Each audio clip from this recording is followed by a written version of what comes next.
If somebody traveled back in time and told me that the Mass Effect trilogy would be getting a 4K graphical overhaul in the year of 2021, I would know exactly what to say. It's time to romance Miranda, someone who's objectively the Mass Effect trilogy's third best girl, and then make a really long YouTube video about her explaining why she's awesome and really underappreciated. Roll that intro!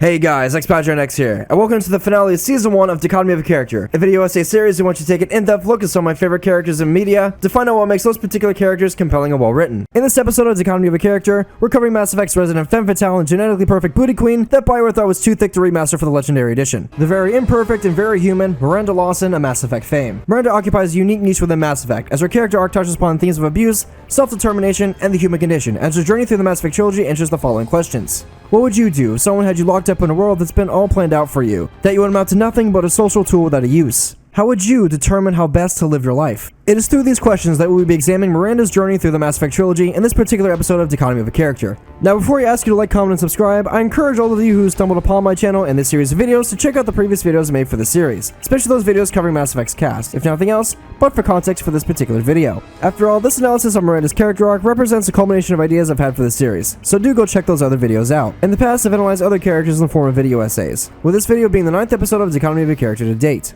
As part of the series, I took a look at the character arcs in Mass Effect's Clear Sony, Talos Zorvas Normandy, Garrus Vakarian, and most recently, Ashley Williams. In these very videos, I highlighted how Liara grows from a naive scholar to a jaded cult person, then finally to an emotionally mature woman who isn't afraid of asking for help at the end of Mass Effect 3. For the episode about Talos Zorvas Normandy, I explained how Tali herself struggles with being just another brick in the wall throughout the Mass Effect trilogy, as her society doesn't allow her to be selfless and caring towards others, much to Tali's chagrin. In the video concerning Garrus Vakarian, I detailed how our favorite Tarian CSEC officer, ever frustrated with bureaucracy, grows to resent those very systems he was once sworn to uphold, misinterpreting the lessons he thought he learned under Shepard in Mass Effect 1. Garrus then drives himself to pursue justice to the point of obsession, where Shepard has to step in to prevent her friend from falling into the abyss. Garrus then returns his favor with Mass Effect 3 when Shepard, under immense stress due to single-handedly spearheading the war effort against the Reapers, starts to lose her edge. Garrus then becomes Shepard by stepping up to the plate to alleviate some of Shepard's concerns, cementing Garrus as both a best friend and boyfriend material. In my most recent Dichotomy of a Character episode, I covered the character arc of Mass Effect's Ashley Williams, while also attempting to refute the broken discourse that surrounds her supposed space racism.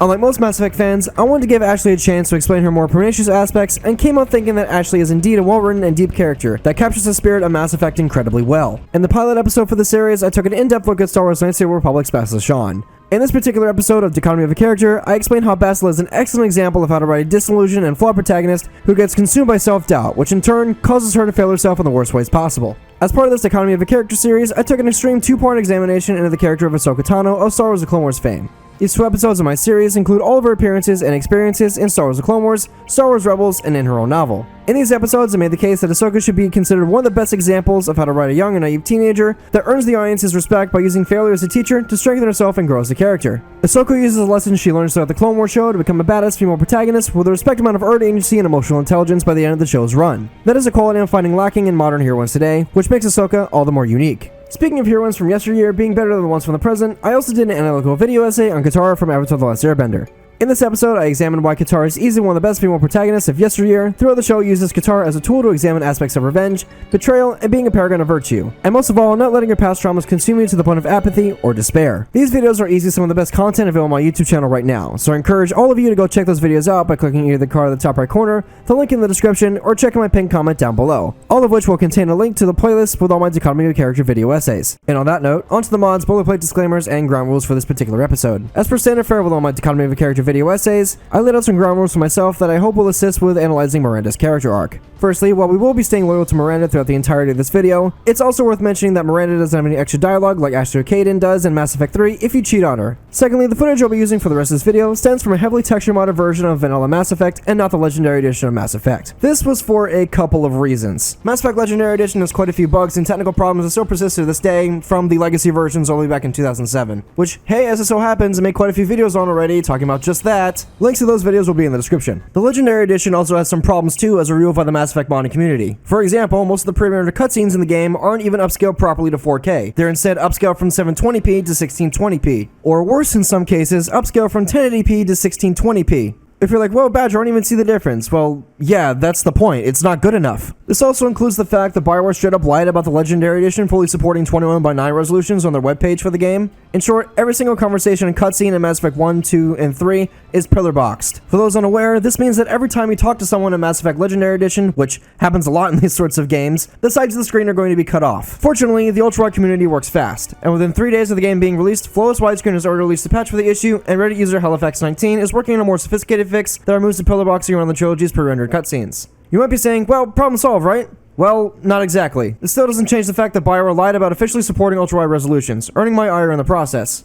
The modding community shouldn't have to work this hard on what's supposed to be the definitive version of the Mass Effect trilogy from BioWare, by plugging the holes that still remain from the legacy versions. It's ridiculous. Had it not been for the ultra-wide modding community and a few individuals within the Mass Effect modding community, I would be able to say with confidence that the legacy versions of the Mass Effect trilogy are the superior versions, which is a shame. Oh, and speaking of mods, I will also not be using any mods from Mass Effect 2 and 3 that overhaul vanilla dialogue and plot points, such as Back Off, ME3 Calibrated, Lime, the Mass Effect Happy Ending mod, and especially in this case, the Miranda mod. I will however be using cosmetic and texture mods, such as the Mass Effect Updated / Improved Textures mod by Cataclysm and C3 Anderson from Mass Effect 2. I will also be using this mod in tandem with the texture mods, a lot of textures, and a lot of videos, which work with MUITM2 to make the trilogy's textures and cutscenes look a bit nicer for all you watching at home. I will also be using a few different choice mods for the start of this video that buff out Miranda's appearance in Mass Effect 2 and 3. And I mean this quite literally. Our first choice mod is by Cataclysm, called Miranda MUITM Mesh Fixes. Veterans of Mass Effect 2 will kind of remember how Miranda's neck sort of clips through her clothes in some cases, which this mod renders a non-issue. The second choice mod we're going to be using for this video is the Oriana Looks Like Miranda's Twin mod, by Marcus22 Kahar. This mod changes Oriana's face to actually look like Miranda's genetic twin sister by replacing her head mesh with that of Miranda's. Moving on to Mass Effect 3, we have the Restoration Project Miranda. This mod's pretty simple. It replaces Miranda's hair and teeth with her original Mass Effect 2 versions. However, the same cannot be said about my reasons why I wanted to cover Miranda's character arc this time around. In 3 videos that I made as part of the series of rather lengthy video essays, there exist opening sections where I preface my arguments with a few hot takes and subjective opinions about why I hold these characters in such high regard. Part of the reason why I wanted to include those sections within those videos was, frankly, because nobody else on YouTube seems to be creating the type of in-depth analyses of fictitious characters like I am. As such, I'm in a unique position to address the more pernicious aspects of certain characters within fiction, through such segments at the start of my videos. In the video where I covered KOTOR's Bastila Shan, I grounded my arguments within my disappointment of what the Star Wars franchise has devolved into, propping up Bastila herself as the ultimate anti-Mary Sue, and one of the best female protagonists ever to be written in the history of video games. Something I hope to God that Disney, Lucasfilm, and Asper don't forget as they develop the recently announced KOTOR remake. I swear to God, if anybody touches Bastila's character arc or her writing, someone's gonna get force choked. An opening of that caliber wasn't necessarily essential for the episode where I covered Garrus, but it was also damn near essential when discussing Ashley's supposed space racism to ground my arguments for the rest of the video. This is exactly what I'm going to be doing before we start recounting Miranda's entire character arc and journey through the Mass Effect trilogy, giving a few hot takes and spicy opinions on certain aspects of Miranda's character, which some perceive to negatively affect Miranda's depiction within Mass Effect 2. Of course, the upcoming spiciness won't affect the rest of the video. Again, this is just me clearing the air about certain subjective thoughts and opinions involving Miranda that I can't quantify within the video itself. If you're not at all interested in what I have to say, you have 5 seconds to skip to this timestamp or skip to part 1. Starting now.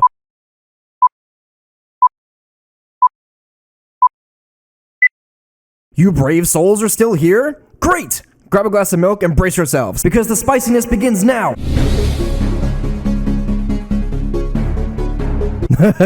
I warned you guys. Much like Miranda herself will come to realize throughout her arc in Mass Effect 2 and 3, I for one have grown to hate people who think themselves to be morally superior to others, who seem to be only interested in tearing other people down instead of offering them help. That is to say, I loathe hypocrites, and it should come as no surprise that I chose to cover Miranda this time around after all that hypocritical controversy you saw before the release of Mass Effect Legendary Edition by the media. For those unaware, BioWare's changed some camera angles as part of the graphical overhaul for Mass Effect Legendary Edition that focuses on Miranda's thickness, as it were. Some argue that this objectifies Miranda through the male gaze and demeans her character as part of feminist film theory, but I think that's bullshit. To be completely honest with you all, I think this whole discourse on Miranda's character design is extremely lame and disingenuous, mostly for what it implies. To start, the implication here is that a specific visual design cannot be used in any way to inform the player about a character's attitude and place within a story. I absolutely believe that Miranda's sex appeal is an integral part of her character, where choosing to ignore, gloss over, or roll your eyes at said sex appeal is an unconstructive way to examine Miranda's character arc and visual design. Especially since said sex appeal and visual design interacts with Miranda's character arc, where she deals with feelings of inadequacy and self-loathing, as Miranda slowly but surely learns how to be human while teaching herself that she's worth more than the sum of her parts. A process which, of of course we will go over later in this very video, saying that all these different elements of Miranda's character arc weren't made to interact with one another, that her visual design wasn't made with some higher purpose in mind, is an incredibly disingenuous perspective to look at Miranda's character arc and visual design from. Secondly, I believe this discourse has been invaded and subverted by feminists and others who champion social theories like the male gaze, as a means to diminish Miranda's character arc and visual design.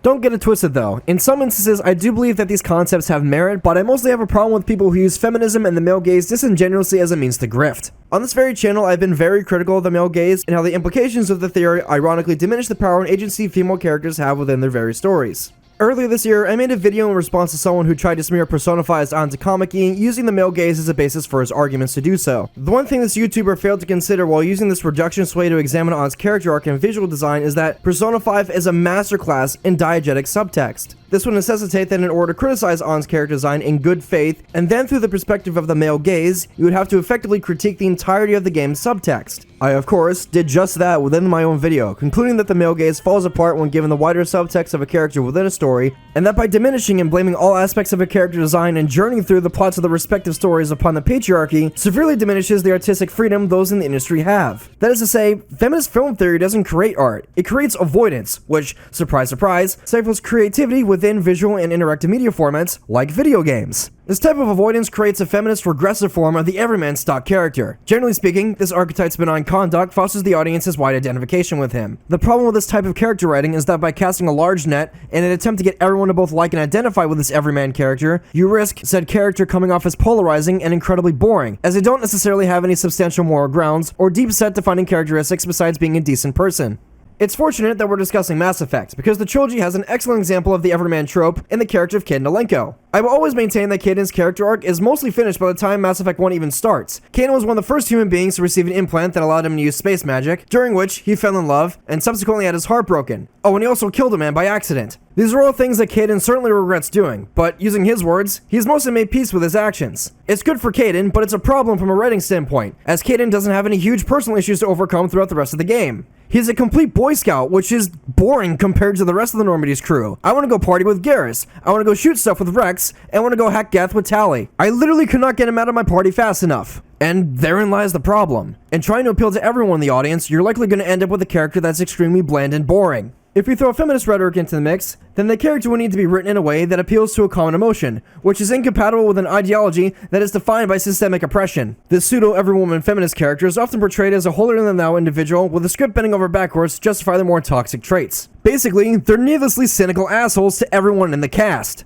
If good writing was involved, characters who are usually overly angry or toxic to everyone around them are usually covering for some deep insecurity or another, but strangely enough, the feminist every woman character lacks any kind of flaws, choosing instead to double down the toxic behavior, making other character irrationally worship the ground they walk on, despite the character being a toxic shithead. You made me feel stupid and unimportant. It's a secret identity. And because you don't trust me. I'm trusting you now. I mean, it's cute you think that's enough. Like, Jesus Christ, guys. Imagine if Mark said that to Amber during the show's run. Imagine the outrage from that one comment. Mark would become the single most hated character in the entire show overnight.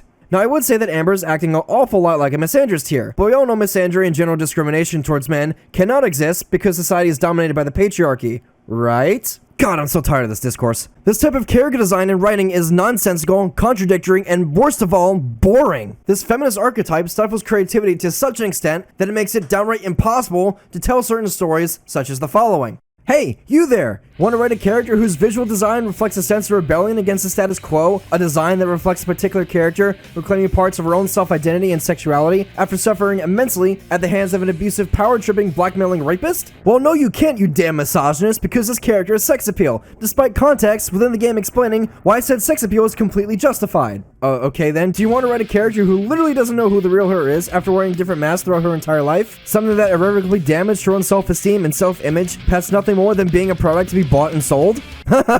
Nope, because the male gaze says that creating such a character would be incredibly sexist for some reason. Okay. Do you want to write a character who's been ran ragged by an exploitive model industry ever since she was a little girl, with those experiences rarely corrupting and ruining her sense of self-esteem? That the reason for this character's take no shit tsundere attitude was due in part to the modeling industry valuing her no more as a product to be bought and sold. No, because the male gaze goes, gee. The bunny suit is clearly a last-ditch effort from Mai to get other people to notice her before she literally disappears from reality, which also ties back to her corrupted sense of self-esteem to the modeling industry that she was a part of. She's attributing crediting her physical beauty to the oh, it's cute you think that context matters when looking at a character critically. The show is objectifying Mai. Therefore, the male gaze still goes G. Do you want to design a character wherein said design reflects her mastery as a gymnast? And not just any gymnast, a rhythmic gymnast? Nope. Why? Because anime thighs. This moment will forever live rent-free in my head, and I'm glad I was on Twitter when this happened. It is so fucking ridiculous. Persona 5's Kasumi Yoshizawa having thighs became a legitimate feminist issue for like 2 weeks. That is also to say that an anime girl having thighs daring to show a little bit of skin became a feminist issue also for 2 weeks. This is how ridiculous and absurd feminist discourse has devolved into when discussing character designs. I honestly don't know how we got to this point, but it seems that feminists are so fucking paranoid about a character expressing the slightest bit of sex appeal that the movement ironically seems to be actively striving to label all aspects of femininity as problematic. I legitimately don't understand how we went from, okay, maybe these camera angles were a little racy, and maybe they were conceived in the writing room to pander to men via sexualizing women too. What the fuck? Are those thighs, dude? Thighs? This is obviously sexist. Like seriously, this whole discourse is beyond parody. Telling Atlas, BioWare, or any other video game designer to cover up their female characters is the most backwards and regressive ideological policy that I've ever seen come out of modern feminism. It's downright misogynistic, which is ironic given the group that's pushing this issue so hard. I despise the very notion that any and all artistic benefits these characters bring to the table should be discarded wholesale because some fuckhead on Twitter refuses to stop and think about why these character designs are conducive to a character's journey throughout the plot. I am so over the shit discourse, and it needs to die a very quick and painful death.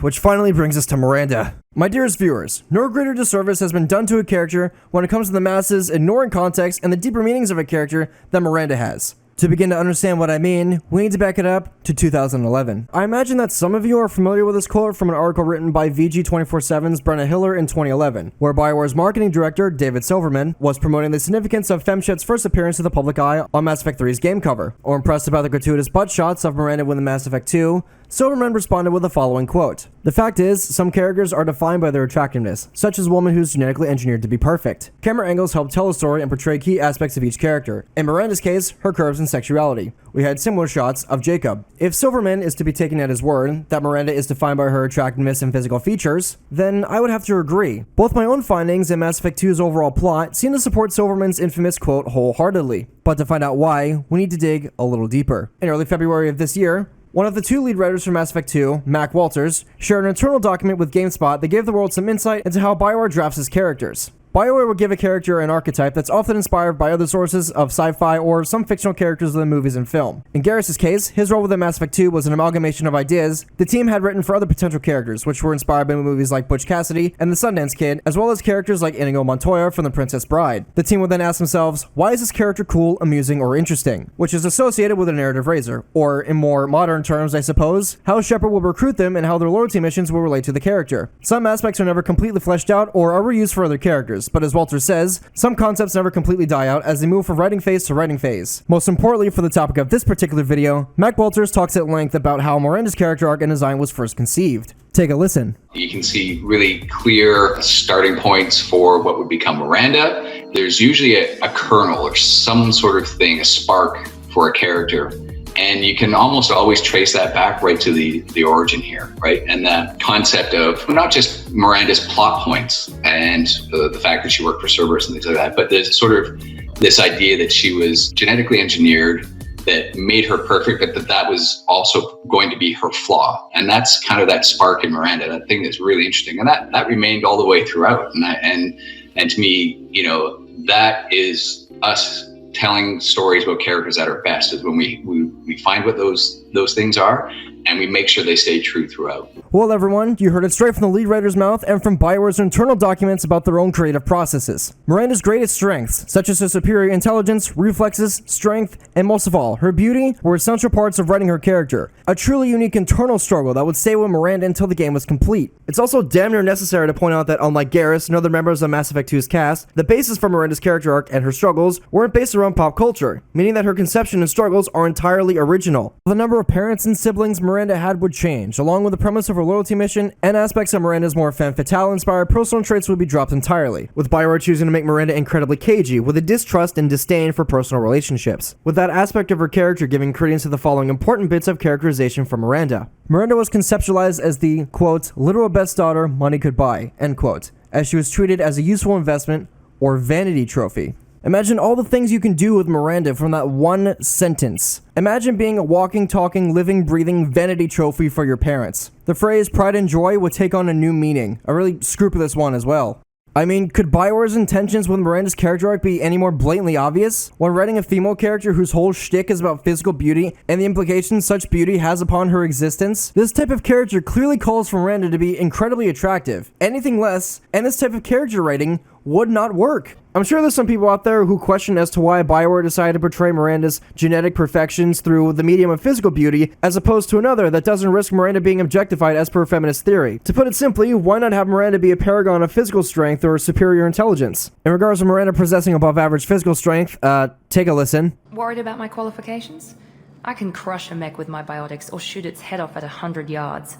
Take your pick. Still don't believe me? Just to show those watching how powerful Miranda's genes make her, Miranda herself survives a fight against one of the most egregious examples of plot armor bullshit within video games, managing to shoo him away in the process. This would mean that Miranda's genes make her so hyper competent that Miranda can literally fight against bad writing and still win. That, ladies and gentlemen, will never not be funny to me. Miranda very strong. Check. Moving on. While it's certainly plausible for Miranda to be written and characterized purely by the latter, we have to consider the difficulty of that task in relation to the type of setting and genre Mass Effect 2 takes place within. As we've already discussed, Bioware clearly takes inspiration from pop culture when writing its characters in regards to the Mass Effect universe. Following that, the Mass Effect trilogy can be easily slotted within the genre of science fiction, but if we were to be more specific, the franchise exists somewhere between pulp science fiction and something a bit more gritty and realistic. It is because Mass Effect adopts this approach to its tone, where we're building a character writing, it allows the games to feature a fusion of various tropes of both eras. Mass Effect also leans a little less in the scientifically rigorous baggage that hard sci-fi brings to the table and more so into soft sci-fi. In hard sci-fi, the infinite void that is space is rightfully treated as an unstoppable force that the protagonist can't necessarily overcome, but only as something that they can cope with. The protagonist spends most of the movie effectively treading water as they work to solve problems pertaining to real science to avoid perishing in the cold vacuum of space.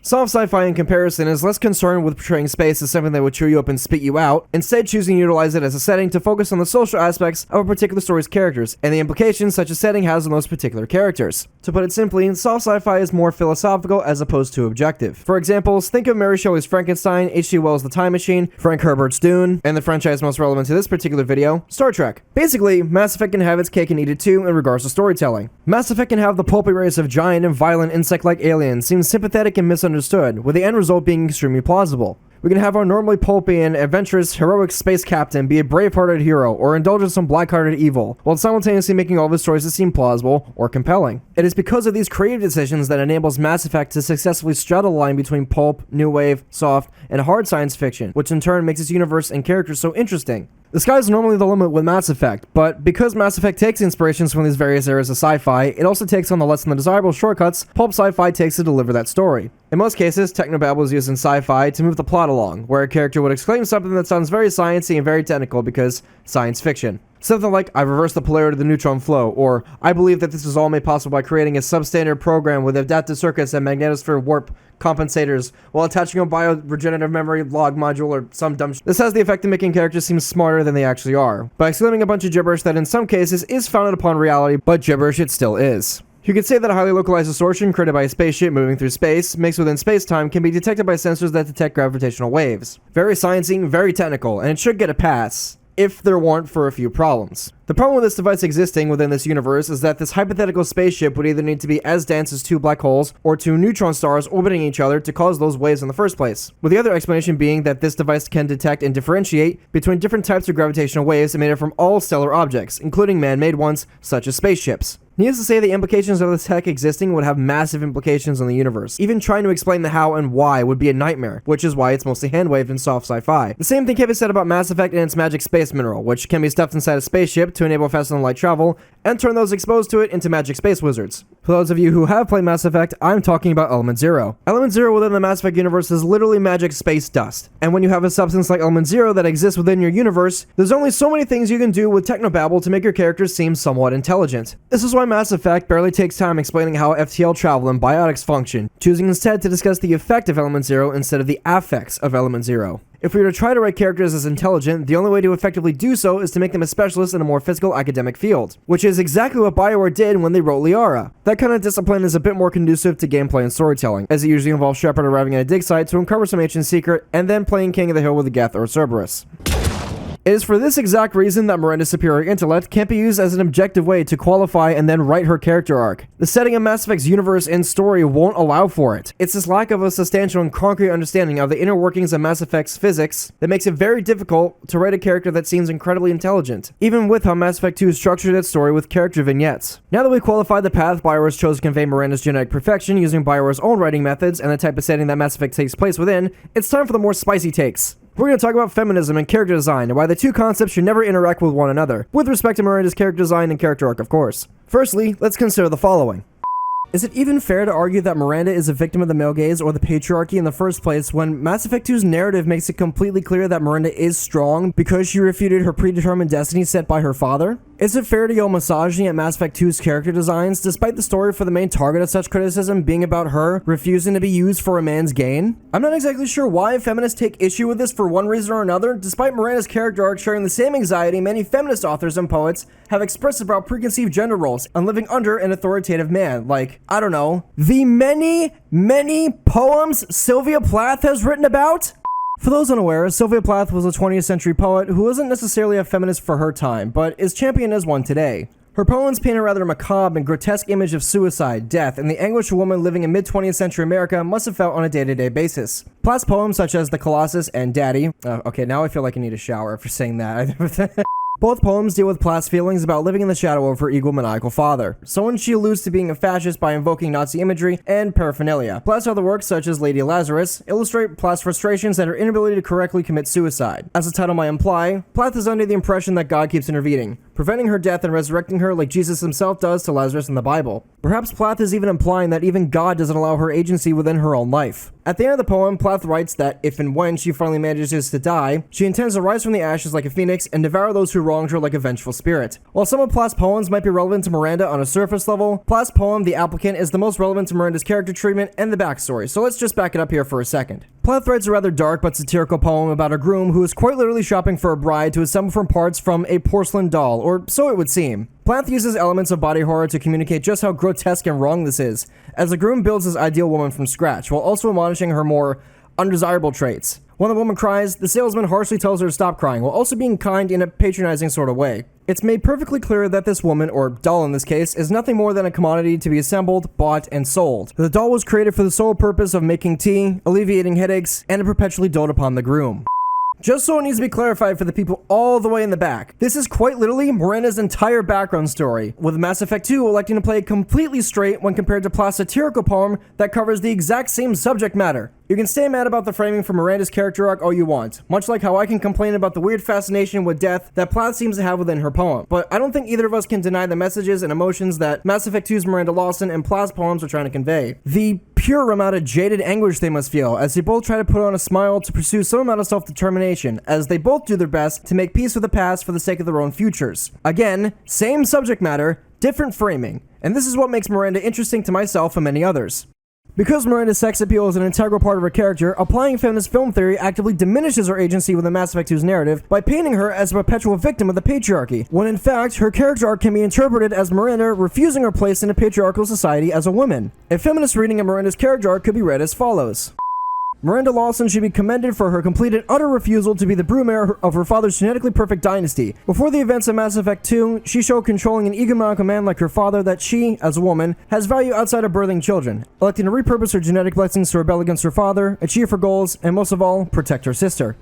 There's your feminist interpretation of Miranda, and that wasn't necessarily a hard conclusion to draw. Miranda is far from the inept perpetual victim of the patriarchy. As we will see in this very video, and in Mass Effect 2 and then 3, Miranda Lawson is an incredibly professional and driven individual. If and when she's given the resources to accomplish a task, you can certainly bet your big bubbly butts that she'll go above and beyond to make sure she succeeds at accomplishing her goals. However, when such objectification does go unexplained for the sake of fan service, it really does irk me. As I've explained in the previous episode of Dichotomy of a Character, where I covered Ashley, I despise how BioWare decided to give Ashley sex appeal with her new design of Mass Effect 3 by putting her in this weird catsuit. This stupid catsuit clashes with Ashley's character immensely, as her design and overall demeanor would suggest that she would hate being dolled up like this. By changing or removing some camera angles to supposedly de-objectify Miranda, it stands to question why BioWare didn't overhaul Ashley's appearance in Mass Effect 3 to something a bit more conducive to her character. If you're going to argue that Ashley's new look reflects how she's proven herself to the point of being de-blacklisted by the military by the time Mass Effect 3 rolls around, then I would have to ask, why can't I apply that same logic to Miranda's character design in Mass Effect 2? Especially when Miranda has 2.5 games worth of content and dialogue that explains her look and character and backstory, whereas the changes to Ashley's physical appearance were explained through digital toilet paper that BioWare included with the digital deluxe versions of Mass Effect 3. Miranda explicitly says in Mass Effect 2 that she might as well use her genetic blessings to achieve her goals, whereas the changes to Ashley's design in Mass Effect 3 were implemented purely for fan service, despite Ashley having dialogue in the first game where it's made clear that she, and her sisters for that matter, take no shit from pervy men. Look, I understand that most of the camera angles were removed from parts of the game where Miranda is talking about her relationship to her sister, which on a surface level is an acceptable enough change to make to Mass Effect 2 and 3. Sure, you could easily argue that those specific camera angles diminishes the impact of those scenes, until you consider that Ashley suffers from the exact same problems in Mass Effect 3. Because BioWare decided to drastically up Ashley's sex appeal in Mass Effect 3, it makes scenes like the one she has with her youngest sister near the end of the game rather silly. Early in the game, Ashley makes Shepard aware that her youngest sister Sarah learned that her newly wedded husband was killed in action, with Sarah wanting to hold a small memorial service to honor his memory. This scene, as far as Ashley's character arc goes, is the final bit of content for Ashley in Mass Effect 3 outside of a romance arc. This scene is supposed to give Ashley closure to the feelings of inadequacy pertaining to both the military and her father, by having her rise above herself and completely eclipsing her father by having Ashley become the new matriarch of the Williams family. It sounds super great on paper,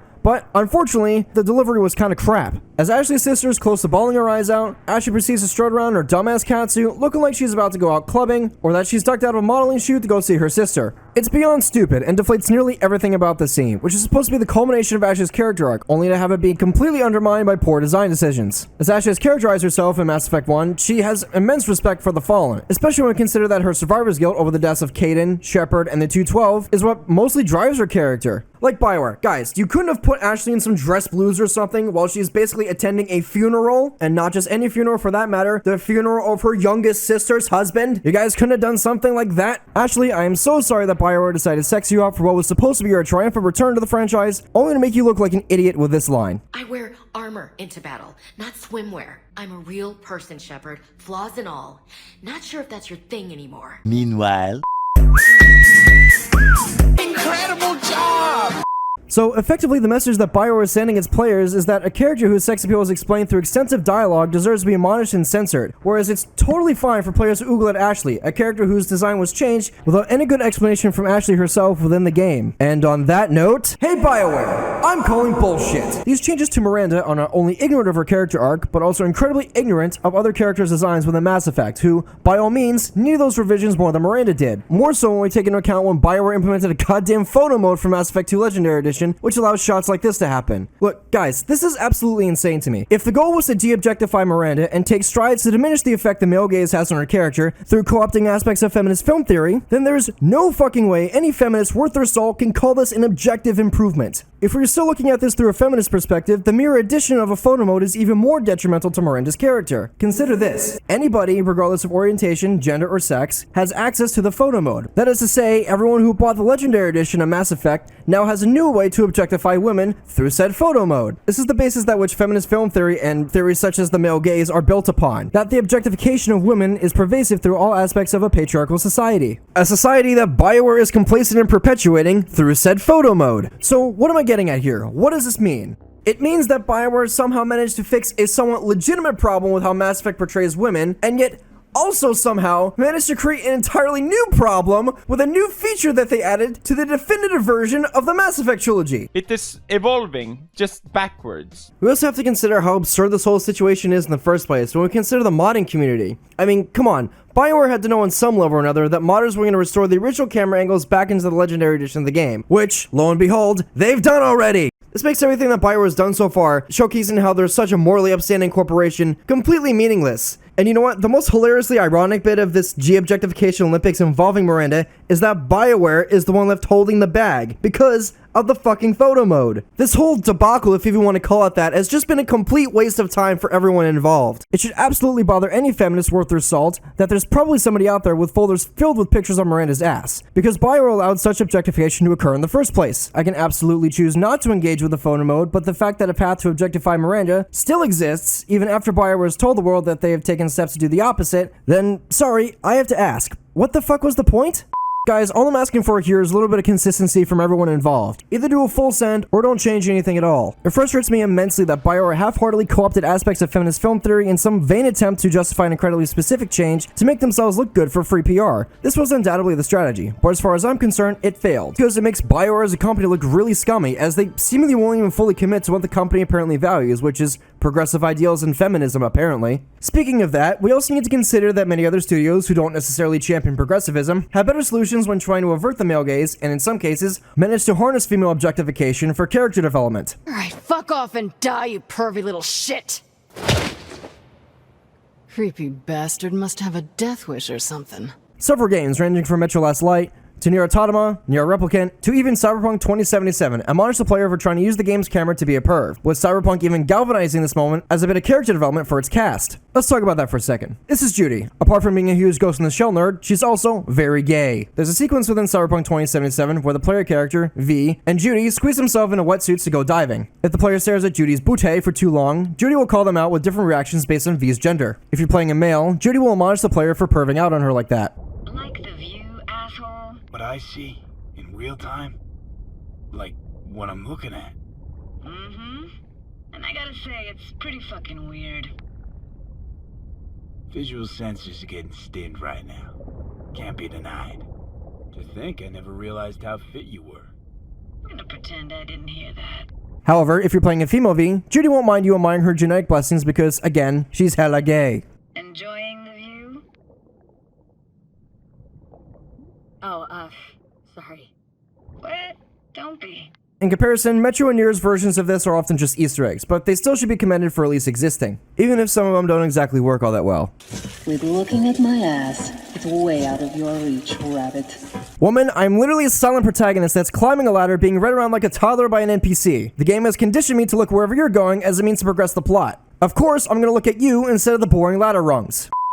As I roll my eyes as Metro patronizing me for daring to look up, I also imagine some of those watching are also rolling their eyes at the character designs of Nier's cast for 2B and Kane, which on the surface is understandable, but of course there's some substance and context to be gained by simply looking at a few wiki pages. For Kane's visual design, Nier creator Yoko Taro stated in an interview with Get News that female members of the cast demanded a quote, male heroine. Unsurprisingly, Yoko Taro, the man who's famous for putting in 26 endings into Nier Automata, for shits and giggles basically, took this request to the extreme, deciding to make Kane intersex. We can actually see her condition reflected in Kane's design and overall demeanor. If we look at Kane's visual design, you'll notice that half of her body is covered with bandages, in addition one side of her hair being cut a bit shorter than the other. This clear dichotomy in Kane's visual design clearly implies and gives credence to some kind of internal struggle on a subtextual level. It's a very deliberate design decision, and if it wasn't, why isn't Kane's whole body covered with bandages, or the other way around? The game then builds upon these questions by showing us, the player, a clear difference in how Kane both behaves and acts in and out of combat. When Kane isn't in combat and is just lounging about, she's extremely feminine. However, the second that Kane isn't just straight chillin', she's a very violent and short-tempered individual who makes the act of swearing look like an art form. Needless to say, this contrasts heavily with Kane's more effeminate body language. This brought along its own challenges during development as well. In order to properly capture the type of male heroine Kane would have to be, Yoko Taro would need to find the appropriate voice actor to bring Kane to life. Laura Bailey was the obvious choice for the English dub.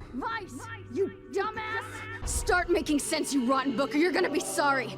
Maybe I'll rip your pages out one by one, or maybe I'll put you in the goddamn furnace. How can someone with such a big smart brain get hypnotized like a little bitch, huh? Oh, Shadow Lord, I love you, Shadow Lord. Come over here and give Vice a big sloppy kiss, Shadow Lord. Now pull your head out of your goddamn ass and start fucking helping us! But was unsatisfied with the cutesy voices Japanese actresses offered for the role. As a result of this, Yoko Taro needed to personally push for Tanaka Atsuko to assume the role.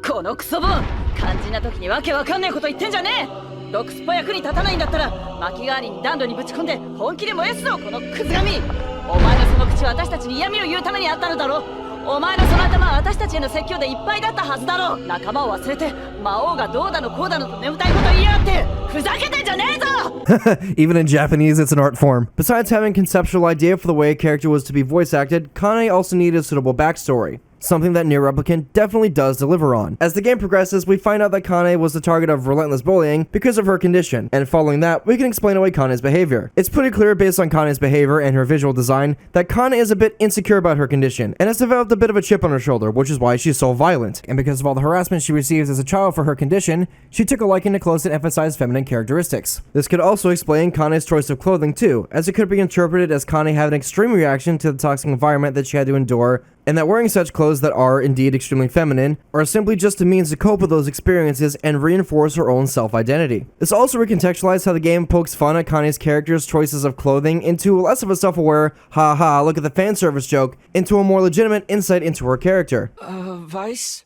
Why is that lady in her underwear? While I don't mean to diminish Kane's character writing by calling it cliche, because it's not, characters who are usually overly aggressive and angry all the time are usually battling some insecurity or another. Characters who follow this trope, such as Kane and the subject of this very video, Miranda Lawson, usually live a very insular life and project their own self-hatred onto others. This anger, distrust of others, and desire to be alone usually stems from some traumatic event that occurred in the character's past, which both Kane and Miranda follow to a T. As a matter of fact, the first time we meet Kane within Nier Replicant, she's living in some lean-to in the middle of nowhere, with her first instinct telling us to piss off and leave her alone. As for Mass Effect's Miranda Lawson, she's traded one insular life under her father for one under Cerberus, developing an icy attitude as a means to shoot people away from her. All these elements come together to make Kane a truly interesting character from both a writing standpoint and from a visual design standpoint, as Kane herself deals with being a literal walking contradiction. Not only that, but through a near ruthless pursuit of his creative vision, Yoko Taro managed to tackle the issue of gender roles and the struggles that intersex people may face within Nier Replicant through visual designs and through voice acting, long before Anita Sarkeesian began to spout her nonsense on the internet about why such character designs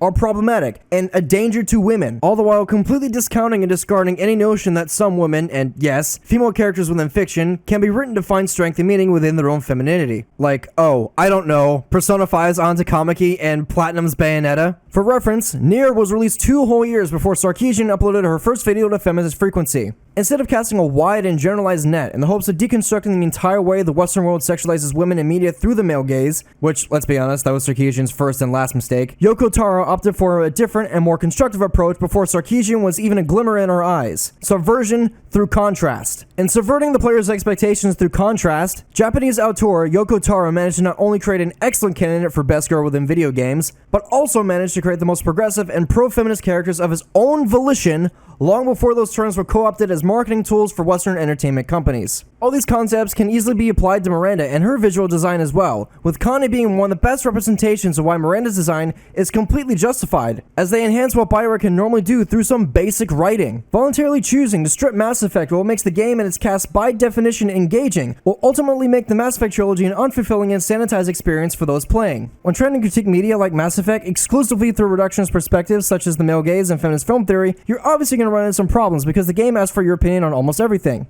Mass Effect is a franchise that cannot afford to be allergic to nuance, and any attempt to boil down all of its aspects to a single reductionist perspective will only leave you disappointed. Mass Effect is a franchise that features adult themes involving scantily clad strippers, generalized sexual content, blood, gore, body horror, space slavery, people getting liquefied and turned into some eldritch being, characters dealing with post-traumatic stress disorder after being almost liquefied and turned into said eldritch being, racism, and characters profusely swearing. And by characters profusely swearing, I just mean Jack. What makes the Mass Effect trilogy fun and engaging is how the narratives of all 3 games have the player interact with these dreary and taboo themes. That is to quite literally say that the player is often asked to give a nuanced opinion to drive the plot and assist with the development of its characters. Such critical perspectives on media discard the nuance of such characters, ironically telling its proponents that a woman cannot be anything but objects void of anything unique and interesting. That the character arcs of all female characters, if and when they are written well, must be discarded wholesale because men have a possibility of playing the game and seeing a boob.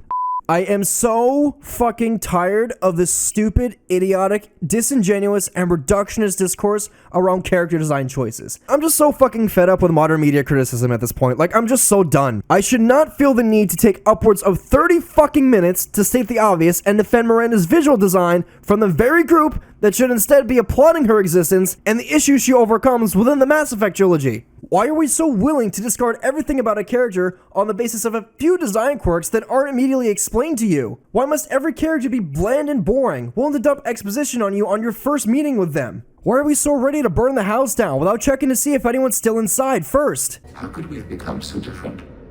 Why can we no longer understand each other? What did we do wrong? That is a great question, Legion, and I wish I had an answer for you.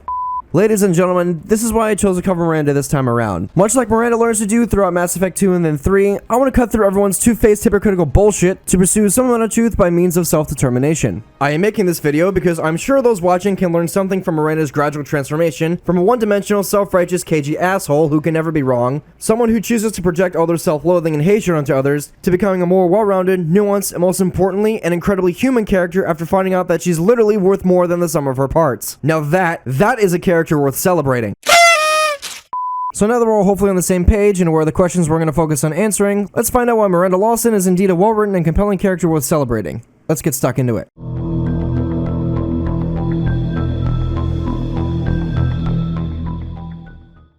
Miranda occupies a unique position within Mass Effect, and within my own videos as well. Miranda made her first debut in Mass Effect 2, but canonically she's appeared before that. As a matter of fact, Miranda's first canonical appearance was in Mass Effect Galaxy, an iOS top-down shooter that's no longer available for download? Typical. Apparently this mobile game contains some story information involving the backgrounds of Jacob and Miranda through some dialogue that will flesh out their implied romantic relationship in Mass Effect 2, and their positions as Shepard's executive officers, but I can't really comment on that. Oh, but do not fret, dearest viewers, for all is not lost, as we can still laugh at the game's art style. If you told me that was Jacob, I wouldn't believe you. He looks like an alien. Look at the place where they put his biotic imp. It's so smooth. Is that Miranda? And people think your depiction of Mass Effect 2 is ridiculous. Anyway, the true context that can be gained here is through the Mass Effect comic book series, beginning with the 5th issue of Mass Effect Foundation. This series is mostly used as supplementary material that covers the backstories of various squad mates in Mass Effect. There's stories about Thane, Zaid, Mordin, Kasumi, Rex, Ashley, and Kaidan, but they're not necessarily essential. What's curious here is that Miranda never got her own exclusive comic book like the other characters from Mass Effect did. We never got any insight into how or why Miranda decided to run from her father, taking baby Oriana with her. We only get to see her working for Cerberus and on the Lazarus Project. Instead, in the comics, Miranda is mostly used as either a background character or as a character for others to play off of. In my own series of videos covering Mass Effect's cast, Miranda actually made an appearance in the video where I covered Liara's entire character arc all the way back when. In that episode of Dichotomy of a Character, I covered Mass Effect Redemption, the comic series that served as a lead-up to Mass Effect 2. Since I already covered the comic in extreme detail in a video that exclusively covers its rather large implications upon Liara's character arc, and don't necessarily want to repeat myself for the second time, I'm just going to give you guys the parts that are more relevant to Miranda. Of course, if you want my full thoughts on Mass Effect Redemption's significance to Liara's character growth, a link to the full video and all my other Dichotomy of a Character videos will be in the description and in the pinned comment down below. Anyway, back to Miranda's small but not insignificant role in this comic book series. As some of you might know, in the comic series Mass Effect Redemption, Liara managed to recover Shepard's body from the Shadow Broker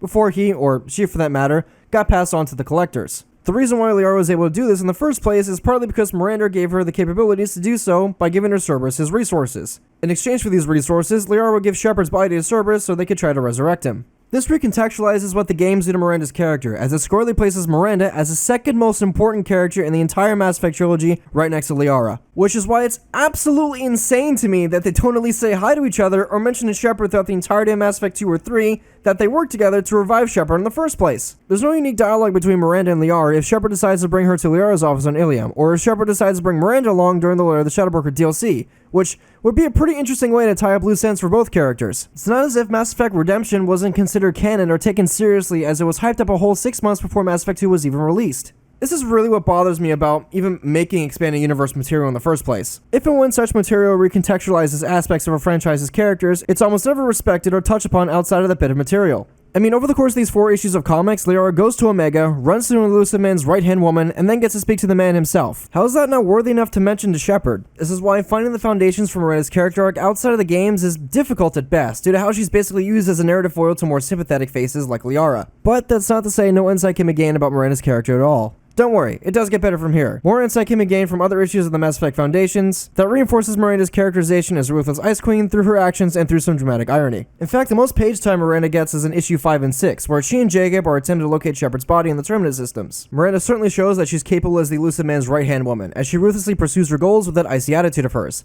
much to Jacob's chagrin. This comic also further expands upon Miranda and Jacob's relationship as the devil and angel figures they will play in Shepard in Mass Effect 2, but other than that, nothing really happens here. That is, until we get to the final issue of the Mass Effect Foundation series. We're gonna have to jump ahead a little bit here, so I apologize for the video being sort of out of order, but this is necessary to mention, as it does happen before Mass Effect 2. In addition to fleshing out some of the characters' backstories, the Mass Effect Foundation series mostly focuses on a character named Rasa, or as most Mass Effect players know her, Maya Brooks, and how she even managed to steal Shepard's clone from Cerberus in the first place. If you've been confused as to why Shepard's clone and Brooks say this is Shepard before being sealed away in the Citadel archives to suffocate, hopefully what I'm about to say will help you all understand where Brooks is coming from. You had Miranda.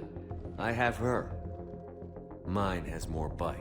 The clone compares Brooks to Miranda, with the former being a bit more ferocious. But why does the clone consider Brooks to be on par with Miranda in the first place? Well, such a comparison is actually drawn in the final issue of Mass Effect Foundations. Remember how I said that Miranda is mostly used as a narrative foil for more sympathetic characters? Yeah, so that's where this comes into play near the end of the comic when Miranda and Rasa are having an EVA firefight outside the secret Cerberus facility that was growing Shepard's clone. One major thing that can be gleaned from this comic is the parallels between Rasa's difficult childhood and how Miranda's childhood were implied to be hard once she figured out that her father probably intended to kill her and replace her with Oriana. That is to say, Rasa is to Miranda as the Elusive Man is to Miranda's father. Rasa is uncomfortable working for an organization, that being Cerberus of course, that keeps her at arm's length and manipulates her into achieving their goals. Something that hits too close to home for Rasa herself. Rasa toiled as a forced child laborer in an asteroid mining facility while constantly being manipulated to do dirty jobs by shitty adults who would pretend to care about her, only for them to physically hurt her in the end. Miranda, and by extension Cerberus, does the exact same thing to Rasa, belittling and patronizing her until she finally snaps. Miranda probably experienced the same thing while living under her father, but because Cerberus gave her a purpose that allows her to do basically whatever she wants, including making a clone of Shepard and resurrecting the real one, Miranda feels like she owes Cerberus her eternal gratitude. In this particular issue of Mass Effect Foundations, there's also a bit of irony going on here as well with Miranda. There's also the fact that Miranda was willing to throw away the clone of Shepard once it ceased to be useful, being completely unaware of the irony that she's acting too much like her father. And in short, Shepard's clones to Oriana as Miranda is to her father. Miranda's head is firmly crammed up her own bubbly butt to the point where she can't see how similar living under her father and working for Cerberus are, especially with how she manipulates Ross in the comics. From this perspective, it can be argued that because Miranda was unable to see these ironic parallels, she allowed Rasa to rebel against Cerberus, steal Shepard's clone, almost causing Shepard and the entire crew of the Normandy to suffocate inside impregnable vaults in the Citadel archives in Mass Effect 3. Yeah. Think about that for a second. Miranda's childhood must have been pretty horrible for her to be so staunchly loyal to Cerberus, and to the Elusive Man, and to be so protective of her sister. Well sure, Rasa knew what organization she was working for, and it's made clear that she doesn't exactly understand Cerberus' endgame of reviving Shepard to fight the Reapers. Miranda could have at least tried to pump the brakes a little bit. With that being said, wanna guess what Miranda's character arc in Mass Effect 2 and 3 is? Well, you won't have to, because that's exactly what we're going to spend the rest of the video talking about. Through working with Shepard, Miranda learns how to empathize with others, and find out what exactly it means to be human in more ways than one.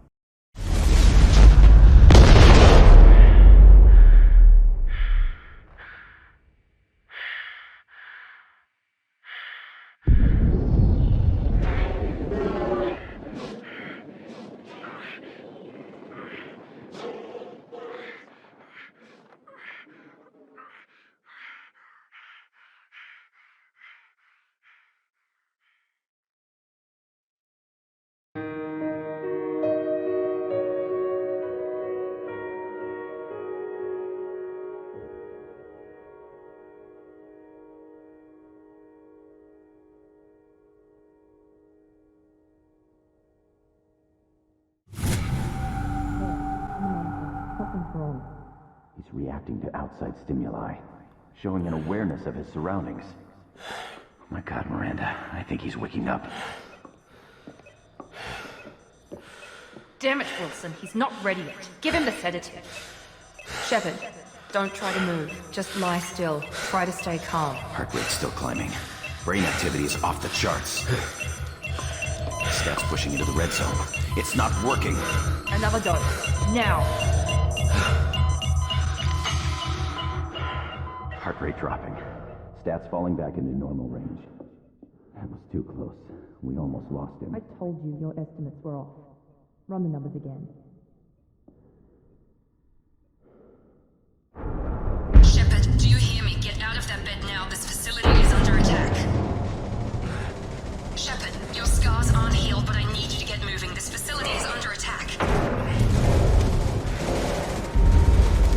There's a pistol in the locker on the other side of the room. Hurry!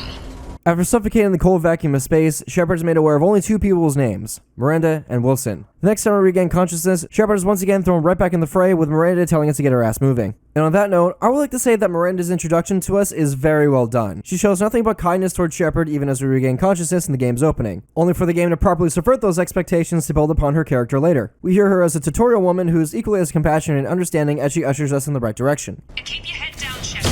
Shield yourself from the blast. you. Look for a thermal clip for your pistol. Looks like they set up a barricade to try holding the mechs off. Look out! Keep moving, we need to get to the shuttles. Shepard, security mechs are closing in on your position. Don't take any chances. Stay in cover while you take out those mechs. From both a narrative and gameplay standpoint, it makes the most sense for Shepard to listen and trust the Space Force Cheerleader, as she did just save her life earlier. As we run through the facility, we can gather through some audio logs and through conversing with Jacob that indicate Miranda is wicked smart, super capable, but yet is also characterized as a ruthless ice queen. There was some gunfire and an explosion right before I lost her. She knows how to take care of herself. But I hope she's okay. The latter doesn't make sense, as she's shown nothing but compassion towards Shepard thus far. As we continue, it's made clear that we're in for more rude awakenings, as Jacob tells us that we were in some sort of coma for 2 years, and that our resurrection wasn't a solo act by Miranda. Of course, Shepard isn't too happy about this, being a veteran of a cruise at all, and also having to spend a decent amount of time within Mass Effect 1 cleaning up Cerberus' messes. Cerberus is a terrorist organization to Shepard and to the rest of the Alliance. It raises certain questions. Why did Cerberus resurrect us? Who is Miranda? Where is Miranda? Why is Wilson being so suspicious? Why does Jacob just suddenly tell us that, hey, we're working for Cerberus now? All these questions will be finally answered while we finally run into Miranda at the end of the tutorial section where she does this. Come on, through here. We're almost at the... Miranda, but you are... Dead? What the hell are you doing? My job.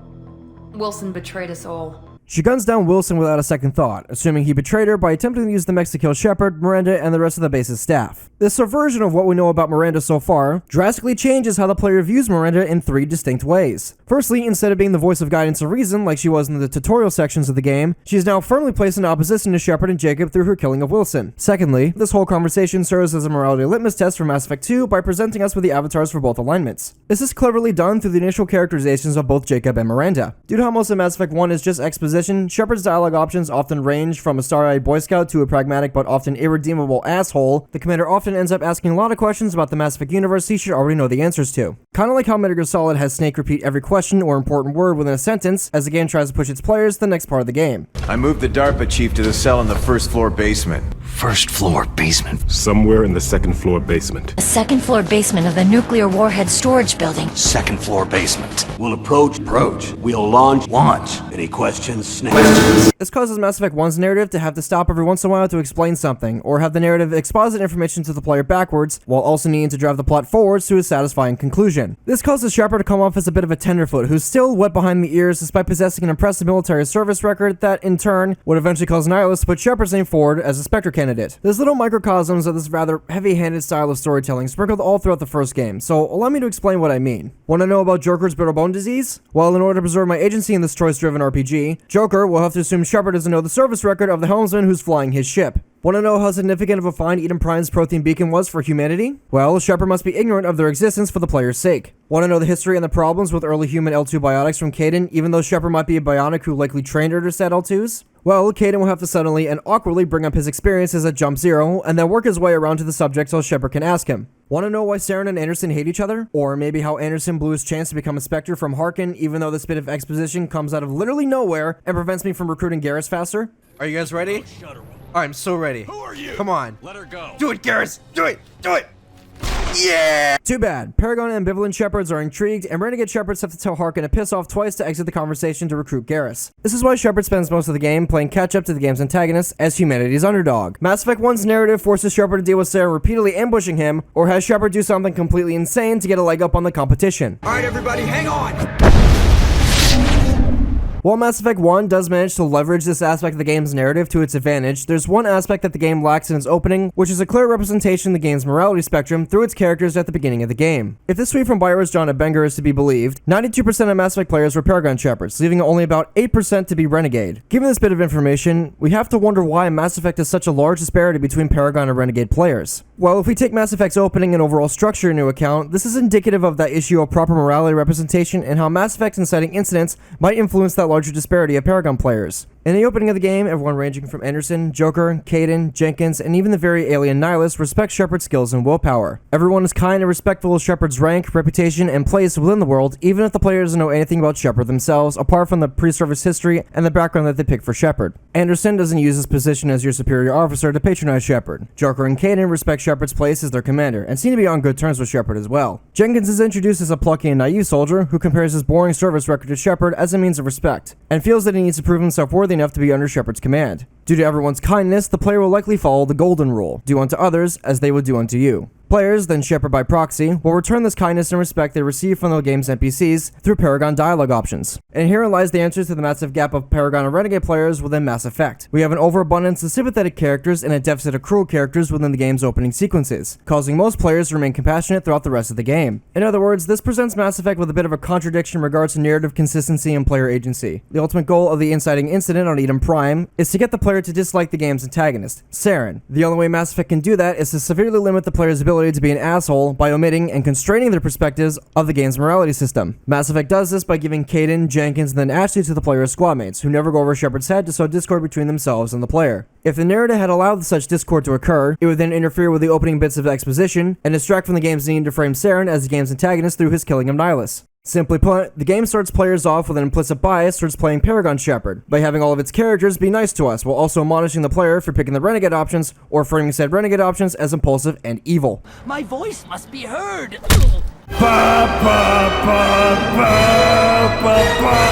That might have been a little extreme, Commander. If you laugh at that scene, I wouldn't blame you. It's both ridiculous and hilarious. It comes out of literally nowhere without properly priming the player that punching this guy in the face was even possible to do in the first place. With Mass Effect 1 then revealing the hand of the writer by having Kaidan say, hey, that was pretty evil. Why aren't you playing Paragon Shepard? You know, the minute we step outside the shack to advance the plot, we're gonna play a cutscene where Saren shoots Nihilus, which would also imply that punching this guy out was almost equally as cruel as the main antagonist shooting someone in the back of the head, a comparison that might fully make the player commit to a full Paragon playthrough. Look, I know that there must be ramifications for my actions within this choice-based RPG, but it's kind of frustrating how Mass Effect allows me to behave a certain way when a more linear path would have served the exposition better. So guess what Mass Effect 2 does better than its predecessor? Mass Effect 2 makes the opening of the game very linear, and that's certainly not an insult. It drops Shepard into a war zone with zero context about what's going on after killing him at the start of the game. Most importantly, and the biggest change from Mass Effect 1, Shepard is alone, without any of his former crew to give the player context about what it means to be a Paragon and Renegade Shepard within Mass Effect 2. We lack any comparable moral compasses to inform us of our actions, or suggest that we find our own way off the station. Instead, we are forced to listen to Miranda direct us around. The beginning of Mass Effect 2 throws this framing for its prequel's dialogue system right out the window by redefining what it means to be a Paragon and a Renegade Shepard through Miranda's killing of Wilson and Jacob's reaction to it. Effectively, Mass Effect 2 is informing you that Shepard's moral values are irrelevant. Kaidan has been replaced by Jacob as her new Paragon representative, and following this logic, Miranda should be our new Renegade parallel for Ashley, but that doesn't pan out well if we use Mass Effect 1 as a frame of reference, because Miranda, once again, does this.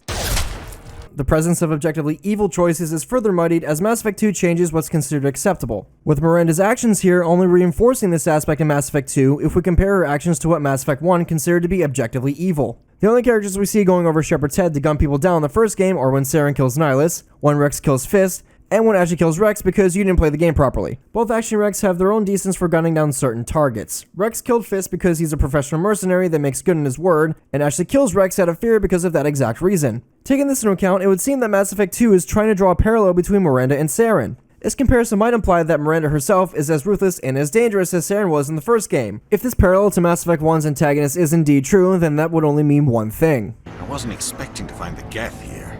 The situation's bad. Don't worry. I've got it under control. We're almost at the... Miranda, but you were... Dead? To put it simply, Mass Effect 2 props up Miranda's introduction to the player to that of Saren's introduction to the player as the first game's main antagonist, where they both kill someone in cold blood. Basically, what Mass Effect considered to be objectively evil in the first game is now the new normal for one of Shepard's companions. Oh, before I ask you to think about that for a second, consider that Miranda is one of your first squad mates in Mass Effect 2, whereas Saren is the main antagonist of the first game. You may now think about that for a second.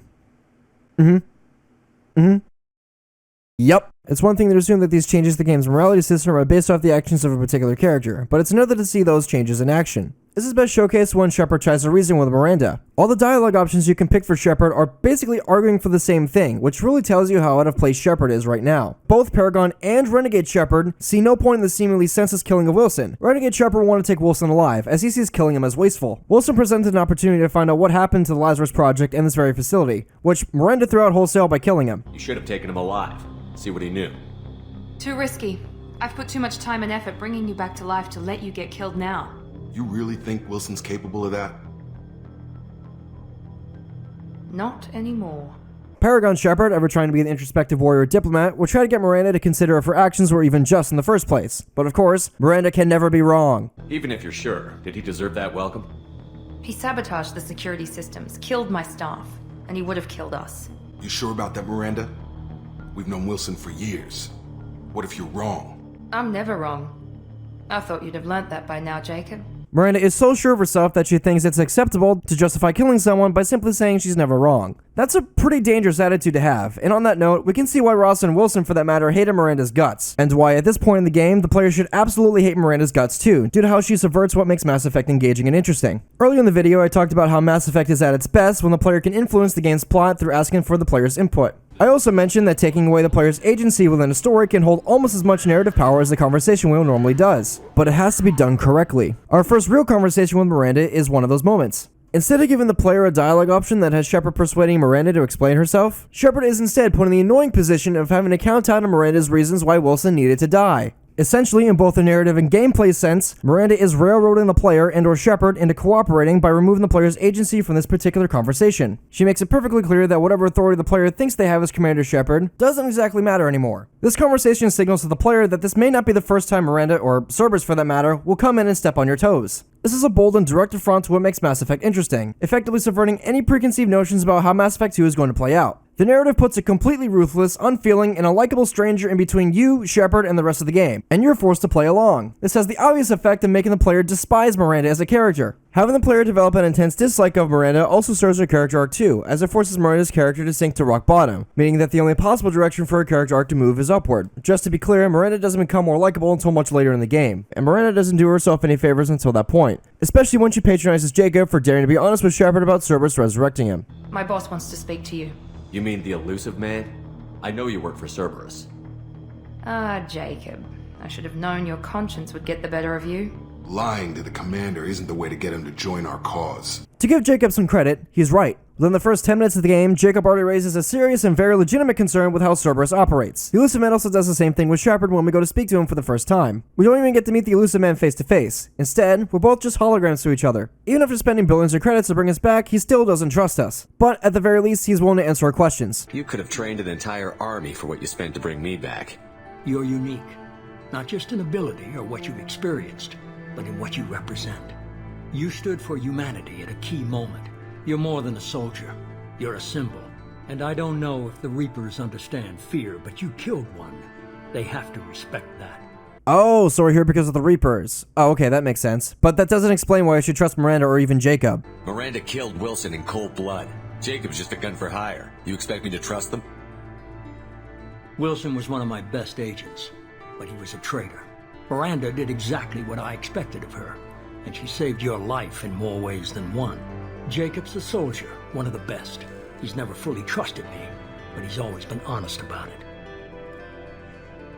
You'll be just fine with them. For now.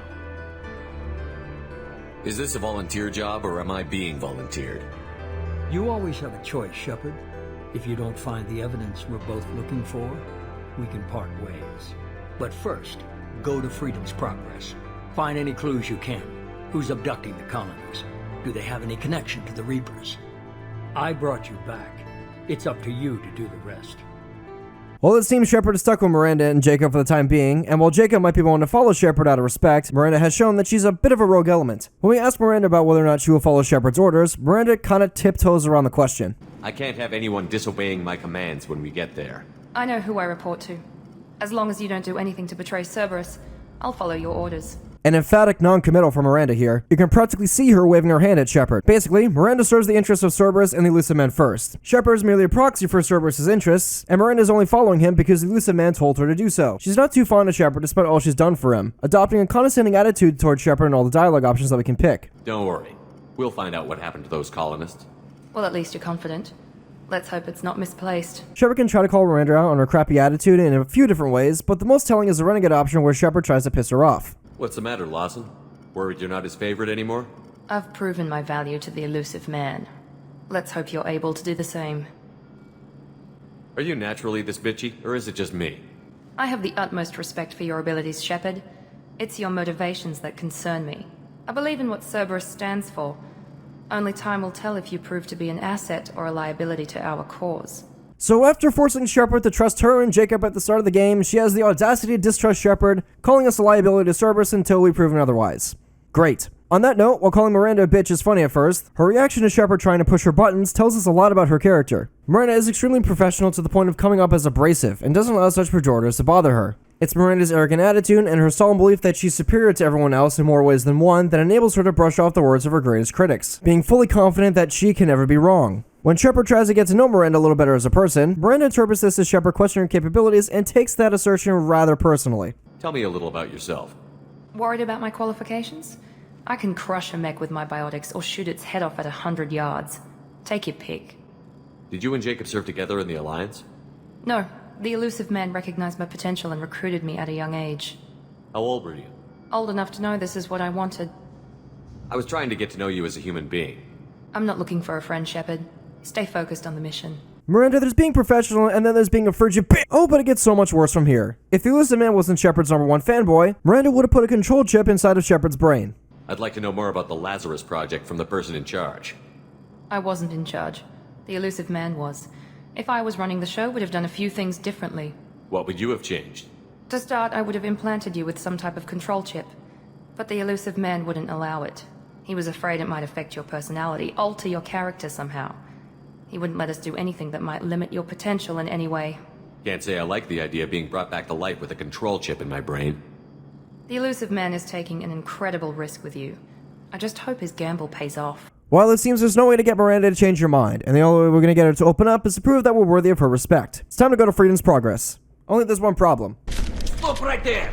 Braza, you said you'd let me handle this. Wait, Shepard? I'm not taking any chances with Cerberus operatives. Put those weapons down! Shepard? Is that... you're alive? The best girl is there! With her team looking for a Quarian named Vitor, but is worried about Shepard trusting Cerberus because of what they did to one of the live ships. Your people really don't like Cerberus. What did I miss? They killed our people, infiltrated our flotilla, and tried to blow up one of our ships. Go Cerberus. Of course, Miranda tries to weasel out of the Quarians' accusations. That's not how I'd have explained it exactly. It was nothing personal. We can argue over who killed who later. Right now, we've got a job to do. Agreed. We work together to get to Vitor. What this conversation is alluding to here is another bit of the Mass Effect expanding universe lore, specifically a novel called Mass Effect Ascension. This novel follows Kaylee Sanders and the young borderline autistic Biotic Gillian Grayson, as Sanders tries to play interstellar keep away with Cerberus. You can try and fill in the details yourself, but of course you don't need to read the novel to understand that Cerberus thinks that blowing up a Quarian live ship is just another day at the office. Despite this, Tally's still willing to work with Cerberus because Shepard still seems to be in charge. However, Praza isn't a fan of Tally's apparent pragmatism, but is a fan of insubordination. Shepard, Praza and his squad rushed on ahead. I told them to wait, but they wouldn't listen. They want to find Vitor and take him away before you get here. We should have expected this. Praza goes over Tally's head to make a break for Vitor before Cerberus grabs him to do God knows what to him. A fair and justifiable decision, but in their haste, Praza and his team perish at the hands of the colony's mechs, placing Vitor's life in danger. What's important to understand here is that Miranda sees this as a betrayal, an affront to Cerberus' mission to protect humanity's interests, with the Quarians jeopardizing Vitor's life, and more importantly, any information about why Freedom's Progress suddenly became a ghost town. This is why Miranda says the following at the mission's end when Shepard must choose between giving Vitor to Cerberus, or allowing Tally to take Vitor back to the fleet, choosing to compromise with Tally by copying the data Vitor gathered from the collectors. Your people tried to betray us once already. If we give him to you, we'll never get the intel we need. In retrospect, maybe Miranda's right. We were foolish to trust the Quarians to cooperate given the history between them and Cerberus. I think we're also foolish to trust Tali's ability to lead Praza's team, or that Praza himself had any respect for Tali to begin with. We can safely assume from the following bit of dialogue that Praza relinquished his command to Tali probably after being strong-armed by Tali's father and the rest of the Quarian Nobility Board into doing so. Praza, you said you'd let me handle this. Wait, Shepard? I'm not taking any chances with Cerberus operatives. Put those weapons down! Regardless of Tali's ability to lead or not, the blame still rests with Praza, as he let his personal feelings get in the way of the mission, with his incompetence and inability to toe the line for the greater objective rubbing Miranda the wrong way. If you recall in our first conversation with Miranda, after the tutorial section, Miranda is entirely professional, not telling Shepard anything about her as opposed to Jacob, who is willing to enlighten us about why he decided to join Cerberus in the first place. Miranda says that she's not looking for a friend, and is only interested in advancing the causes of Cerberus under any circumstances. If that means a sickly Quarian has to be interviewed for information about the collectors and the disappearing colonies, she's gonna be all for it. We need to get this data to the elusive man. Grab the Quarian and call the shuttle to come pick us up. See, Miranda, I will listen to you if you're less of an ice queen and not working for Cerberus. That sentiment also applies when Mass Effect 2 tries to use Cerberus' more sympathetic and honest operative, being Jacob, to try to assure me that Cerberus won't harm Vitor. We won't hurt him. We just need to see if he knows anything else. He'll be returned unharmed. I like how even Mass Effect 2's writers had the foresight to know that it was unlikely for the player to listen to any suggestion made by Miranda, due to how she successfully got the player to dislike her intensely because of how she successfully subverted our expectations of what type of character Miranda actually was and what type of game Mass Effect 2 was going to be. Miranda's ruthless actions, attitude, and lack of empathy has given us no reason to trust Cerberus, and Vitor is in no condition to give coherent answers if Tali is to be believed. So for what's probably the first time in Cerberus' history, we compromise with an alien species in order to achieve our objective. This is a choice that appeals to the Elusive Man's pragmatic side, as he thought that any further cooperation between the Quarians and Cerberus was impossible after the Ascension Project fiasco, only for Shepard to prove him wrong. Shepard, good work on Freedom's progress. The Quarians forwarded their findings from Vitor's debriefing. No new data, but it's a surprising olive branch given our history. You and I have different methods, but I can't argue with your results. While Vitor's Omni tool yielded no information, it was a Pyrrhic victory for all parties involved. The video footage Vitor captured of the Collectors gave us both the trust of the Elusive Man and the proof he needed to confirm that the Collectors are the Reaper's new intermediaries. While Miranda may not like Shepard's decision here, she cannot deny the Elusive Man's approval of the Commander's results. He's traumatized and he needs medical care. Tali will give us the Omni tool data and take him to the flotilla. Understood, Commander. Miranda is left to ironically toe the line and grumble at Shepard's decision to send Vitor back to the fleet instead of being able to do things her way. This causes Miranda's position within Mass Effect 2's story to change a little bit as well, which coincides with the rest of the game opening up after Cerberus gives Shepard command of the Normandy SR-2. Beyond Freedom's progress, Mass Effect 2 will have the ever-arrogant, confident, and cold-blooded Miranda learn some humility by having her take a few checks to her ego. While Miranda may think herself to be a self-righteous demigoddess walking among lesser beings, she's not wholly immortal or fallible, despite Miranda's abrasive attitude making her look like the opposite. Like all mortal beings, Miranda suffers from the human condition, and the hefty amount of emotional baggage that comes with being, well, a flawed human being. Unlike how the Norse goddess Frigg attempts to make her son Baldur invulnerable to literally everything but the matters of the heart, the opposite will be true of Miranda. Unlike the Greek and Nordic heroes of old, she possesses a weakness that's not so easily exploited with a poison arrow or a spear made out of mistletoe. As we've seen thus far, Miranda doesn't allow herself to have any meaningful or complex relationships with others, preferring to keep everyone under her thumb. As we will find out, Miranda is expected to surpass the highest of standards and can't afford to make any drastic mistakes. And so, we are left to question, is Miranda truly as ruthless and confident as she says she is, or is she living a lie? Is Miranda naturally an Ice Queen, or does she have to be one out of necessity? If this is the case, what does the true Miranda look like? How would she act? How would Miranda behave if she decides to wear her heart on her sleeve? And for the final question, is Miranda truly an unstoppable force who is yet to meet a suitable immovable object? Let's turn up the heat and find out.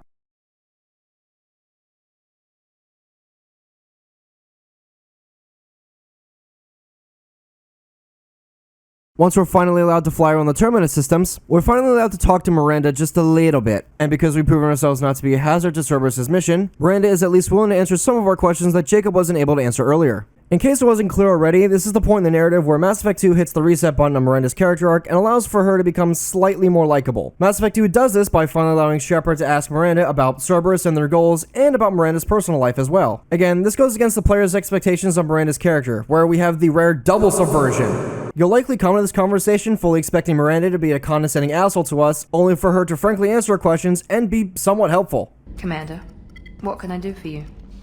You have a minute, Miranda? No doubt you've got a lot of questions. Cerberus isn't as evil as most people believe. If I can help allay any of your concerns, I'd be happy to do so. So, what would you like to know? In her first conversation with Miranda, it's made clear that she still acts as the Elusive Man's agent, ever staunchly loyal to the organization and the man behind it. It should come as no surprise that Miranda comes off as an apologist for Cerberus, wanting Shepard to see the more silver linings of Cerberus. If we ask Miranda what Cerberus's long-term goals are, we get a pretty nebulous answer. I know what we're doing here, but what's Cerberus's long-term goal? The advancement of the human race. Nothing more, nothing less. The Solarians have the Special Tasks Group. The Asari have their legendary commandos for stealth and recon operations. Cerberus is humanity's answer to those organizations. But those organizations are regulated by governments. Who keeps Cerberus in check? Nobody. We're privately funded and our backers trust the Elusive Man to make the right decisions. But he's very clear about our goals. Protect humanity and serve its advancement. Miranda raises some fairly decent points, like how Cerberus is humanity's answer for the various Spec Ops groups the other Council races have. Technically speaking, the Alliance only has one Spec Op group, being the N7 program, if you can even call it that in the first place, as the program is just an intensive combat school for soldiers. The N7 never even became a cohesive combat force like the Asari Commandos, for example, until the Reaper War in Mass Effect 3, so maybe it's a good thing that Cerberus exists. However, it's still concerning that Cerberus is only led by a single man who claims that he has the best interest of not just only Cerberus, but for all humanity at heart. It's also worrisome that Miranda places her absolute trust in the Elusive Man's hands, even though she doesn't know anything about him. What can you tell me about the Elusive Man? Not much that you don't already know. Even I don't have access to most of his background. And you've seen more of him than most ever do. It's rare for him to become directly involved in missions, but you're something special. Whatever else people might say about him, I can assure you he's got humanity's best interests at heart. That includes you and me. How can you be sure of that if you know so little about him? I didn't get to where I am without knowing how to gauge people's motives and ambitions, even from brief encounters. He's no saint, and he'd be the first to admit it. But he is committed. Humanity couldn't have a better advocate. The Elusive Man likes to believe that his opinion is the right opinion, which is a pretty arrogant viewpoint, even if Cerberus was an all-good organization with a squeaky clean past. Cerberus's core values also read like they came off a bumper sticker, and have the same effect in making me roll my eyes. But he's very clear about our goals. Protect humanity and serve its advancement. I suppose Cerberus's mantra is purposely left open so its operatives can be left to interpret its meaning, which on a surface level is fine. That is until you get someone who goes completely crazy with a particular interpretation of Cerberus's values. While I can understand studying the Rachni, I have to ask, what was Cerberus trying to prove by turning people into husks, or Thorian creepers in Mass Effect 1? Were their findings substantial enough to kidnap, torture, and experiment upon Admiral Kahoku for asking too many questions? What was Cerberus trying to prove by unleashing a Thresher on Shepard's squad Nakuz? Quickly, I also like to point out that Garrus, someone who felt like the best way to seek justice is become a vigilante, failed spectacularly in the process because he let his feelings get in the way of his crusade. When you recruit Garrus, the first thing he does is try to remind Shepard of those exact same experiments and assume Shepard is desperate. Frankly, I'm more worried about you. Cerberus, Shepard. You remember those sick experiments they were doing? To put this in perspective, despite losing faith in all conventional governmental and policing systems, Garrus still thinks that Cerberus is a bad idea. Keeping this in mind, the way that Miranda blindly idealizes the Elusive Man and handwaves Cerberus's more questionable aspects is deeply concerning. If Miranda is as good as interpreting people's intent as she claims, then why doesn't she see a problem with Cerberus? Or a better question to ask would be, what value does Miranda see in Cerberus that causes her to leap to the organization's defense? Well, as it so happens, Miranda has the answer to this question, or at least the beginning to that particular answer. This is where Mass Effect 2 starts to deconstruct Miranda's worldview and icy attitude by allowing Shepard to ask her about her personal life. Earlier she wouldn't have allowed such a thing to happen, but because we've impressed the Elusive Man and then Miranda by proxy, she thinks Shepard has earned the right to ask her one or two questions about herself. Miranda even uses the word fair. Tell me about yourself, Miranda. Oh, I guess that's fair. I've spent the last 2 years learning everything there is to know about you. Well, you should probably know that I've had extensive genetic modification. Not my decision, but I make the most of it. It's one of the reasons the Elusive Man handpicked me. I'm very good at just about anything I choose to do. You certainly don't lack for confidence. It's just a fact. My reflexes, my strength, even my looks, they're all designed to give me an edge. No point in hiding from it. It's the reason I'm trusted to oversee the most dangerous, risky, and technically demanding operations Cerberus undertakes. And it's why I was assigned to you. It's my job to make sure you succeed, Shepard. Ah, now we know where Miranda's confidence and her sense of superiority comes from. Miranda considers her genetic enhancements to be indisputable fact, and that there's no point in not taking advantage of them. After Lazarus Project's success, who could argue with her? If she is indeed objectively superior to an average human woman her age, then she would be foolish not to use her gifts to achieve her goals. Cerberus and the Elusive Man would also be equally as foolish not to utilize Miranda to achieve their goals as well. So then, it stands to question, how fancy are Miranda's genetics, and how or why exactly does Cerberus see her as an asset? What level of genetic modification are we talking about? That's very thorough. Physically, I'm superior in many ways.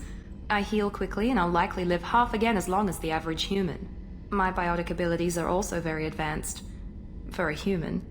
Add to that some of the best training and education money can buy, and, well, it's pretty impressive, really. Okay, now we get a little more from Miranda, but something's going on here. In addition to Miranda possessing enhanced biotic abilities and a 50% longer than average lifespan, Miranda is also 50% stronger, smarter, and attractive than the average human female. But how accurate are these claims? Is there any way to quantify them? Well, actually, yes. We can actually quantify the rarity of Miranda's genes using things like Punnett squares, while also quantifying how difficult the process of creating her likely was. First, we need to understand the difference between what a phenotype and a genotype is, and what homozygous and heterozygous alleles are. A genotype refers to the exact pairing of alleles without concerning how the traits are expressed within said Punnett square.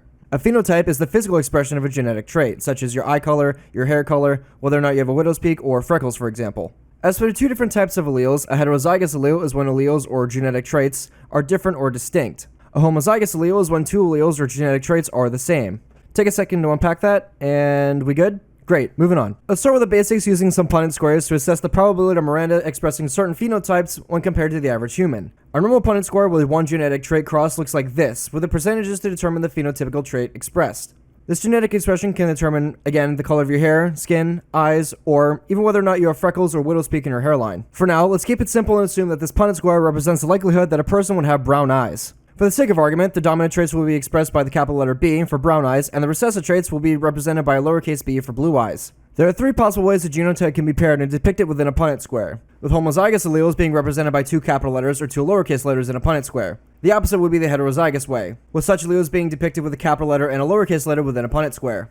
For the heterozygous way, that's usually depicted with a capital letter and a lowercase letter, indicating that a dominant and a recessive allele is present. For this example, in one pair of parents, the brown eyes are absolutely dominant, with no choice of any recessive alleles for any other eye colors. These parents then pass off this phenotype to their offspring, which of course will be physically expressing brown eyes 100% of the time. For another group of parents, both possess the homozygous recessive alleles for blue eyes, with no other traits being expressed for any other eye colors. Same deal as the other group of parents, they pass off their blue eyes to their offspring, with that specific eye color being expressed 100% of the time. However, what happens if the offspring for each homozygous trait decide to do it like they do on the Discovery Channel? Well, this will result in a heterozygous offspring that would express brown eyes. But why? Well, it's because the trait for brown eyes is the dominant type of trait and is phenotypically expressed over the recessive traits for blue eyes. A Punnett square for this particular genotype will look like this, with each possible offspring expressing brown eyes 100% of the time. But it's also important to notice that each variation still carries the trait for blue eyes even though it's not expressed. If this parent has offspring with someone who has the recessive homozygous traits for blue eyes, then they'll have a 50-50 chance of either expressing brown eyes or blue eyes. That Punnett square will look like this, and I encourage you to keep this particular Punnett square in mind as we continue. That was just for a normal person's alleles and phenotypes. We have yet to discover what Miranda's phenotypical Punnett scores will look like. This will depend on a few things, like how Miranda's father would have defined physical perfection. This will leave us with two possible avenues to explore involving Miranda's genetic perfection and how we would define it. Firstly, would the desired outcome be for Miranda to have a high likelihood of her expressing certain physical traits,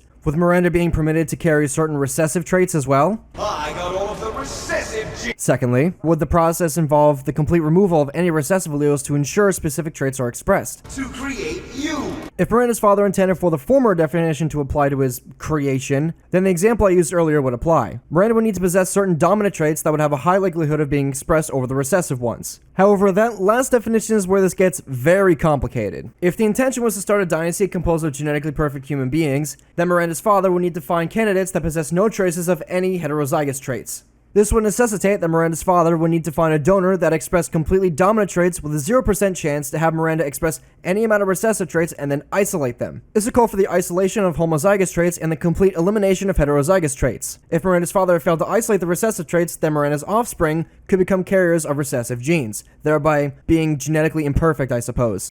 That Punnett square will look like this, with both parents expressing dominant homozygous traits for brown eyes. To use our example from earlier, this combination of genes would give Miranda a 100% chance of expressing brown eyes as a physical feature.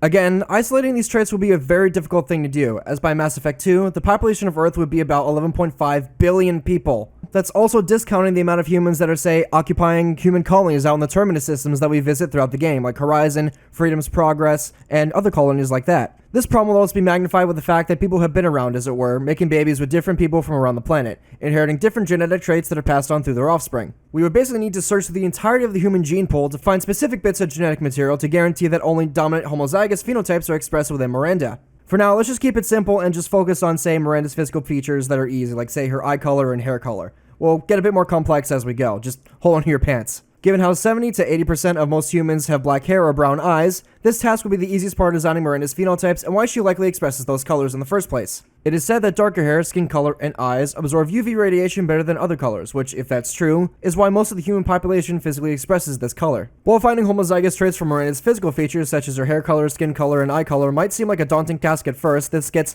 way more complicated when we're isolating genotypes for diseases, genetic disorders, and blood types. In regards to genetic disorders that are inherited from parent to child, we also have to consider the likelihood of people with debilitating diseases or disorders that don't appear until adulthood or late childhood, like Parkinson's, ALS, Werner syndrome, Turner syndrome, Rolick syndrome, hemophilia, or cystic fibrosis. We need to ensure that any candidates don't have any alleles that would give Miranda any of these diseases. As for Miranda's mind, we have to assume that it cannot just be neurotypical, but rather it would have to be neuroatypical in a way that would enhance her intelligence. This would mean that Miranda can't be susceptible to learning disabilities like ADHD, autism, dyslexia, and dysgraphia. Miranda also can't suffer from any mental health issues or hormonal deficiencies that could lead to any disorders like schizophrenia, depression, and bipolar disorder. We would also need to locate candidates that aren't genetically susceptible to drug addiction as well. To make Miranda a truly physically superior human being, she would need to have the homozygous genes that would give her the above average physical strength and lifespan which she has. She would need to have the homozygous genes that would give her the above average physical strength and lifespan she possesses, which would likely mean greater bone and muscle density than the average woman her age, along with a stronger heart and perhaps some bigger lungs as well. Miranda would also need genes that make her more attractive than the average woman by perhaps designing her to be less susceptible to skin conditions like acne, eczema, hives, or maybe even skin cancer. The somewhat obvious but disturbing part of this is that her father would need to choose from female candidates that have genetically high sex appeal as well. Or in other words, Miranda's mothers or genetic donors would need to be really, really hot. Damn, look at those genes! Finally, Miranda will need a blood type of either AB positive or negative, which obviously complicates things quite a bit. For those unaware, type AB blood is known as the universal receiver, and if Miranda's father wants to start a dynasty composed of genetically perfect human beings, then this would assure Miranda's safety in the case of injury, as she can receive blood from any other human being. Here's the problem though. Out of the entire population of Earth, about 5% have a blood type of AB positive, with only 0.5% having an AB negative blood type. Both blood types are extremely rare, and if we factor that in with the entire population of Earth, which we established earlier is 1.5 billion, at least as far as Mass Effect 2 is concerned, then Miranda's father would have a sample size of 575,000 AB positive blood types, and an even smaller sample size of 57,500 AB negative blood types. So if the Lawson dynasty is to be assured in the case of, massive blood loss, then we would have to discount roughly 94% of the entire population of Earth, or in much more real numbers, 10.8 billion people. We also have to take into account everything I said previously about genetic traits and diseases to see if they affect women more than men, or if certain adjustments need to be made at certain genetic levels to make Miranda that much more superior. For example, autism disproportionately affects men more than women, with about every 4 men for 1 female being diagnosed with autism, with another example being something like Turner syndrome, which only affects 1 in 25,000 women, and that is women exclusively. However, because we need to account for nearly every rare genetic disease ever to exist, let's just generalize and divide our previous totals by half to account for female candidates, which would mean that we are down to 316,000 candidates as opposed to our original sample size of 632,000. Yeah, so that's not a lot of possible candidates to pull genetic information from to make Punnett squares that either look like this or like this. And after that long-winded explanation about genetics, we have finally reached genetic perfection for Miranda. But we also need to explain her biotics real quick. Much like we can do with Miranda's genetics, we can actually quantify how powerful Miranda's biotics are, but with less Punnett squares this time around. What a travesty, oh no. Some of the unique attacks Miranda can use in Mass Effect 2 are on par with the alien squad mates. In Mass Effect 2, Miranda is the only human biotic squad mate in the entire game that can use warp, with the other 2 squad mates being Thane and Liara. Miranda is also the only biotic in Mass Effect 2 that can exclusively use slam, after it's unlocked of course.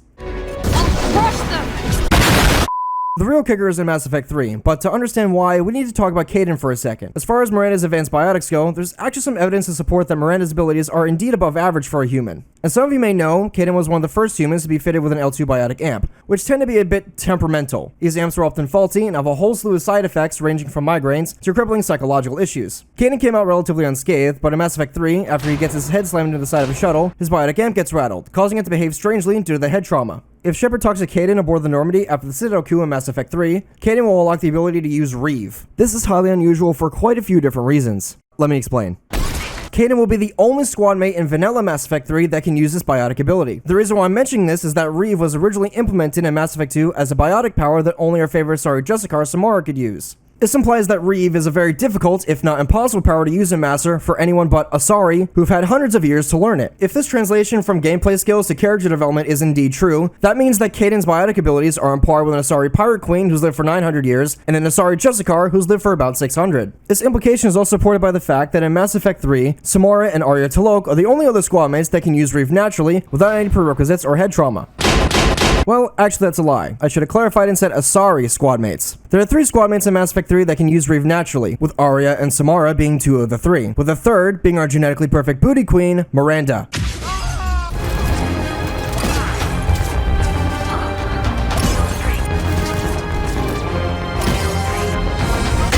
Much like how Kaiden's skill tree works in Mass Effect 3, this would also imply that Miranda's biotic abilities are on par with that of seasoned Asari biotics, despite Miranda herself possessing either 4 or 6% of Samara or Arya's life experience.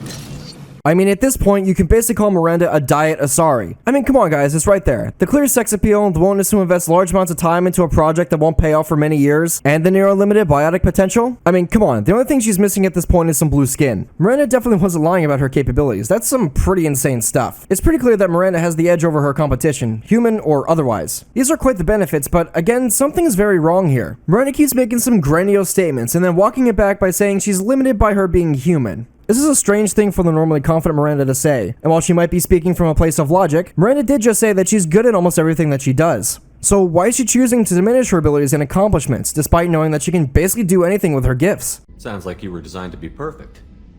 Maybe, but I'm not. I'm still human, Shepard. I make mistakes like everyone else. And when I do, the consequences are severe. Everyone expects a lot from someone with my abilities. Ah, so now we finally understand. It seems Miranda resents that she has all these gifts and enhancements, that she was designed to be essentially perfect in many ways, only for all that alleged perfection to be undermined by her humanity and her emotions. Others expect a lot from the Elusive Man's genetically perfect lieutenant, so when Miranda fails, that reflects unfavorably upon the Elusive Man and Miranda's competence and leadership skills. It would raise certain questions about Cerberus too. If Miranda and her superior intellect can achieve Cerberus' goals, what chance does Cerberus' peons have? These hypotheticals are questions Miranda doesn't want to answer, or even be brought up in the first place. So, she does the only thing that she can do. Miranda leans super hard into everyone's preconceived notions about her until everyone's afraid of questioning her. She cultivates this intense personality that causes everyone to perceive her to be a ruthless and unfeeling ice queen to keep order, when Miranda knows that she has weaknesses and insecurities of her own, of which she does her best to hide. To put it simply, Miranda feels like she's a walking contradiction, physically perfect but emotionally fallible, with Miranda forcing herself to bury her humanity to try and live up to everyone's perfectionist expectations of her. This could also explain why Miranda doesn't allow other people to befriend her, as a personal relationship could expose her flaws, complicating things for Miranda. She likes to keep things simple and within her control, otherwise she will look somewhat fallible, something that Miranda knows that she cannot afford to be. While we seem to have gained a lot of knowledge about Miranda herself, again, these are just assertions and conjectures. Nothing's exactly crystal clear yet involving Miranda's personal history. While we can indeed speculate about Miranda's biotic potential or how strong she actually is when compared to the average human woman her age, we still don't know a lot of things. We still don't know why she received such extensive genetic modification, or why she joined up with Cerberus in the first place. Why does this need to live up to the expectations of others seem to bother her, when Miranda's natural abilities have made it basically impossible for her to fail at anything? Who created Miranda and why? Why or how did Miranda join Cerberus, becoming a staunch defender of the pro-human shadow organization? But most of all, if Miranda clearly sees the benefits of her genetic enhancements, believing them to be immutable and unchangeable, why does she constantly de-emphasize her accomplishments and enhancements, almost treating the latter as if it was a disability or some kind of hereditary illness? Well, you should probably know that I've had extensive genetic modification. Not my decision, but I make the most of it. Luckily, she's willing to share some more insights into her personal life after we've done a few more successful missions, as Shepard impresses Miranda even further. You have a minute, Miranda? Of course. I'm just finishing an operation report. I'm impressed, Shepard. So far things have gone exceptionally well. As Cerberus operations go, this is one of the best I've been a part of. Maybe that's because this isn't a Cerberus operation. Not to you, maybe. But I report directly to the Elusive Man, and I'm here because he wants me to be. Cerberus gave you a second chance, Commander. Maybe you should do the same for us. What did Cerberus do that made you so loyal? I suppose you deserve to know. Do you remember when I told you how I was genetically altered? Well, that wasn't my choice. My father created me. He's a very influential man and extremely controlling. He didn't want a daughter. He wanted a dynasty. I ran away as soon as I was old and brave enough. I went to Cerberus because I knew they could protect me. Well, that was certainly a lot to digest, especially how Miranda hesitates before using the word create to describe her condition. This is also the first time Miranda mentions her father and goes straight to admonishing him, describing him as an extremely controlling man. That doesn't sound normal, but it's interesting how we went from talking about giving Cerberus a second chance to Miranda trusting enough to share something a bit more personal, especially if it seems how she was created is something that bothers her. We also get some insight into why Miranda joined Cerberus, and it seems she didn't join Cerberus on a whim. She joined out of necessity and out of concern for her own safety. Regardless, a question still stands. Exactly how much danger was she in the first place? How bad were the terms you and your father parted on? Shots were fired. Yikes. Not only is Miranda's father an influential and controlling man, but it seems he's also willing to commit filicide when his creation, or I suppose something that he considers to be his property, rebels against him. That's quite a disturbing thought. Your parents being willing to kill you for not conforming to the grand designs for your life? It is downright disturbing. Such disturbing thoughts beg more questions. Like, where was Miranda's mother in all of this? Was she involved in the creative process at all? You've told me a lot about your father. What happened to your mother? I never had one. Most of my genetic material is based on my father's tissue. His Y chromosome was altered with an amalgam of desired traits from various sources. How arrogant can you be? The man is completely egomaniacal. Just another reason I had to get away from him. Okay, everything just got a lot worse. Imagine if most of who or what you are was to be created in the image of an oppressive tyrant. You will be the progenitor of your people in a world that admonishes the very concept. Miranda's father would be your only ancestor by default because your DNA is the most similar to his. It would also be impossible to determine who the various donors were that made Miranda who she is. Whatever modifications her father made to his DNA were pulled into his Y chromosome. So that would mean that Miranda's mother, or mothers in this case I suppose, are only physically expressed in the most acute ways, and they might as well not exist at all. Miranda has to hate that aspect about herself. She is quite literally more like her father than she would care to admit. This man played God, but was somehow surprised when his creation disobeyed him for a gamble at a better life and greater knowledge. It's all the more commendable for Miranda to work up the strength in the first place to escape from her father by, ironically, using her genetic enhancements to seize control of her life. But of course, having an egomaniacal and filicidal father is a type of baggage that someone would end up carrying throughout the rest of their lives. If Miranda's sole purpose in life was to be paraded around as progenitor of a dynasty composed of perfect humans, then how can she possibly feel human at all, with zero agency within her own life? We can see and hear how Miranda struggles with this, as she has trouble describing what she is to Shepard. The best and only way Miranda can describe her feelings is through depersoning herself, by using words like create, or investment when referring to herself. My father invested a great deal in his dynasty. It wasn't a matter of just leaving. I knew he would continue to pursue his investments. Through this, we can also make a few educated guesses on why Miranda is such a stalwart defender of Cerberus. She values the organization not only as a means of protection, but because they offered her something she never had before, a life. I assume that Cerberus approved of your enhanced abilities? Of course. Cerberus fully endorses anything that advances the cause of humanity, genetic alterations included. But unlike my father and his own selfish reasons, Cerberus and the elusive man believe in a greater good. They see the bigger picture, and I feel like I have a purpose here.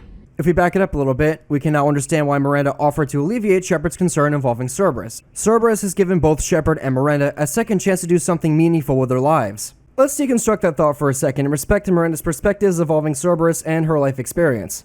In Mass Effect 1, Shepard was given Spectre status as a means for the Council to clean up their own political messes involving Saren. Despite giving the ultimate amount of operational freedom, Shepard still had to report back to the Council, who, by all accounts, preferred to second-guess him or patronize him on the basis of his race. You have to think, if the ultimate position of power and freedom that the Council can grant anyone can be undermined by politics, then it would stand to reason that the Spectres aren't as powerful or respectable as conventional wisdom would have anyone believe. On the other hand, Cerberus promised and allowed Miranda the ultimate freedom to pursue her goals and objectives as she sees fit, giving her a degree of authority and control over her life and aspirations that she's never exactly had before. It would be reasonable to assume that Miranda felt as though she was being stunted, or that whatever role her father desired for her to fill was a waste of her talents. This is the position that Miranda is arguing from, and a perspective that she hopes Shepard will come to realize. Despite being a talented individual with an impressive service record and being able to stop the greatest threat of the Milky Way's brief existence, Shepard was treated as a blunt instrument for political gain. That is to say, Shepard was to the Council as Miranda was to her father. From Miranda's point of view, both herself and Shepard were never able to reach their fullest potential because the powers that be seemed way too keen on kneecapping them. Due to her stunted upbringing, it would make sense that Miranda would want to be part of a bigger picture where she could do something that actually matters, instead of just being a little vanity trophy as we discussed earlier. It's clear that the implications of Miranda's creation still haunt her to this day, and while Cerberus might have given Miranda the life she wanted, the organization seems to only value her on the basis of her enhancements, which in turn will inform Miranda to attribute her greatest successes to those enhancements.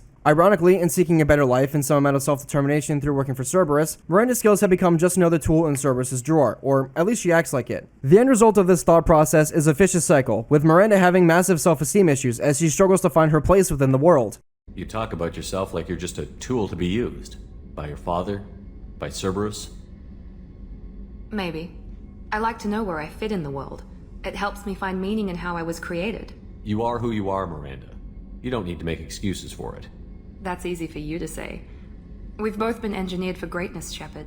The difference is you were great before we rebuilt you. I'm great because of it. Your spirit and personality are what make you great. It's what makes anyone great. That's kind of you. I'm not sure I believe you, but thanks for saying it.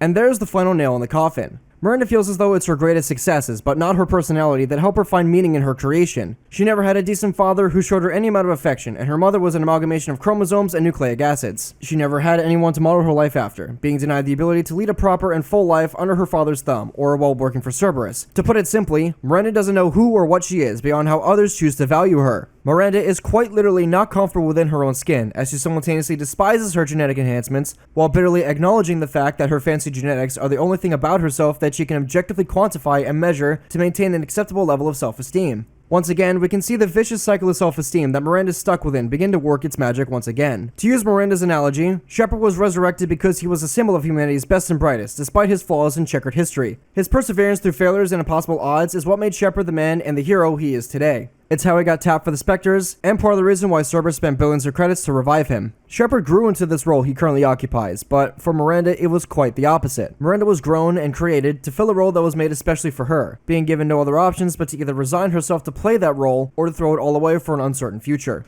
While Shepard might think it's easy just to be unapologetically yourself, Miranda just kinda hand waves the commander's compliments away. While Miranda is certainly grateful for the kind words, I don't think Miranda truly understands what her spirit and personality are. If Cerberus and her father have treated her just as a tool, then can a tool have a personality? At the start of the game, her behavior and abrasive personality seemed to be a front to test Shepard's commitment to Cerberus. Since then, Miranda has softened up a little bit, and is willing to talk about her weaknesses, becoming a bit more crestfallen in the process. Of course, the trade-off for this new understanding has Miranda dealing with feelings she's probably bottled up for years, and places Miranda on the edge of dealing with an existential crisis. The question is, how will Miranda react when all those repressed emotions start to bubble to the surface?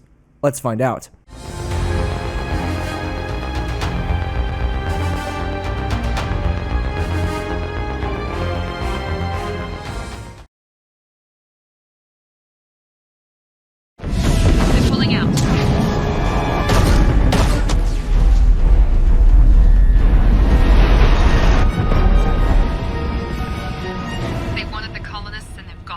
On Horizon, Shepard and the crew in the Normandy finally catch up to the Collectors and get to witness what their enemy is capable of firsthand. The scale and efficiency of their operation is truly something to both fear and marvel. Shepard and crew get in and out as fast as possible, but can't save everyone, of course. After a debrief with the elusive man, it soon dawns on everyone aboard the Normandy what exactly the stakes are here. We can't exactly play keep away with all humanity's colonies all at once and forever. We have to hit the Collectors where they live. While everyone is aware of the stakes and what they need to do to complete the mission, Horizon has given some members of the Normandy some pause, considering that they might not make it back alive. The normally calm and collected Jacob is noticeably disturbed by the horrors witnessed on Horizon. After seeing what those bastards did on Horizon, though, makes you think. Something on your mind? No, just... there's a good chance we're not coming back, even if we get it done. Gonna go take care of a little unfinished business. I imagine everyone else is too. Getting some closure, you know? Jacob is also right. Closure is the operative word here. Everyone must be completely focused here. Anyone still holding grudges or any amount of emotional baggage will be hazards to the team and our greater objective. Everyone who was normally calm and collected before is suddenly a basket case as they try to get all their ducks in a row before they possibly die on the suicide mission. This is no surprise for the likes of, say, Jacob, Jack, Morden, or Garrus, but it is bewildering for Miranda to ask for Shepard's help with a personal matter that doesn't relate directly to Cerberus or to the mission. Shepard, I find myself in the unpleasant position of asking for your help.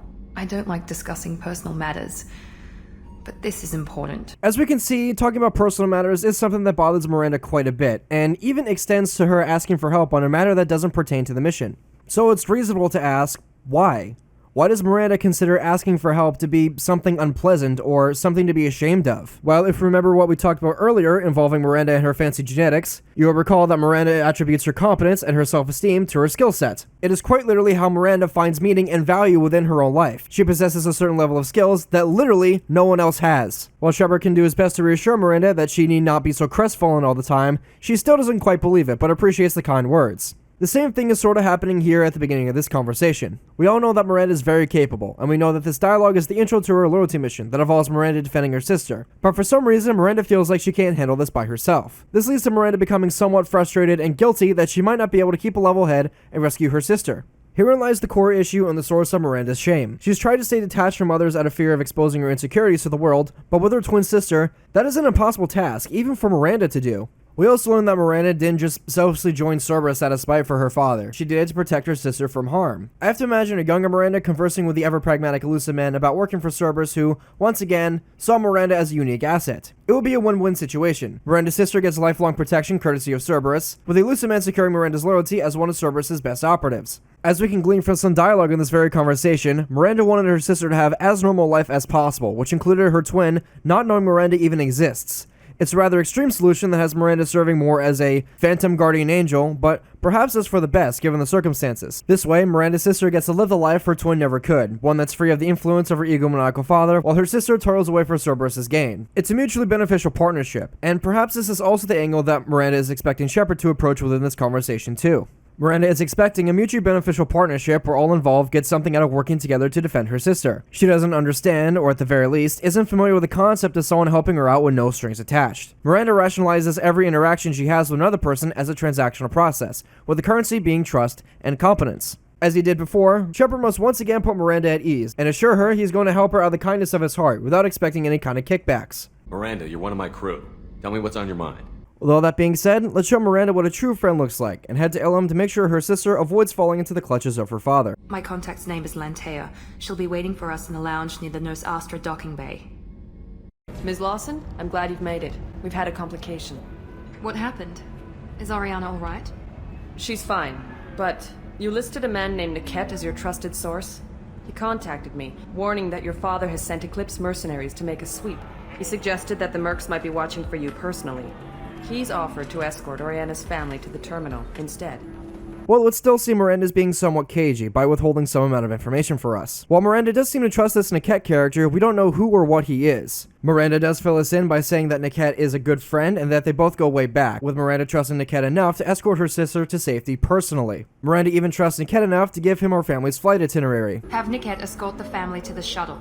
Give him full access to the family's itinerary, just to be safe. As we've seen before, gaining Miranda's trust is a Herculean effort in and of itself. You really have to impress her to gain her absolute trust, which again is part of the reason why Shepard was allowed to help Miranda with this personal matter in the first place. Keeping that in mind, it would stand to reason that Miranda's trust in this guy is pretty well founded, and that she feels she has control of the situation, Eclipse mercenaries or not. Still though, the fact that Miranda still hasn't fully trusted Shepard with the same information that she trusted Niket with should rub the commander the wrong way. A quick example of this lack of trust is the fact that we aren't even given the name of Miranda's twin sister until we both arrive in Ilum, when Miranda kinda lets it slip out of concern. We've had a complication.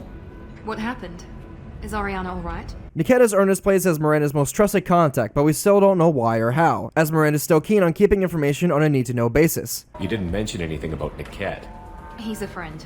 He and I go back a long way. There's little to no reason as to why Miranda would still be keeping us at an arm's length, even though this mission seems to be very important to her. If Miranda did trust Shepard to the extent that she trusts Niket, the commander would be a lot more than just an extra gun. So why hasn't Miranda given us a complete brief on what's going on? Why is she still being very cagey? Regardless, if that's the role the commander is to play, then we're gonna have to trust Miranda's judgment, which as far as both Shepard and our genetically perfect Booty Queen are concerned, is nigh infallible. Simply put, Miranda's in charge on this one. It's your sister, Miranda. What do you want to do? Lantea, we'll follow Niket's suggestion. Shepard and I will take the car and draw their attention. Have Niket escort the family to the shuttle. Give him full access to the family's itinerary, just to be safe. Understood, Ms. Lawson. So the plan is for us to get shot down by Eclipse while your sister gets to safety? Eclipse will be under orders to take my sister alive. They won't risk anything that could kill us. I doubt Eclipse will send all their people just to stop you. Do you want to get Niket can take care of himself. Besides, any armed backup... I'm ready whenever you are, Miranda. Thank you, Shepard. I appreciate this. I hadn't planned on Eclipse. But they never planned on you. Damn it! Eclipse mercenary gunships. They'll be dropping troops in the cargo areas.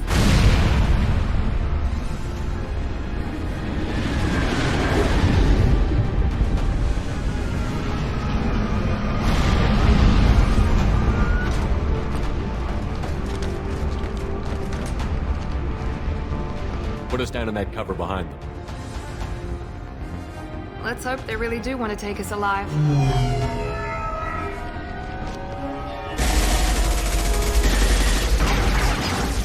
Hold fire! I said hold fire, damn it!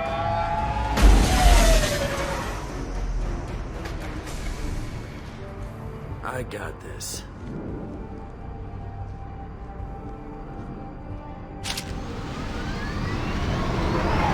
Since you're not firing yet, I trust you know who I am.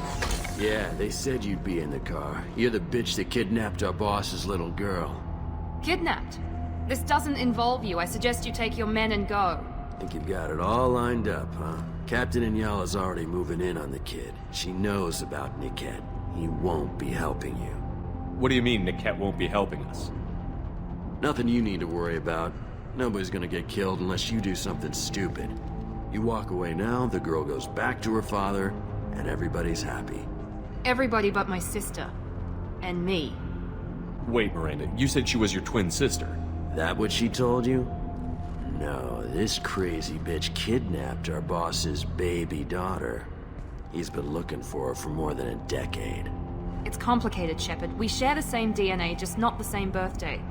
You took a baby from the richest guy in the galaxy, lady. I don't know what your damage is, but you're not getting away with it. Okay, Oriana, who's also a perfect clone of Miranda, was kidnapped by Miranda as a baby when she ran away from her father, and Niket is no longer helping us for some reason. Oriana is also at the very least 10 years old and doesn't know anything about what the hell is going on because she was a freaking baby! Miranda's got some explaining to do, but with Eclipse moving on to Niket and Oriana, we gotta take care of some business first. When I say the word, we unleash hell on your squad. So I suggest you walk away nicely. Unless you...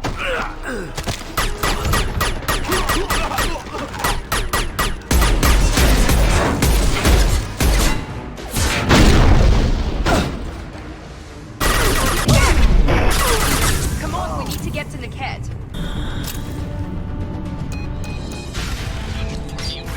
Team 4.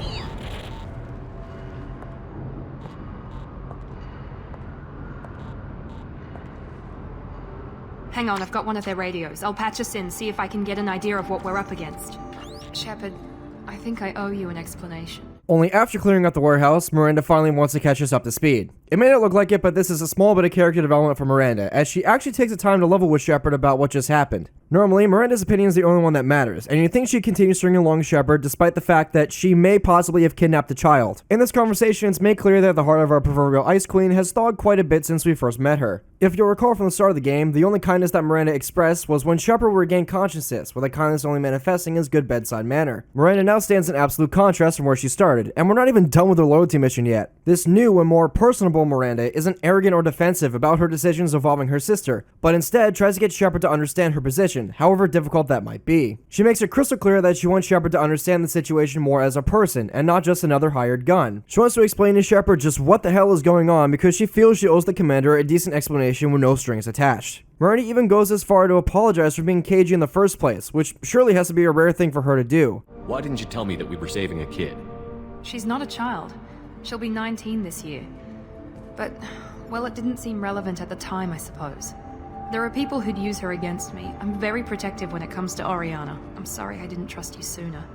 You deserved to know. You can certainly interpret this as Miranda deciding to come clean after the Eclipse commander outed Oriana's age, but in doing so, you still have to respect Miranda's decision to be apologetic in the first place as well. In this apologetic state, Miranda also takes the opportunity to explain why she's extremely protective of her sister, which in turn recontextualizes her actions and her icy attitude throughout the entirety of the game thus far. I can understand choosing to go your own way, but you stole a young child from her father.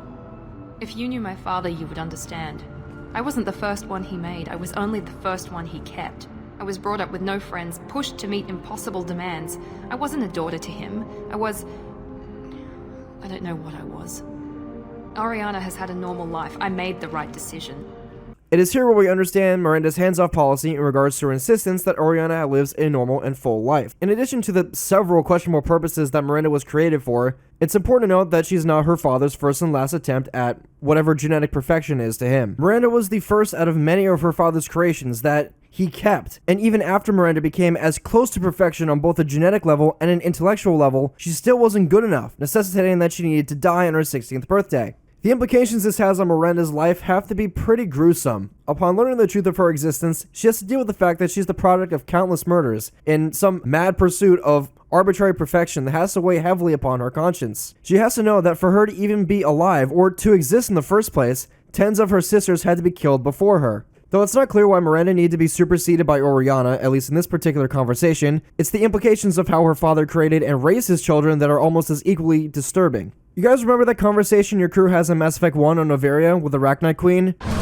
Remember when your squad makes a sort of offhand comment about how a kid trapped in a closet until he or she was 16 would probably be a little bit crazy? A child left alone in a closet until she is 16 would not be sane. Yeah, so this is literally what happened to Miranda right down to that very age. She wasn't allowed to have any friends of any kind, and was pushed to meet impossible demands. As we talked about earlier, Miranda's genetic enhancements and superior intellect were paired off with the best education money can buy, but that doesn't mean that she enjoyed every second of it. There's only so many times you can force somebody to count to 20 in Greek, or realize that your first response to being whacked on the head with a vase by your father was an extremely unhealthy one at that.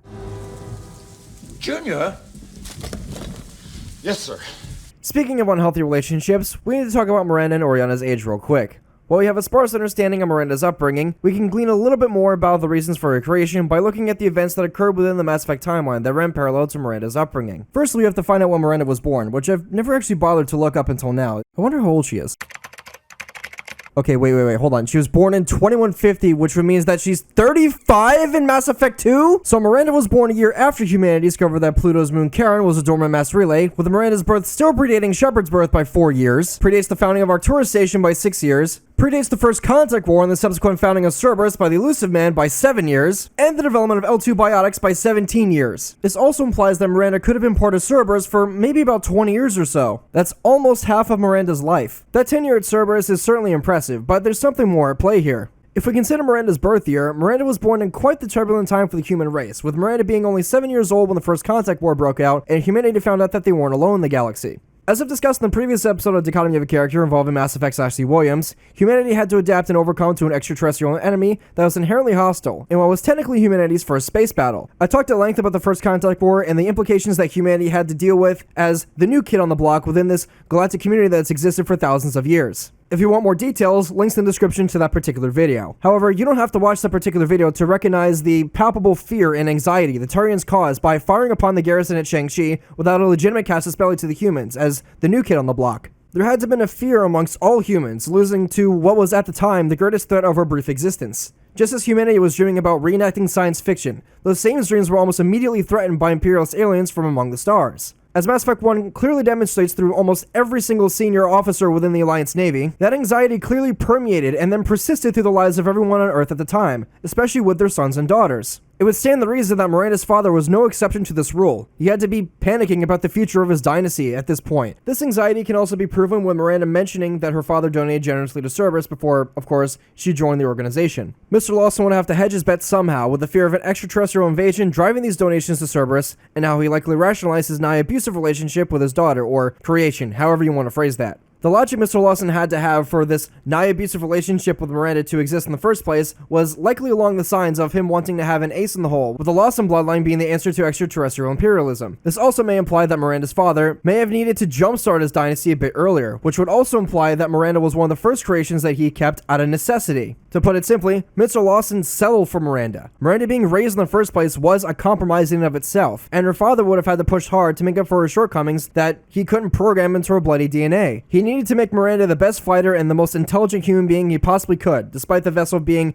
imperfect in his eyes. This is why Miranda's father likely didn't relent on making Miranda extremely capable, forcing her to live a very insular life. As Miranda says, her father was extremely egotistical when it came to building his dynasty, and the anxiety of being integrated into a galactic community that has already existed for thousands of years would be an excellent excuse to run his creations ragged. With this in mind, the excuse to create Oriana becomes a bit more clear given the less tumultuous and predictable political climate of the time. Within Mass Effect 1, it's made clear that humanity was indeed the new kid on the block, but was still being treated as second-class citizens. This obviously would have not gone well with the Lawsons or with Cerberus. Humans need to be the dominant species in the galaxy to safeguard against imperialism, as per the original goal. This could have given Miranda's father a chance to try again, so to speak. So then, what age did Miranda know that her father was planning to commit filicide and literally put another one in the oven? Well, that'd actually be quite simple. If we take Miranda's overall time of employment with Cerberus, we can also narrow down the year and age when Miranda decided to ditch her father, taking baby Oriana with her. It's been established that Oriana, during Miranda's loyalty mission that is, was nearing her 19th birthday. So all we have to do is take Miranda's age, which is again 35, and subtract the two values from each other. This would mean that Miranda was likely 14 or 15 when she learned of her father's plans to replace her with Oriana, and either 16 or 17 when she decided to use the Josar's sacred technique against her father. All jokes aside, Miranda decided to run when she was arguably still a kid, an extremely capable kid, but a young girl who had to organize an entire life for her baby sister and herself alone. From this perspective, we can understand why Miranda doesn't like being indebted to others and why she dislikes talking about her personal history. It's highly likely that it may very well be out of the safety for her sister. Her icy attitude and abrasive personality are only a means for Miranda to shield herself from her own deepest insecurities, but also to protect her own sister. This is why Miranda keeps people arm's length and why Oriana living a normal life is imperative to her. Miranda has spent her entire life as a self-loathing, neurotic, antisocial basket case whose biggest fear is that someone else would have to relive her childhood and the environment that made her hate herself. If Shepard doesn't do this mission with Miranda, Oriana gets uprooted from the normal and idealistic life she's always known to be paraded around by her father for God knows what reason, which is something that Miranda will not and cannot allow. So when Miranda says this, Oriana has had a normal life. I made the right decision. I can say with the same level of firm confidence that Miranda absolutely made the right decision in hiding Oriana from her father. Now that we explain why Miranda is so fierce and protective of her sister, we still have another matter to deal with, being the possibility that Miranda's father got to Niket. Obviously, this puts Miranda on edge. I'm a bit worried by what the Merc said. If they've got to Niket somehow, this is going to be harder than I'd planned. If her father got to her most trusted friend and confidant, he can easily get to Oriana and reclaim his property. Given the circumstances, it's important that Niket follows through, but his motivations and allegiances do seem to be a bit sketchy at the moment, which is something that Shepard can press Miranda about. I hope your friend can be trusted. Absolutely. Niket is one of my oldest friends. I guess you could say he was my only real friend. He's the only person I didn't cut ties with when I left my father. Is there a chance your father could be using Niket to get to you? I'm sure he's tried, but Niket's one of the few people who understands what my father is really like. I trusted him with my life when I ran from my father, Shepard. He won't betray me now. Despite the possibility of Niket being knee-deep in Eclipse troops or being bought off by her father, Miranda has the utmost confidence Niket will pull through him because she trusts him, and still feels as though she is an excellent judge of character. It also sounds like Niket is the only person Miranda trusted with every excruciating detail of her life and childhood, to which Niket seemed to take in stride. To put the importance of Miranda's trusting relationship with Niket, Shepard was only privy to the surface details of Miranda's past. Niket probably knows all the nitty-gritty details based upon how Miranda regards him as a good friend. As far as Miranda is concerned, Niket knows the stakes and the price Oriana will pay if he doesn't follow through. Or will he? After blasting and biotically charging our way through Ilum's warehouse districts, we get a disturbing call over the radio. Niket has reached the terminal. He'll switch the family over to our transport. Niket? But that can't be right. Maybe the captain knows we're listening in and she's feeding misinformation about Niket making a switch. Or maybe it means something else. Niket wouldn't do that. Damn it, why won't this thing go any faster? Did Niket know that you took Oriana from your father? No, he just found out about that recently. It was too personal to involve someone else. I never really thought about it, but maybe... No, he'd have to understand why I did it. He knows what I went through. What makes you so sure that Niket wouldn't turn on you? He could have turned on me when I ran away. I'm sure my father tried to buy him off. If he didn't do it then, why would he do it now? The message on the radio seemed pretty clear. He wouldn't betray me. We'll be at the transport shuttle in a moment and we'll clear this up. Go any faster. Did Niket know that you took Oriana from your father? No, he just found out about that recently. It was too personal to involve someone else. I never really thought about it, but maybe... No, he'd have to understand why I did it. He knows what I went through. What makes you so sure that Niket wouldn't turn on you? He could have turned on me when I ran away. I'm sure my father tried to buy him off. If he didn't do it then, why would he do it now? We may have had a minor complication with our reliable friend Niket, who seems to have turned traitor, which is something that Miranda cannot fathom. Still, Miranda hedges her bets to the benefit of Niket, which is unusually naive of her to do so, considering everything we've learned so far. Seeing the normally cold and rational Miranda in denial is absolutely out of character for her as well, so this whole situation with Niket has to be causing him to behave irrationally in some capacity or another. It's clear she's holding on to some ideal of Niket as this infallible and incorruptible being, which is both ironic and very sad for quite a few different reasons. But before we say anything more, we need to actually confirm what Shepard already suspects and what Miranda is still openly denying. The message on the radio seemed pretty clear. He wouldn't betray me. We'll be at the transport shuttle in a moment and we'll clear this up. Listen to me. I've got authorization to change their booking. I'm sorry, sir. We're under security lockdown. Until the situation in the cargo terminal is resolved, no passengers can be rebooked. This isn't worth my time, Niket. I get paid regardless of how the girl gets there. No. I was told that I could handle this my way. We're not traumatizing the family any more than we...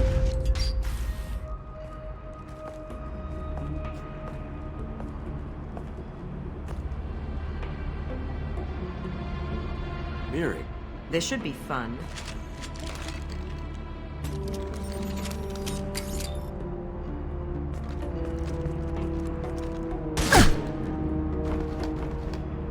Niket, you sold me out.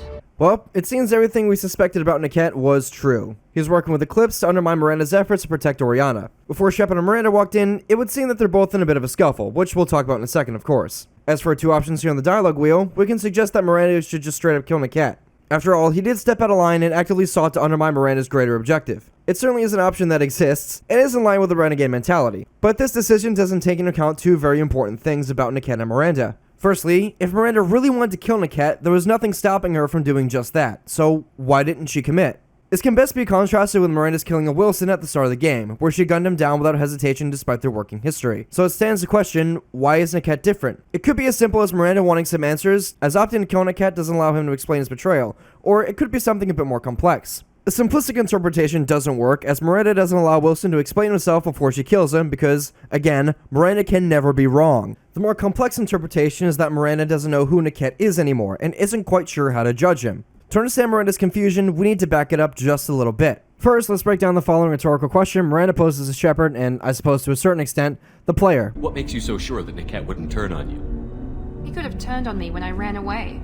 I'm sure my father tried to buy him off. If he didn't do it then, why would he do it now? Using Miranda's words, why now is the operative phrase here. As I said previously, Miranda views every social interaction as a transaction, with the currency being her trust. Miranda was informed of this way to view social interactions by her upbringing, where she was a means to an end. The same thing could be said about Cerberus and the Elusive Man, who, as I said previously, only took an interest in Miranda for her unique skill set in exchange for her sister's protection. In regards to Niket, he's the only frame of reference that Miranda possibly could have in regards to a healthy relationship. He is the only person throughout Miranda's life that has offered the three things she wanted the most: sympathy, a friend, and most importantly, the freedom to choose. By all means, this would make Niket a stand-up guy, at least as far as Miranda is concerned. Surely, this would be a positive thing, for Miranda to have a friend to confide in, right?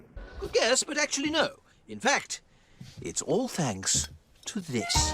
Firstly, even though Niket helped Miranda because it was the right thing to do at the time, doesn't mean Miranda didn't view that help as a sort of exchange. The logic being here is that because Niket gave Miranda a new lease on life, this transaction necessitated that Miranda need to be in Niket's debt perpetually, given all the times her trust and autonomy were breached by her father and to some extent by Cerberus. Remember, Miranda feels like she's just a walking set of tools. She doesn't consider herself to be a person with thoughts and feelings of her own, something which Niket helped her realize. This has the obvious result of Miranda idealizing Niket, holding that image of him dear to her heart as the first person she could rely upon as a young, impressionable, and emotionally stunted teenager. In regards to Niket's betrayal, we are now aware of the how, but the why still isn't made clear, so let's have Niket explain himself. How do you want to handle this, Miranda? Why, Niket? You were my friend. You helped me get away from my father. Yes, because you wanted to leave. That was your choice. But if I'd known that you'd stolen a baby... I didn't steal her. I rescued her. From a life of wealth and happiness, you weren't saving her. You were getting back at your father. How did Miranda's father turn you? They told me you'd kidnapped your baby sister all those years ago. They said I could help get her back peacefully. No trauma to the family. I told them you'd never do that. They could go to hell. Then you finally told me what you'd done. I called them back that night. Why didn't you call me, Niket? We've been through a lot. You could have at least let me explain. I deserve to know that you'd stolen your sister, Miri. I deserve to know you were with Cerberus. But I had to hear it from your father first. Given this response from Niket, we are now aware as to why Niket decided to betray her and the two crucial mistakes Miranda made to make Niket distrust her. Firstly, She assumed that because Niket helped her out once as a kid, her savior will ride to her aid regardless of the circumstances. To qualify that point, we need only to look at how Miranda refers to Niket with her own dialogue. Miranda refers to Niket as an old friend, someone she goes way back with, but as we progress through the mission, it's made clear that Miranda is seriously overplaying and exaggerating the supposed relationship she has with Niket. The issue here is that Miranda doesn't realize that this image she has of a rescuer, being Niket of course, is radically idealized. As far as Miranda is concerned, Niket can do no wrong because of how Miranda views interpersonal relationships as a transaction. Think about it like this. Niket helps Miranda escape from a life of emotional abuse. Therefore, this transaction necessitates that Miranda must hold Niket in high regard because of how Niket basically gave her a new lease on life. This also goes hand in hand with Miranda's second mistake. Miranda assumes that because Niket gave her the freedom to choose, he would be okay with Miranda giving Oriana the same kind of freedom. Miranda assumes that Niket is as dedicated to protecting her sister as it's the only thing that mattered to her throughout her entire life. This is Miranda's sole objective, to live vicariously through her sister, something that Niket might not feel as strongly about, especially considering how Miranda doesn't even seem to trust Niket with information about her sister. Why didn't you call me Niket? We've been through a lot. You could have at least let me explain. I deserve to know that you'd stolen your sister, Miri. I deserve to know you were with Cerberus. But I had to hear it from your father first. Miranda can be mad at Niket all she wants. The ball was always in her court regarding letting Niket in on her sister. But then again, it's not entirely her fault. As her caginess was a symptom of her upbringing after all, it's very telling how damaging Miranda's upbringing was that the one person Miranda fawns over, the one person Miranda silently claims she trusts and yet somehow doesn't trust, is another casualty of her upbringing. That being said, it would be wrong to make Niket out to be the bad guy here, as he could have just went along with Captain Anyala's plan to, I don't know, take Oriana back to her father kicking and screaming instead of quietly moving the family onto a different shuttle. As Niket says in juxtaposition to Captain Anyala, "This isn't worth my time, Niket. I get paid regardless of how the girl gets there." No. I was told that I could handle this my way. We're not traumatizing the family any more than we... Given this, he still cares on one level or another about Miranda, or Oriana's family at the very least. If we jump ahead a little bit, Niket will also admit to valuing Miranda's discretion in regards to her father's search for Oriana. Miranda's father has no information about Oriana. I knew you had spy programs in your father's system, Miri, so I kept it private. I'm the only one who knows. That being said, Niket still draws the line at Miranda distrusting him. The main reason why Niket is angry at Miranda for stealing her sister is that Miranda was old enough to make her own decisions, whereas Oriana was not. If you press Niket further about this, he'll criticize Miranda for effectively using her father and to a certain extent Niket himself as a means to an end. How much did Miranda's father pay you? A great deal. Damn it, Niket! You were the only one I trusted from that life. He knew you felt that way. That's why he bought me. So you just took his money. Don't get holy with me, Miri. You took his money for years. He's worried about the implications of his actions and wants to atone for it the best way he can. Sure, it's a bit backwards, but it's the best way Niket feels as though he can do so. How did Miranda's father turn you? They told me you kidnapped your baby sister all those years ago. They said I could help get her back peacefully. No trauma to the family. I told them you'd never do that. They could go to hell. Then you finally told me what you'd done. I called them back that night. While you and I can certainly understand Niket's point of view, sympathizing with him is another thing entirely.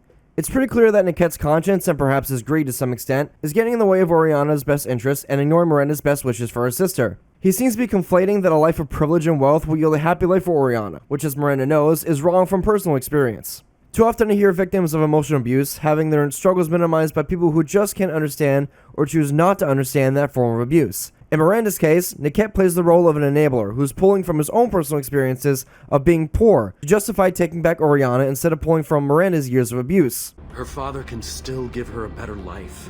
You don't know what my father wants for her. I know that I've been poor, Miri. I didn't much care for it. Simply put, the only opinion that should matter here is Miranda's, and while she is at fault to some extent for letting the situation with Niket happen in the first place, Niket himself is definitely the villain here. Not only did Niket actively undermine Miranda after she trusted him implicitly with her sister's life by giving him full access to her family's itinerary, he also took her abuser's money and teamed up with a group of ruthless cutthroat mercenaries to spirit away Oriana before Miranda was any of the wiser. Miranda herself sums up how far Niket has fallen. He wants to take a girl away from the only family she's ever known. Doesn't that tell you what he really is? Miranda is also correct when it comes down to it. That meaning, regardless of how Miranda or Niket feels about Oriana's future, it's a sunk cost at this point now that Eclipse is involved. Paragon Shepard puts it best. If you're working for Miranda's father, that means he knows about Oriana. We need to find a new solution. As we come to the end of Miranda's loyalty mission, we are left with a choice. A choice that most of you might argue is done for flavor and lacks any sort of impact. I talked about this illusion of choice that Mass Effect 2 offers you in the same sense that I talked about it in my Dichotomy of a Character episode featuring Garrus. In that video, I talked about how allowing Garrus to kill Sidonis, it was mostly a decision that's done for flavor on account of the suicide mission. Did how Mass Effect 2's suicide mission was designed, BioWare foresaw the need to make some characters' loyalty missions impossible to fail. This covers the 3 characters that can lead the second squad through the collector base, such as Garrus, Jacob, and the subject of this video, Miranda. Basically, as far as gameplay goes, the choice to intervene in Miranda's killing of Niket is ultimately up to personal preference that is divided into 2 outcomes. However, that's not to say that this choice lacks impact because of the bearing it has on Mass Effect 2's gameplay. Our choice to have Shepard intervene or not will result in 2 different kinds of Mirandas. So, with that being said, do we allow Miranda to tie up the only remaining loose end to her father, or do we suggest a different and more constructive approach to the matter? Let's go with the former choice and see where that path goes. If you're working for Miranda's father, that means he knows about Oriana. We need to find a new solution.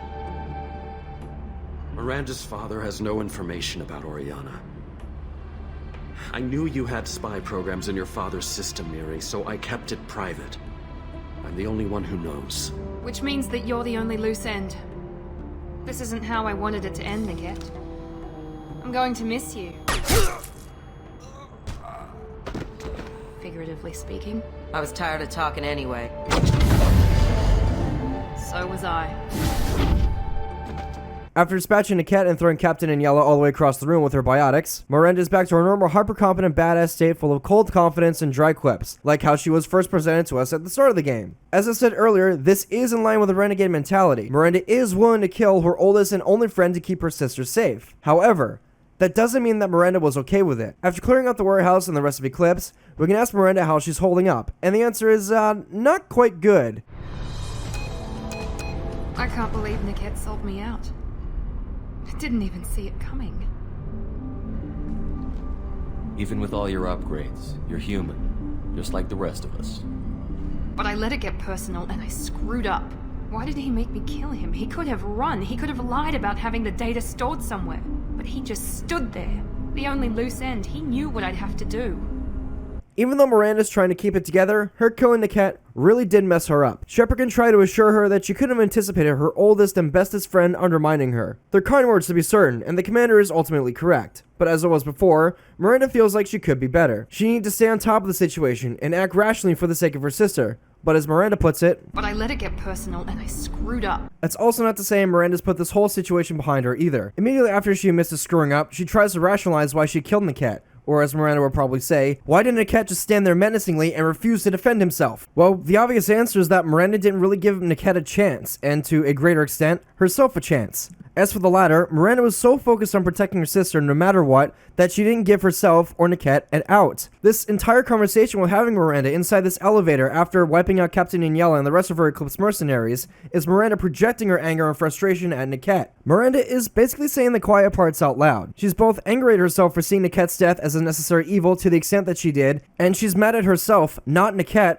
for not stopping herself. Here comes that cycle of self-esteem to bite Miranda in her big bubbly butt once again. She's supposed to be extremely capable, more so than everyone else, but when she makes a mistake, she beats herself up over it. There's also parallel to be drawn here with Miranda's initial attitude regarding portrayal at the start of the game. At the beginning of Mass Effect 2, 4 things are made clear. Firstly, Miranda's opinion is the only one that matters. Secondly, Miranda's of the opinion that she can never be wrong. Thirdly, Miranda claims to be an excellent judge of character. Lastly, Miranda values herself based upon how capable she is. Keeping those 4 things in mind, at this very moment, Miranda is calling into question those very things, and the very notion of her being wrong is soul-crushing to her. If we couple all that with having to hastily gun down one of your oldest friends as a means to shore up her inadequacies and protect her sister, we are left with a Miranda that just got a huge existential reality check. Shepard can try to help Miranda rationalize Niket's death and everything else that she's dealing with at this present time by either saying that Miranda's oldest friend was trying to call her bluff, or that Niket wanted to atone for his past misdeeds involving helping and then hindering Miranda. As for the former, Miranda will have the following to say.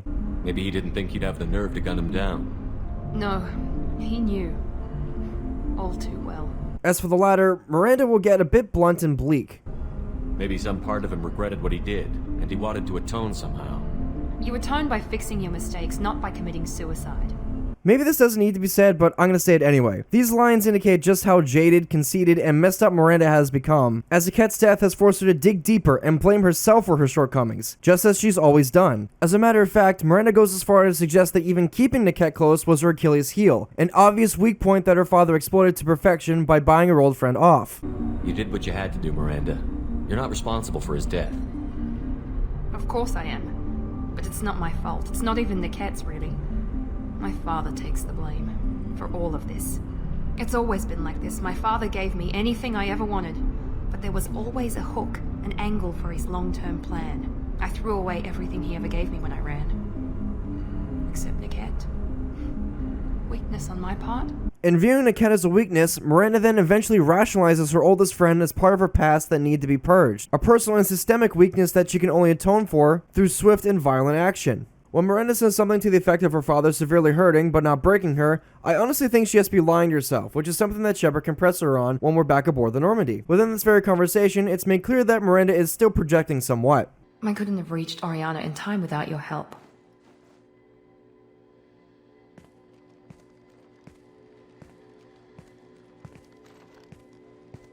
And you proved yourself trustworthy. Unlike Niquette, I'm glad I got to take him out myself. Who are you trying to convince? Me or yourself?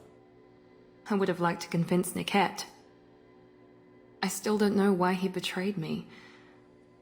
I regret that it came to that, but I did what I had to do. It's kind of ironic. Miranda killed the last person tied to her past, and in doing so, she's achieved everything that she's ever wanted to. By all means, Miranda should be happy, but she cannot help but feel crestfallen. She chose to work for Cerberus to provide for and to protect her sister.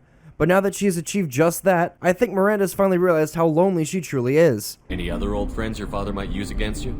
No, I cut ties with everyone else. Anyone I'm close to now works for Cerberus. Or you. My father's powerful, but he won't cross the elusive man. Well, sure, Miranda still does have Oriana, which Shepard can actually comment upon as it so happens, but we have to consider that the one time she decides or doesn't decide to reveal herself to her sister might very well be the last time she might see her, because of the enemy the crew of the Normandy face. While Miranda's perfectly fine living on knowing that her sister is safe, Miranda will have to live hand to mouth fighting the collectors with Shepard. It is a lonely life, but one that's at least familiar. However, there is another and perhaps better path where Shepard can offer Miranda something a bit more constructive that doesn't have to end with our illustrious booty queen tying up loose ends with hails of bullets as she's become so accustomed to doing. This isn't how I wanted it to end, Niquette. Miranda, wait. You don't want to do this. This has to end here, Shepard. My father will keep trying to find Oriana. Maybe Niquette can help. Talk to your father. Just say you got here first. I'll tell him that you hid her. That I don't know where she is. I never want to see you again, Niquette. Done.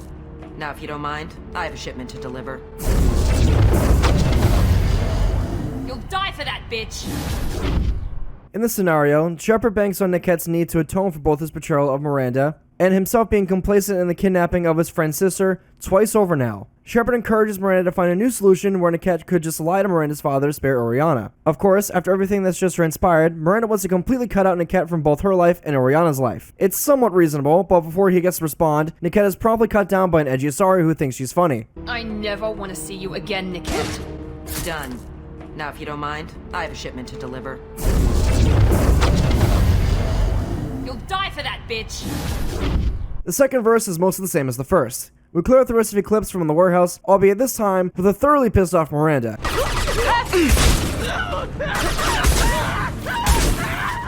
Once we're free and clear and get back to the elevator or the docking station, it's clear that Miranda's still in anguish over the death of her oldest friend. She still feels like she could have just killed Niquette with no regrets, but that can't be true after what just transpired. Killing Niquette was the simplest and safest option, requiring Miranda to set aside all of her personal feelings for the sake of her sister. It was a simple, yet complex decision, a choice that Miranda might have felt like she was robbed of making by Shepard. Of course, placing the blame squarely on Shepard would be the wrong thing to do, and luckily Miranda's smart enough to realize that. To get personal, and I screwed up. Why didn't you let me kill him? I could have handled that. But watching him get gunned down by that Asari bitch. After talking it through with Miranda, it's clear that she would have regretted being as ruthless as she possibly could have been. This time, instead of completely shouldering all the blame, like she does if Shepard doesn't intervene, the commander has Miranda realize that she would have regretted killing her oldest friend despite everything Niquette has done thus far. You still cared for him, even if he betrayed you. You're right. And my father knew it. He used that against me. It's always been like this. My father gave me anything I ever wanted, but there was always a hook, an angle for his long-term plan. I threw away everything he ever gave me when I ran. Except Niket. Weakness on my part? Make no mistake, Miranda's so correct here about Niket being her Achilles heel, but this very notion has a different context this time around. Instead of Miranda blaming Niket for not attempting to stop her, she feels sorry that Niket was just another pawn in her father's game. She's beyond pissed that her father managed to corrupt that one person she will later say the following about aboard the Normandy. I'm glad Niket tried to redeem himself, for what good it did. Thank you for stopping me, Commander. Sounds like you had a soft spot for Niket after all. I didn't have many friends. Niket was one of them. He never wanted anything from me. He was safe, comfortable. A reminder of a more innocent time, I suppose. Sure, we can certainly admonish Niket for being both a traitor sellout and a wet blanket all we want, but ultimately, Miranda is still correct about her father being responsible for all of this. The puppet master pulled on his strings. He wanted Miranda and those who remain close to her to suffer. He hurt Miranda once and did so again in an elaborate attempt to break her through with Niket and Oriana, but ultimately, he failed. Despite all this, Miranda still believes that she is, in fact, her own person. It's okay, Shepard. My father hurt me, but he didn't break me. As much as he tried to turn me into exactly what he wanted, I'm my own person. This outcome from Miranda's loyalty mission offers some stellar character development for Miranda. She not only acknowledges the how and why her father tried to hurt her, at least this time, but she also becomes a little less conceited and more grounded on account of this whole ordeal, serving to affirm that Miranda does indeed have autonomy. She has control over her own life, self-identity, and decisions, for better and for worse. It might be a simplistic conclusion for the average person to draw, but for Miranda, this is a very big step in her character arc. Keeping that in mind, we can safely say that this whole situation has been a complete disaster for Miranda's father. Not only was his money not enough to make Niket follow through with his betrayal, but the person he wanted to hurt the most actually came out better for it, with a big stride towards being completely, or somewhat, self-actualized, vindicating any and all decisions Miranda has made to protect Oriana for better and for worse. You still have Oriana. My father didn't give her to me. I rescued her, but yes, you're right. I still have something. Thank you. Bravo, Miranda. Bravo. Now all that's left is to ride off in the sunset to fight the collectors, right? Well, no, not exactly. We have a couple more things to talk about first. Miranda still has one last small but significant stride to make within her character arc in the very same mission. If the scene within the elevator where Miranda reflects on Niket's death served to further ground Miranda as a person who believes and fears that interpersonal relationships are needless complications, then the scene directly after that shows Miranda overcoming that fear, with Shepard's help, of course. No sign of eclipse. It looks like we're clear. There she is. She's safe. With her family.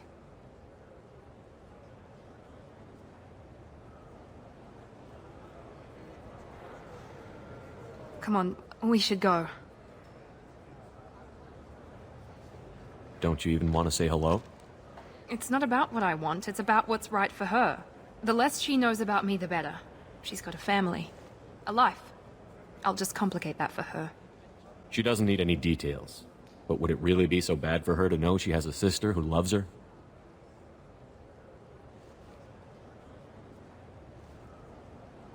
I guess not. Go on. We'll wait here.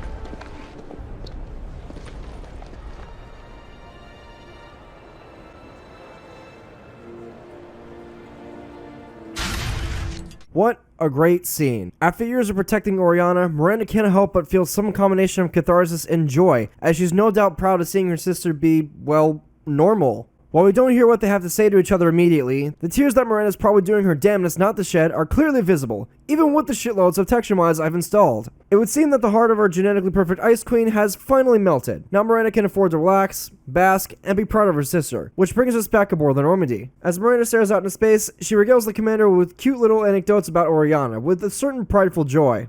Are you happy about your sister's relocation? She has what I wanted her to have. A normal life, and the freedom to choose her own path. And she knows she has an older sister. A friend. You never told me what you talked about. I introduced myself. Her family was shocked. She adjusted quickly, of course. She's as smart as I am. She plays the violin, loves the adagio movement of Nielsen's Fifth, just like I do. She wants to work in colony development. Told a joke about it. She's really funny, something we don't share. Are you gonna talk to her again? I honestly don't know. For once, I haven't planned that far ahead. I'll deal with it after our mission.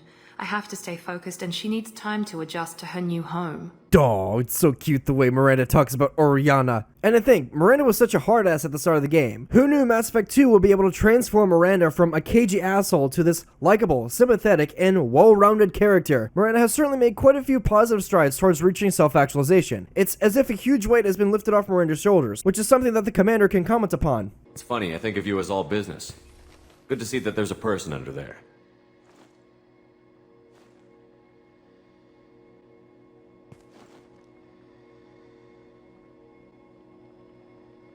The mission's too important to let personal feelings interfere. But thank you, Commander. My sister is safe again thanks in large part to you. I won't forget that. Well, that was certainly something. Miranda, within one fell swoop, thanks Shepard for keeping Oriana safe, and makes a half-hearted advance towards Shepard. While Miranda might have a different way of thanking the commander in mind, it's important to recognize that Miranda is still focused on the mission, even though she's become a bit more personal after her loyalty mission. We simply traded one villain for another, after guaranteeing Oriana's safety for the foreseeable future, with the Collector squarely replacing Miranda's father at the top of her shit list, at least for the time being as she works everything out. Resentfully harboring feelings for an old friend and her genetic twin is one thing, but crushing on Shepard is another thing entirely. While Miranda, so to speak, has taken strides to let her guard down, she still, to some extent, views personal relations as both a transaction and a weakness. Remember back to the ending of Miranda's loyalty mission, when Miranda acts all wishy-washy in regards to meeting her sister. Her first instinct is to let everything be, to avoid any further complications that could affect Oriana's life. It is only after Shepard pushes Miranda to go speak with her sister, where she finally relents and takes her first step to overcoming that specific fear. This half-hearted romantic advance towards Shepard is evidence and a manifestation of that fear still existing, though by this time in the story, it's been severely diminished. It's a big step for a KG booty queen to make, and its significance shouldn't be denied. Now, I did use the word step intentionally, as this is only the first of many incremental bits of character development that Miranda will make throughout the Mass Effect trilogy. We still haven't solved her inadequacy complex she's cultivated over the course of her life, or how Miranda over the course of Mass Effect 2 will become somewhat disillusioned with Cerberus. So, what gives? Well, in order to answer those questions, we have to gain some insight into Miranda's narrative foils, which are, of course, Jack and Jacob Taylor. Having Miranda ride shotgun on these missions, so to speak, will allow us to understand her diehard relationship with Cerberus, along with certain narrative parallels she shares with both Jacob and Jack. The latter will have to come back around later to discuss. So for now, let's see how Miranda behaves around her first narrative foil, Jacob Taylor. As we'll learn at the very start of the game and in this very video, Miranda and Jacob both have a professional disagreement with how Cerberus operates, yet the relationship isn't inherently antagonistic, as we will get into later with a certain psychotic biotic. We've already heard Miranda's thoughts on why Cerberus, despite the organization's flaws, is ultimately a necessary evil, at least in her eyes. Now that we get more context about Miranda's past, it's become more clear why she gravitates towards Cerberus' silver linings. The pro-human survivalist organization has guaranteed Miranda and Oriana's survival, while also giving them a means to have a fulfilling life. However, this ultimately means that Miranda has a bias in favor of Cerberus, as she's invested in the challenges and purpose Cerberus has given her. This is in stark contrast to Jacob Taylor, whose only reason for joining Cerberus was his disillusion with the Alliance after they downplayed the Reaper threat and glossed over Shepard's death shortly after. Jacob felt personally betrayed by the Alliance's bullshit PR moves, as it hindered Jacob's ability to do what he wanted to do the most, to help those in need. This is why Jacob ultimately joined Cerberus, as like most aboard the Normandy, they were sick of the bureaucracy that was inherent to the public sector, eventually seeking out the private sector in Cerberus, where they might be able to accomplish something a bit more substantial. While Jacob eventually comes around to working for Cerberus, he doesn't let his feelings get in the way of his judgment of the organization's more questionable actions. Where Miranda asked Shepard to give Cerberus a second chance due to her implicit bias and lack of a real choice to join the organization in the first place, Jacob can afford to play the skeptic as the Normandy's well-traveled, yet wishy-washy everyman. Despite the differences between Miranda and Jacob, both still believe that working for Cerberus is ultimately the right thing to do when it comes down to it. But it's also important to recognize that we're both pushed to do so by extraneous circumstances. The differences between these two characters all comes down to one word: choice. The only difference between Miranda and Jacob is that Jacob chose to join Cerberus, whereas Miranda couldn't necessarily refuse Cerberus' help given the circumstances. Choice is the operative difference between Jacob and Miranda, which both their own relationship and the relationship to their fathers is built upon. Generally speaking, Jacob regards his father as a tough but fair man, but admits that he wasn't around long enough to have any bad memories of him. Despite that, Jacob feels as though he learned something about personal responsibility from his father that made him into the everyman he is today. As we learn from Miranda, her upbringing was quite the opposite. With each lesson Miranda was coerced to learn, coming packaged with her father's own surreptitious intents for his daughter. Whereas Jacob's father seemingly taught his son self-reliance and responsibility before his father vanished, Miranda had to deal with the abusive baggage her father saddled her with, leaving Miranda to pull herself up by the bootstraps, so to speak, and carve out a new life for herself and her baby sister. Miranda likely had to teach herself the same lessons Jacob managed to extrapolate from his father. And that right there, ladies and gentlemen, is the crux of her narrative foils, and something that BioWare makes the subject of Jacob's loyalty mission. After Horizon, Jacob gets pinged by a ghost, or so he says, which turns out to be a distress signal from the Gernsback, one of the ships his father served on. The strange thing is that his father was reported missing 10 or so years ago, so Jacob, being the skeptic that he is, immediately suspects Cerberus is involved, as these sorts of things are supposed to go through the Alliance first. This means that someone within Cerberus sent this distress call to Jacob's personal logs, with their goal being completely unclear. This is where that thematic element of choice comes in for Jacob and Miranda. Jacob says himself that he stopped speaking to his father a few years before he disappeared, only to receive news that he was missing in action, assumed to be dead. As far as our resident everyman is concerned, his father's been dead long before that. Now those wounds that his borderline absentee father inflicted upon Jacob have been reopened. So, what now? Let's consider something real quick. Jacob's loyalty mission immediately becomes available after Shepard finishes up Horizon, where, as we've discussed before, Jacob finally comprehends the gravity and stakes of the mission. I need you sharp and focused if we're gonna get this done, Taylor. That's what I meant, Commander. I don't want any distractions when we hit the relay. Gonna go take care of a little unfinished business. I imagine everyone else is too.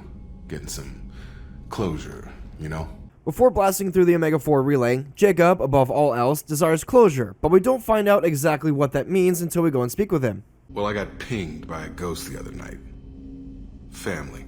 Jacob says that he was pinged by a ghost the other night. The way that Jacob phrased that might imply that Jacob has either recently received that distress signal of the Gernsback as early as the night before the mission on Horizon, or possibly a few nights earlier, however you would quantify nights during space travel. What I'm trying to get at here is that Jacob likely left this forward distress signal sit in his inbox for a while, thinking of it as an elaborate prank by Cerberus, and paying it no mind until Horizon caused him to reconsider his legitimacy. So that being said, what happens now? Well, if we skip ahead just a little bit, we find out that Miranda was the woman behind the curtain all along, with her reasoning being that giving Jacob the choice of closure would make him a better person. Was this supposed to be a favor, or did you just want to see him squirm? What he did with it was his own business. There was a time when it mattered to you. Sending this along seemed like keeping an old promise. I keep my promises. Miranda, we'll discuss your liberal interpretation of security protocol in private. Shepard, Jacob. Miranda also felt like she was fulfilling a promise, and what that exactly is, we never know, but of course, we can make a few good guesses. If Shepard talks to Jacob aboard the Normandy at a specific time, Jacob will tell us that himself and Miranda were romantically involved at one point or another. Jacob defines this relationship with Miranda as the two growing very close and then very far apart, but stops at that. While it might not be his business, Shepard can choose to press Jacob for information about Miranda, to which Jacob will share the two extremes where someone can find themselves when trying to romantically pursue Miranda. Just looking for insight into her character. I find her interesting. Right. Can't help you with that, Commander. If I had any idea what made her tick, I'd either be with her or dead. That probably covers all you need to know, really. Sour grapes? I think that's enough talking. Yeah, so this further reinforces how Miranda views relationships, or how, at the very least, she wants people to perceive her. The latter is more likely, as this clear dichotomy of Miranda's character presented by Jacob has to be a consequence of everything we've been talking about throughout this entire video. This short relationship with Miranda was probably nothing more than a fling, with Miranda's inability to actually get close to somebody likely causing Miranda to backslide. However, I can imagine a conversation Miranda and Jacob had while they were still together, with Miranda either giving Jacob the runaround or telling him everything and then regretting it later. As we see with Jacob, he is not one to lie, and he likely told Miranda everything about his father and all the lessons he taught his son, but yet leaving him wounded in the process, when he decided to disappear. Given how we talked at length about how Miranda idealizes a normal life, or at the very least, Miranda always wanted a life where she was allowed to make her own decisions, Jacob's father ultimately gave his son that kind of life, and Miranda gave him the means to make good on those lessons, giving her old flame some closure in the process. At this point in the video, we see Miranda being more than willing to spare her own happiness for the sake of others. It certainly stands to reason that Miranda would go over the elusive man's head to give Jacob the means to find his father. By making good on some ambiguous promise Miranda made to Jacob in the past, it's made clear that Miranda wanted Jacob to reconnect with his father and attempt to salvage whatever relationship they had. She wants him to find the happiness in the kind of positive parental affection that Miranda quite literally never had. After all, her relationship to her own father was dysfunctional to say the least. Yet, despite all this, Miranda gives Jacob the opportunity to dig up his own past, despite how she views interpersonal relationships as a weakness. So I ask again, what happens now? Will Jacob choose to let sleeping dogs lie and move on with his life, or will his curiosity and suspicion of Cerberus get the better of him? Ultimately, the choice lies with Jacob to deal with the distress signal as he sees fit. Will Jacob choose to complicate things or just walk away? What does he choose to do? I don't expect more than dusty old bones, but it'll be good to close the record. Well, it would seem the latter would be true. Despite Jacob saying that this personal matter won't affect the mission, it's clearly bothering him, and perhaps uncovering what seems to be an elaborate prank by Cerberus would give him some amount of closure. Unfortunately, this kind of closure involves us finding out that Jacob's father has been living out the past 10 years of his life in a juvenile rape fantasy. Captain Taylor forced his crew to eat the local toxic fauna, and over the course of a few weeks, gradually began hoarding food and amassing power and resources. As if that wasn't enough, we find evidence that Jacob's father wasn't exactly command material, with a more disturbing implication being that the beacon was deactivated for almost 9 years on his authority, and then reactivated very recently on his authority as well. So it stands the question, if the crew were eating the local fauna, then it would stand to reason that Jacob's father would have lost a couple brain cells too, right? My father had the beacon for almost 9 years. Maybe that neural decay affected him. Avoiding it for a decade seems unlikely. Miranda's right. Avoiding the toxic fauna would be next to impossible if the crew was marooned here for nearly a decade. So what's really happened here? Well, as we continue on with the mission, it's made clear that Jacob's father isn't the upstanding individual that Jacob remembers him as. We find out that the officers forced their enlisted personnel to eat the toxic food in order to keep the crew in line. Once this was achieved, Jacob's father started passing out the women like pets or property to the officers, and began hoarding food rations himself, getting a bit basic at enforcing his authority in his little childish harem. He wasn't command material and it got to him. Couldn't keep the crew in line without violence. Shepard tries to make it clear and simple by saying that Jacob's father wasn't leadership material, but I don't think explaining away Captain Taylor's actions would be as easy as that. We slowly come to realize that Jacob's father also wanted to keep the charade going for as long as possible. After the crash, some of the enlisted crew were to eat the toxic food, while all the quote-unquote skilled crew members worked to fix the beacon, which they obviously did. We wouldn't be here otherwise. However, the most damning and disturbing part of the situation is how the captain manipulated his own crew into fixing the beacon, after which he promptly killed them all over the course of a week, leaving only him, the mechs, and his harem. While this dialogue doesn't make it clear when those killings happened, I think we can all assume the crew got the distress beacon fixed just as the positive benefits of the toxic food became too good to pass up. This wasn't a man who made a tough decision after being pushed into a leadership role he wasn't ready for. His father was already a conceited and evil monster who, when given some amount of power, robbed his shipmates of their bodily autonomy and ability to think rationally. This whole survival situation, if you even want to call it that in the first place, was, at best, a poor justification for his evil, an outcome that he could have easily avoided and pulled himself and his suffering crew out of at any time over the past 10 years or so. Instead, Jacob's father chose to get comfortable, later trying to justify his behavior instead of owning up to his mistakes, a lesson that he supposedly taught his son before disappearing.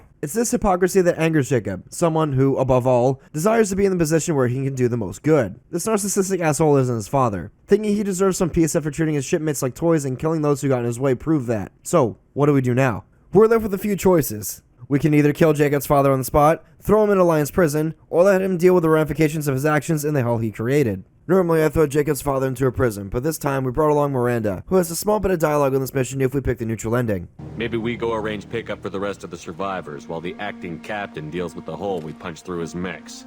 Now wait, I'm supposed to get rescued. The crazy ones, you don't know what they'll do to me. We can guess. Now, I could be stretching here, but screw it, we're gonna fucking send it anyway. I imagine that Miranda had to be sick to her stomach after all she's seen here, with certain parallels being drawn to her own past. I mean, come on, it's all there. A narcissistic and homicidal egomaniac robs people of their individuality, basically enslaving him to his own will to serve whatever function he sees fit. This has to be affecting Miranda on some level or another, and perhaps serves as an explanation to why Miranda doesn't protest, or try to talk Shepard down after he makes the executive decision to leave Captain Taylor behind. Now, what's also interesting here is that the endings for both Jacob and Miranda's loyalty missions have the characters reach the same conclusion, but the reactions are very different given each character's past. Both Jacob and Miranda's main takeaway from their own missions is that they are in fact their own person with their own autonomy over their own lives, despite, or I suppose the right phrase would be in spite, of their parents' attempts to violate said autonomy. Miranda is clearly hurt by her father's attempts to undermine her efforts to maintain control over her own life, and killing a cat by proxy, but still maintains that she is her own person, despite all. Jacob is both mad and disappointed at his father's actions that the curtains don't necessarily match the drapes, as it were. That being said, unlike Miranda, the actions of Jacob's father don't cause him to re-examine his worldview, with Jacob still allowing himself to apply the lessons his father taught him when he was younger to his own life. You good with this, Jacob? It's all bull, Shepard.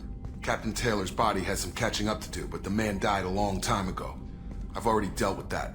I guess he was a good enough father that even he can't screw up what he taught me. Essentially, despite Miranda giving Jacob the choice to take up his own past and the ramifications of doing so, Jacob doesn't let it stop him from soldiering on, which again is in stark contrast to Miranda. Shepard needs to push Miranda past her fears to have her grow as a character. Anything less, and Miranda would stagnate, or in some cases, regress as a person. Speaking of pushing characters to grow more as people, let's talk about Jack and Miranda, with respect to how each character both serves as a narrative foil to each other, and how Jack will ultimately lead Miranda to question her undying loyalty to Cerberus.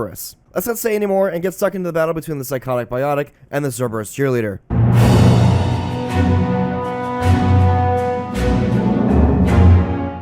If Jacob's loyalty mission overall demeanor serves to make Cerberus seem like a well-intended organization with a sketchy history, then Jack's story and loyalty mission serves to show how shitty Cerberus can be to both the player and eventually Miranda. While both Miranda and Jacob may disagree on how Cerberus operates, Jack is the first companion to have a deep-seated hatred for the organization. At the tail end of her recruitment mission when Shepard rescues her, the very sight of the Normandy makes her pace around as if she was an enraged animal where the only solution to alleviate the anguish she feels was to kill something else. It would seem Miranda might be that something. It's not clear at this present time why Jack hates Cerberus so much, but it is the following bit of dialogue that sets up our favorite Psychotic Biotic and our genetically perfect booty queen as narrative foils when it comes down to Cerberus. She's destroyed Cerberus property and killed Cerberus people. Hence the bounty. You die first. Though I have described Miranda as being somewhat antisocial in this very video, Jack definitely has Miranda beat in this regard. But with that in mind, both characters are more alike than they are different. We'll talk about this later, of course, but we have a judgment call to make regarding Jack. We've seen firsthand just how powerful Jack is, and if we're going to recruit her, we're going to have to throw Jack a bone to get her full cooperation. I bet your ship's got lots of Cerberus databases. I want to look at those files, see what Cerberus has got on me. You want me on your team? Let me go through those databases. And there's our only way to recruit Jack. We have to give her some guarantee that Shepard, and by extension Cerberus, won't harm her. What better way to guarantee Jack's safety by allowing her to rifle through Cerberus' databases? I'll give you full access. Shepard, you're not authorized to do that. Oh, it upsets the cheerleader. Even better. This is a decision that Miranda obviously disagrees with for quite a few different reasons. Miranda herself says that Jack's killed Cerberus property and, I suppose more importantly, Cerberus people. I think it would be somewhat reasonable to call Cerberus Miranda's family, albeit a slightly less dysfunctional one when compared to her father. Of course, Miranda would want to protect Cerberus from a murderous psychopath, given her personal history with Cerberus, and even if Shepard doesn't necessarily trust the organization, the Normandy is full of Cerberus personnel. It would make logical sense for Miranda to want to protect Cerberus interests, which include and extend to the welfare of the Normandy's crew. I mean, if everyone was completely disposable, the Elusive Man wouldn't have hired Kelly Chambers to serve as the Normandy's therapist. Simply put, Miranda treats protecting the Normandy and its crew as part of the job, which is about as far as that particular courtesy extends. She doesn't let any personal feelings get in the way of her job, except when it involves her sister. As we've already discussed, whenever Miranda says the phrase, "I believe in what Cerberus stands for," what she really means to say is that I'm working for Cerberus as collateral to protect my sister. As we've learned, Miranda doesn't allow others to be clued into her personal life, ultimately out of fear for her sister's safety. So when Shepard allows Jack unfeathered access to Cerberus' databases, Miranda interprets Jack's threats aboard the Normandy to learn every dark and embarrassing secret about her as a downright personal attack. Welcome to the Normandy, Jack. I'm Miranda, Shepard's second in command. On this ship, we follow orders. Tell the Cerberus cheerleader to back off, Shepard. I'm here because of our deal. Miranda will let you into the system. Let me know what you find. Hear that, Precious? We're going to be friends. You, me, and every embarrassing little secret. Jack is getting access to Miranda's past secrets she's hidden from everyone, except for, well, Niket, the Elusive Man, and up until very recently, Shepard and Oriana. To put this in perspective, these are the people that Miranda trusted exclusively, and it wasn't until after Miranda strung Shepard along during her loyalty mission that she fully trusted the commander. It's no wonder Miranda hates her favorite Psychotic Biotic. Jack hasn't earned Miranda's trust, a decision that Shepard facilitated. This is only the beginning of the antagonism between Jack and Miranda, as the relationship will eventually reach a boiling point that Shepard will have to resolve later. Before we reach that point, we're gonna have to back it up a little bit to the beginning of Jack's loyalty mission. I got thoughts like little bugs crawling in and out of my head. I can't stop them.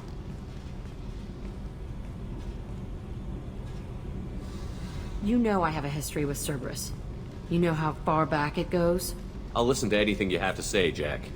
Your pal, the Elusive Man? Never seen him before, but Cerberus raised me. First thing I remember is my cell door in a Cerberus base. They did experiments, drugged me, tortured me. Whatever chance I had to be normal, they stole it by trying to turn me into some super biotic. The doctors, the other kids, every one of them hated me. They let me suffer. What did they hope to gain by torturing a little girl?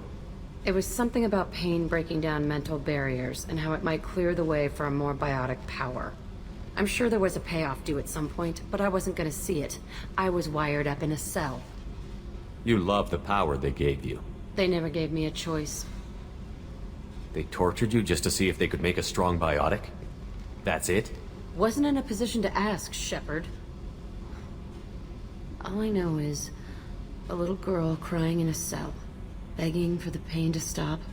I don't think it gets any more blatant than this, folks. Cerberus apparently raised Jack in an attempt to make her some kind of super biotic. The organization drugged, tortured, and experimented on Jack while she was just a little girl. This is obviously pretty horrific, and it does inform us about how Jack became the person she is today. Cerberus molded Jack into the homicidal super biotic, and to their credit, they succeeded, with Jack enjoying these benefits. Or does she? You love the power they gave you. They never gave me a choice. Ah, there's that operative word again from before. Choice. Here's where their narrative parallel to Miranda begins once more. That is to say that Miranda's father was to Cerberus as Miranda is to Jack. And if you're confused by that statement, let me explain. As we glean from both Miranda and Jack thus far, both characters are haunted by their past and more specifically, traumatic events that occurred within their childhood. Where Miranda's abuse at the hands of her father was implied to be mostly emotional, we can quite literally see the scars Cerberus left upon Jack's body from all the physical and emotional abuse she suffered as a lab rat. While Miranda was mostly able to avoid her father molding her into the person he desperately wanted her to be, he still managed to hurt her, but not completely break her. Despite all, Miranda's past experiences and trauma turned her into a cagey loner who pushes people away. The same can also be said of Jack, albeit with some key differences that I think can be summed up with the following phrase. Jack is simply a more violent and maladjusted Miranda, wherein instead of living in a loosely gilded cell and constantly walking on eggshells like Miranda did, Jack lived an isolated life in a dirty padded cell, with an actual one-way mirror, with her only social interactions being torture at the hands of Cerberus, and drug-fueled cage fights with other biotic kids. With this in mind, we also have a bit of irony to discuss concerning Miranda, wherein the privilege that she experienced under her father and the stability, strict structure, and purpose Cerberus gave her prevented her from completely falling into the same pit of despair that Jack ended up in. And yet here we are, presented with a situation where the same organization that gave Miranda a life robbed someone else of theirs by doing something objectively evil. Jack's entire life was Cerberus attempting to break her down and turn her into a killer, which is how she became the selfish, indulgent, homicidal maniac she is today. Cerberus broke Jack to such an extent that her abuse at the organization's hand had consumed her to the point of Darwinistic nihilism. As Shepard speaks to Jack before her loyalty mission, she outright says that she rationalizes killing other people as a game of survival, wherein every time she kills someone, Jack feels as though her chances of survival go up. It's completely insane, but this is also Jack we're talking about, and given the circumstances she grew up within, it's no surprise that she feels this way. It should also be no surprise that Jack's solution to her problems is to blow them up, and I mean that quite literally. I want to go to the center of the place, my cell. I want to deploy a big fucking bomb, and I want to watch from orbit when it goes. This is also something that we can consider to be another narrative parallel to Miranda, specifically in reference to the end of Miranda's loyalty mission, where Shepard can interfere when Miranda's killing him to Ket. Let me be clear, I'm not directly talking about the commander's active interference. Instead, I'm speaking about Miranda's thought process behind killing her oldest friend that we spoke about earlier. For the sake of brevity, Miranda's only solution to her problem was to ruthlessly kill the only loose end. It wasn't until Shepard pushed Miranda to re-examine her other options where she showed some growth as a character. Jack's loyalty mission has Shepard interfere much in the same way, which of course we'll talk about in a bit. But again, it's Jack's intent to wipe her past from the face of Praga that's notable here. Both Miranda and Jack want to completely scrub their past and what they perceive to be a perpetual rat race as they both try to run from their past issues. The only way Miranda and Jack feel as though they can win this perpetual rat race with their past is through solving their issues through violent action that has a certain dramatic finality to it. If we go back to when Miranda kills Ket, she goes right back to her quippy and cold self with that dry sense of humor of hers. As we find out, this icy, unfeeling, and sarcastic attitude is merely a facade, a wall Miranda puts up to hide her insecurities and justify her more scrupulous behavior. It's a way Miranda has learned to cope with what her father did to her, wherein she acts like a complete badass to show that she has complete control over her life and the damage that her father did to her. Jack's initial plan to erase her past, absolving herself of her past traumas and move the hell on with her life, is to reduce her de facto childhood home to ashes. Speaking of ashes, let's take a stroll through Jack's overgrown childhood home that will soon be no more, and see just how horrific Cerberus can be. If nothing else, to see just how Miranda will react to Cerberus' harsh treatment of Jack. While Miranda remains staunchly loyal to the organization that gave her a new life, adopt a more skeptical attitude similar to that of Jacob, or will Miranda come to realize that Cerberus had no redeeming qualities to begin with? Let's find out.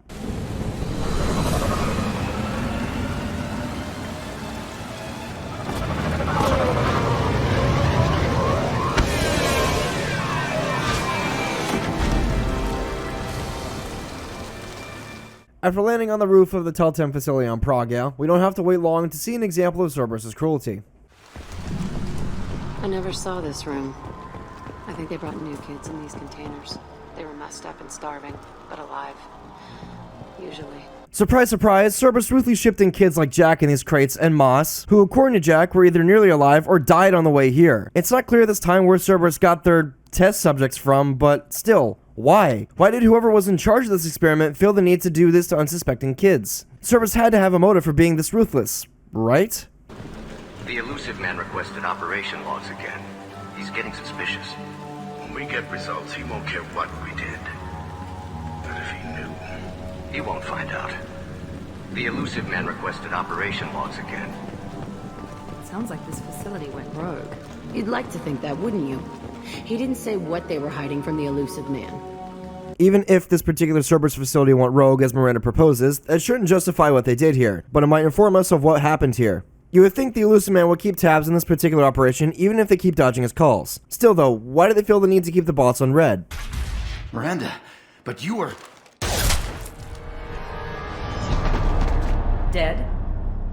What the hell are you doing? My job.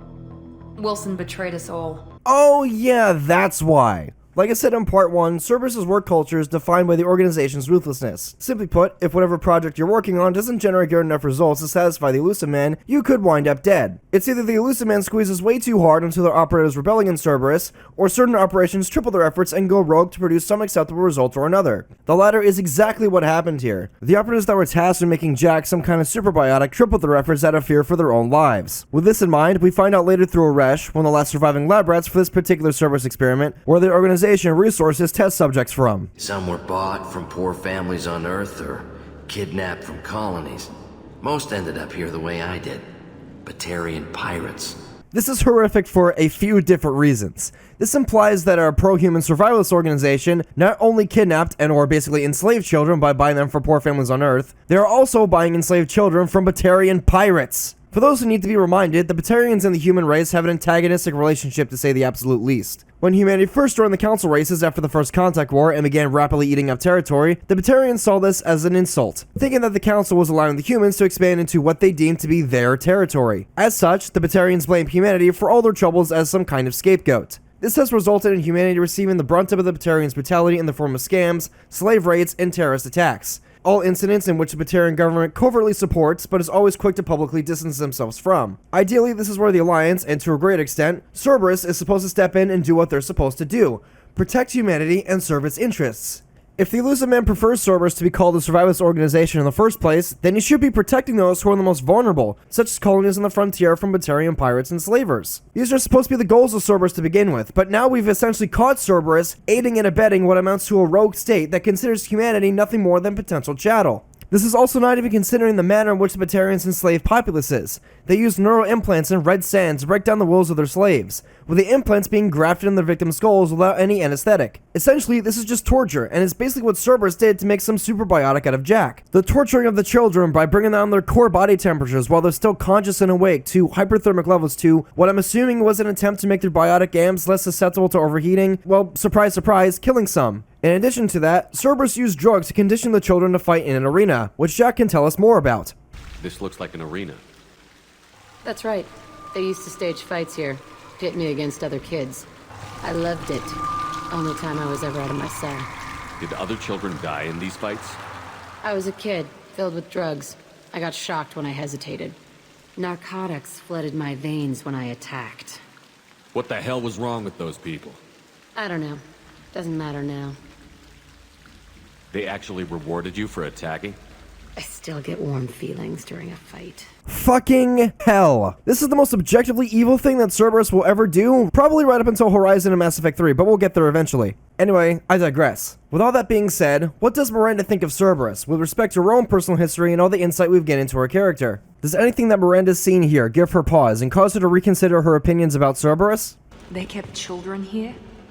Possibly, maybe. It sounds like Miranda has had a change of heart since we started the mission and is horrified by what she's seen thus far. Cerberus wouldn't keep children in this condition, or so Miranda would think. Maybe she's starting to come around to having a different opinion of the organization she's aided for almost 20 years now? Maybe somewhere, as Miranda paced the halls of what was basically Jack's entire childhood, there were 4 or 5 moments where she considered...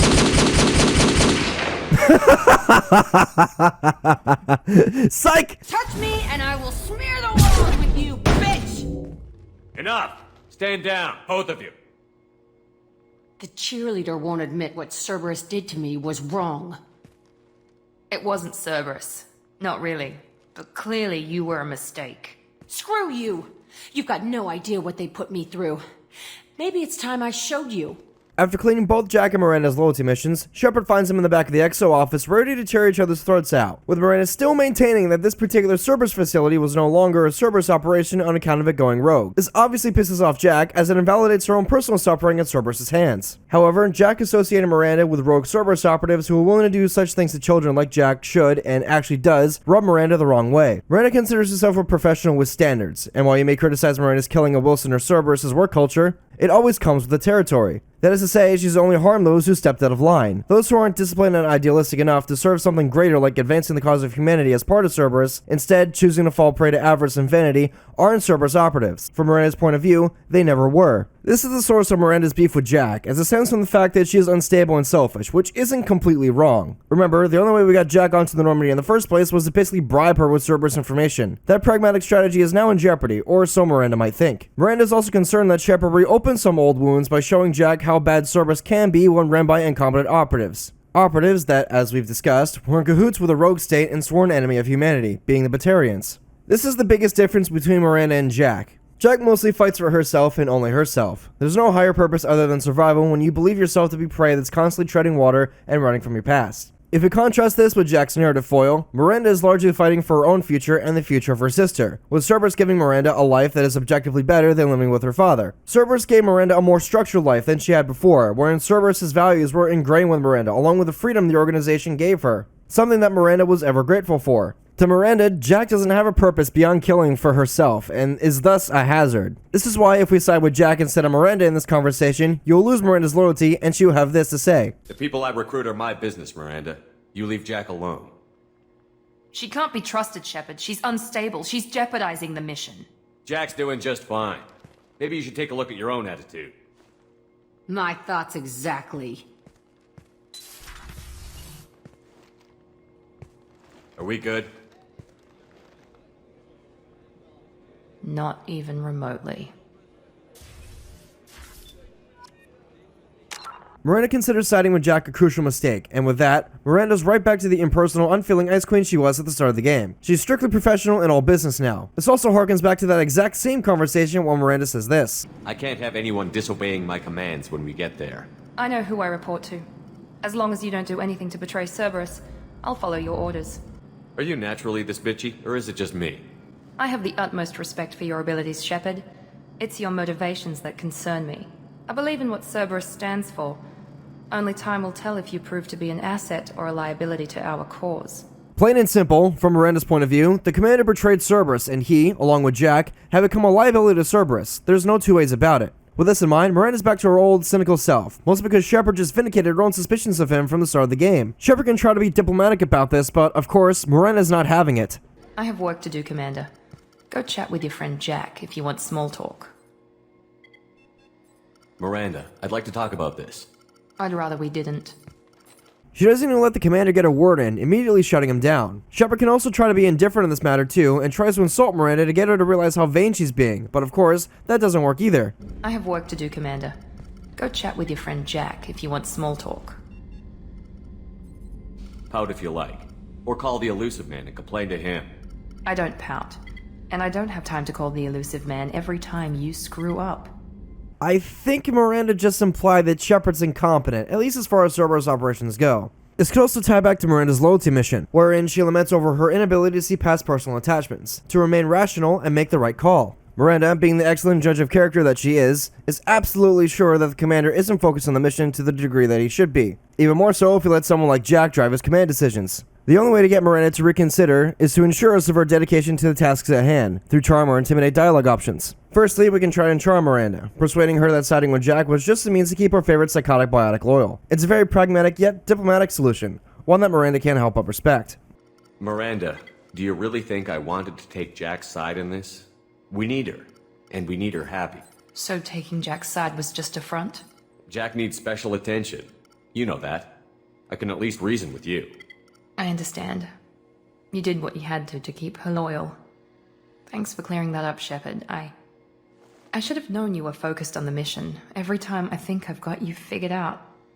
Now, given how Mass Effect 2 places Miranda on its renegade paragon morality spectrum, I don't think that the trauma option is necessarily conducive to her character. The best and most pragmatic way for Shepard to get Miranda to see the bigger picture is to have her feel superior. After all, while we gain insight into Miranda's character thus far, we haven't solved her inferiority complex, or maybe the better phrase would be superiority complex. So far, we've only seen Miranda affirm that she's an incredibly driven individual with autonomy over her own life and decisions. She has been hurt in the past, but for the most part, she's learned to leave her baggage behind her, or at the very least, hide it extremely well. She's better than Jack, older and wiser too. Miranda can keep it together better than anyone can. All Shepard needs to do is remind her of just that. I have work to do, Commander.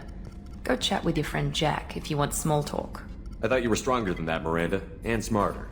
I expect that attitude from Jack, not you. She's a child. Why would you side with her? We need her on board if we want this mission to succeed, and I need you to be okay with that. Okay. You're right. You said what Jack needed to hear. I should have known you were focused on the mission. Every time I think I've got you figured out. Well, problem solved. And the best part about this is that we get Miranda to re-examine her preconceived notions about Shepard too. This also carries into the next conversation we have with Miranda. Commander, what can I do for you? You have a minute, Miranda? Of course. I'd been meaning to speak with you, in fact.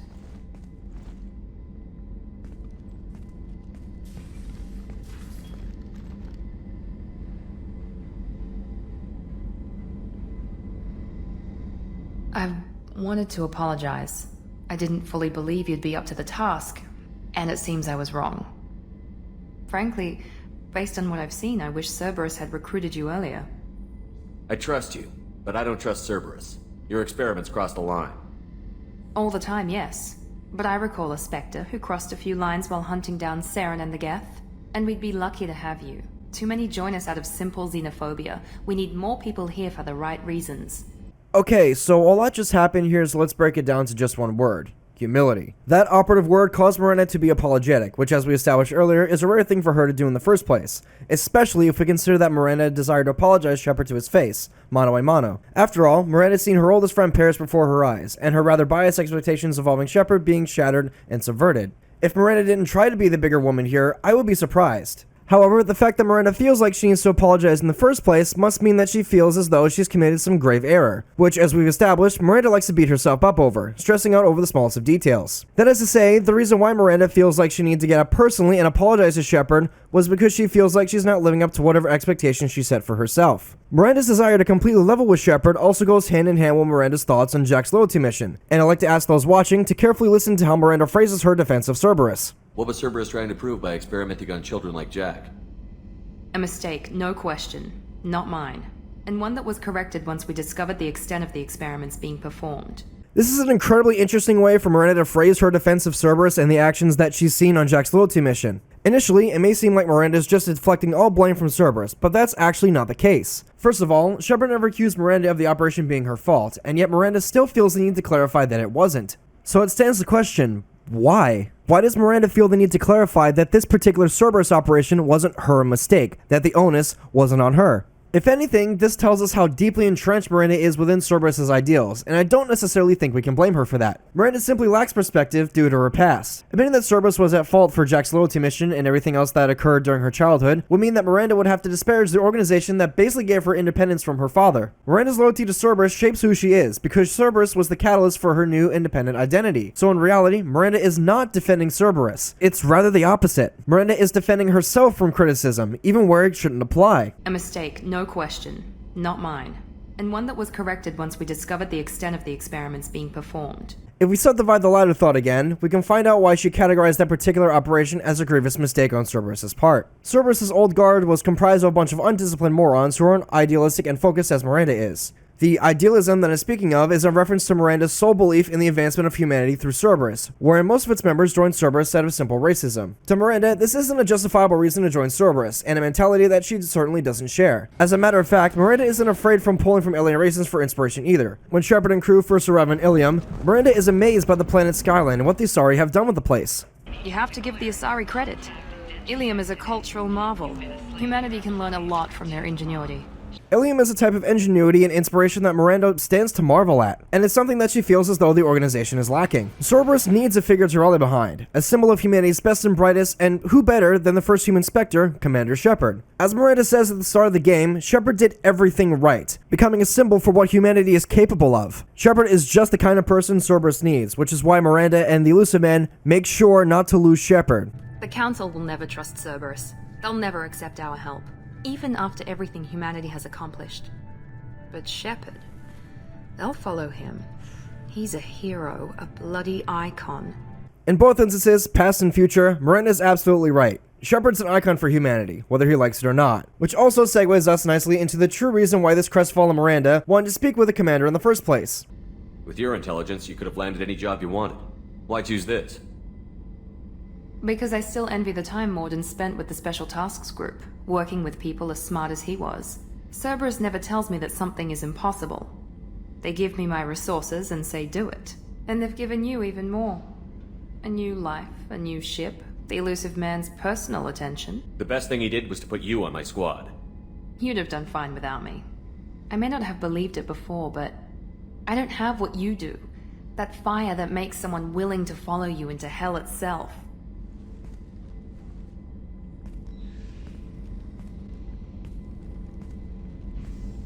My father got me the best jeans money could buy. Guess it wasn't enough. Okay, there was a lot to unpack here, so let's just slow it down for a second. To start, Miranda says that Shepard would have been fine without her on this mission, which is a strange thing for her to say. She's insisted from the very beginning that Shepard needs constant oversight and eyes on him to make sure he doesn't betray Cerberus. But now she's had a change of mind, and not for the better. As a matter of fact, this new defeatist attitude Miranda has adopted might stem from some recent events. If we had to pinpoint a specific event where Miranda felt mostly like a tool to be used and discarded, it would have to be during the Disabled Collectorship mission. After helping out Jack, Jacob, and Miranda with their respective loyalty missions, the Elusive Man will contact the Normandy about the Collector's next move. Shepard, we caught a break. I intercepted a distress call from a Turian patrol. They stumbled onto a Collector ship beyond the Corliss system. The Turians were wiped out, but not before they crippled the Collector vessel. I need you to board that ship and get some hard data on the Collectors. Find us a way to get to their homeworld. While there's certainly an opportunity that cannot be wasted, this whole situation seems incredibly suspicious for a few reasons. For one, what was the Turian patrol doing out in Mass Effect's Wild West, being the Terminus systems? This whole area is supposed to be separate from Council space, so why were the Turians here in the first place patrolling it? Also, by all accounts, the Collectors want to be perceived as a fringe threat that is by and large indistinguishable from pirate and slaver activity. Furthermore, the Collectors have only targeted human colonies like Freedom's Progress and Horizon, so how could they have randomly bumped into a Turian patrol all the way out here, or vice versa for that matter? Things only get stranger as we board the ship, which we managed to do with no resistance from the crew. And from there, things devolve a little bit further. Commander, you gotta hear this. On a hunch, I asked ED to run an analysis on this ship. I compared the EM profile against data recorded by the original Normandy 2 years ago. They are an exact match. The same ship dogging me for 2 years? Way beyond coincidence. Something doesn't add up, Commander. Watch your back. Joker might be onto something. Everything doesn't exactly add up here. Our reasons for being here in the first place have been coincidences piled upon more coincidences. If the ship indeed engaged with a Turian patrol, which disabled the ship, then the Collector vessel itself should at least have a couple scratches on it, right? Not only that, but the ship matches the EM profile of the Collector ship that abducted half the populace of Horizon. And the same ship also has the same exact EM profile of the Collector vessel that destroyed the original Normandy. This, by extension, also warrants another serious question, one of which Miranda will ask. Where are the bodies of the Collector crew? Careful, Shepard. Something doesn't feel right about this. Miranda's right. Where the hell are all the Collectors? It's not as if her suspicion isn't warranted either. The only Collector corpse that we've found so far was the one the Collector crew was doing DNA experiments on. Despite all the possible fuckery that's going on, it's this particular part of the mission that upsets the normally reserved Miranda the most, as it probably hits way too close to home. Miranda's life has been hard enough, but she can't fathom an existence where, over the course of millennia, the entire human race will eventually suffer from all the same conditions she's been running from her entire life. With the only difference this time being that the option to refuse the role she was created to fill in favor of self-determination being completely removed at the behest of the Reapers. They're not doing to us what they did to the Protheans. This is why the normally poised Miranda had such an adverse reaction to the fate of the Protheans, in addition to Mass Effect 2 upping the stakes once again. Now that we have some inkling of what the Collectors, and by extension the Reapers, plan to do with humanity's colonists, the game makes an effort to show us how extensive the Collectors' operation is. Look, on the ceiling. More of those pods. There must be hundreds of them. How many do you think are full? Too many. I detect no signs of life in the pod, Shepard. It is probable the victims inside died when the ship lost primary power. The situation is made more grim by Edie's assertions alone, and we are left to wonder if any of the colonists from Horizon or Freedom's Progress were in those pods. We can only hope that they were empty to begin with, and move on to our next point of suspicion, where it does seem that there is some amount of Cerberus fuckery going on here. That can't be good.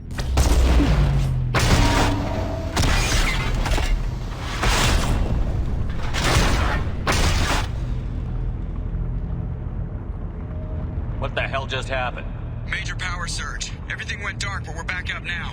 I managed to divert the majority of the overload to non-critical systems. Shepard, it was not a malfunction. This was a trap. Well, it was a trap after all, with the Collector crew hiding under the floorboards attempting to hack into and disable the Normandy from afar using a space Trojan horse, both in the literal and technological sense.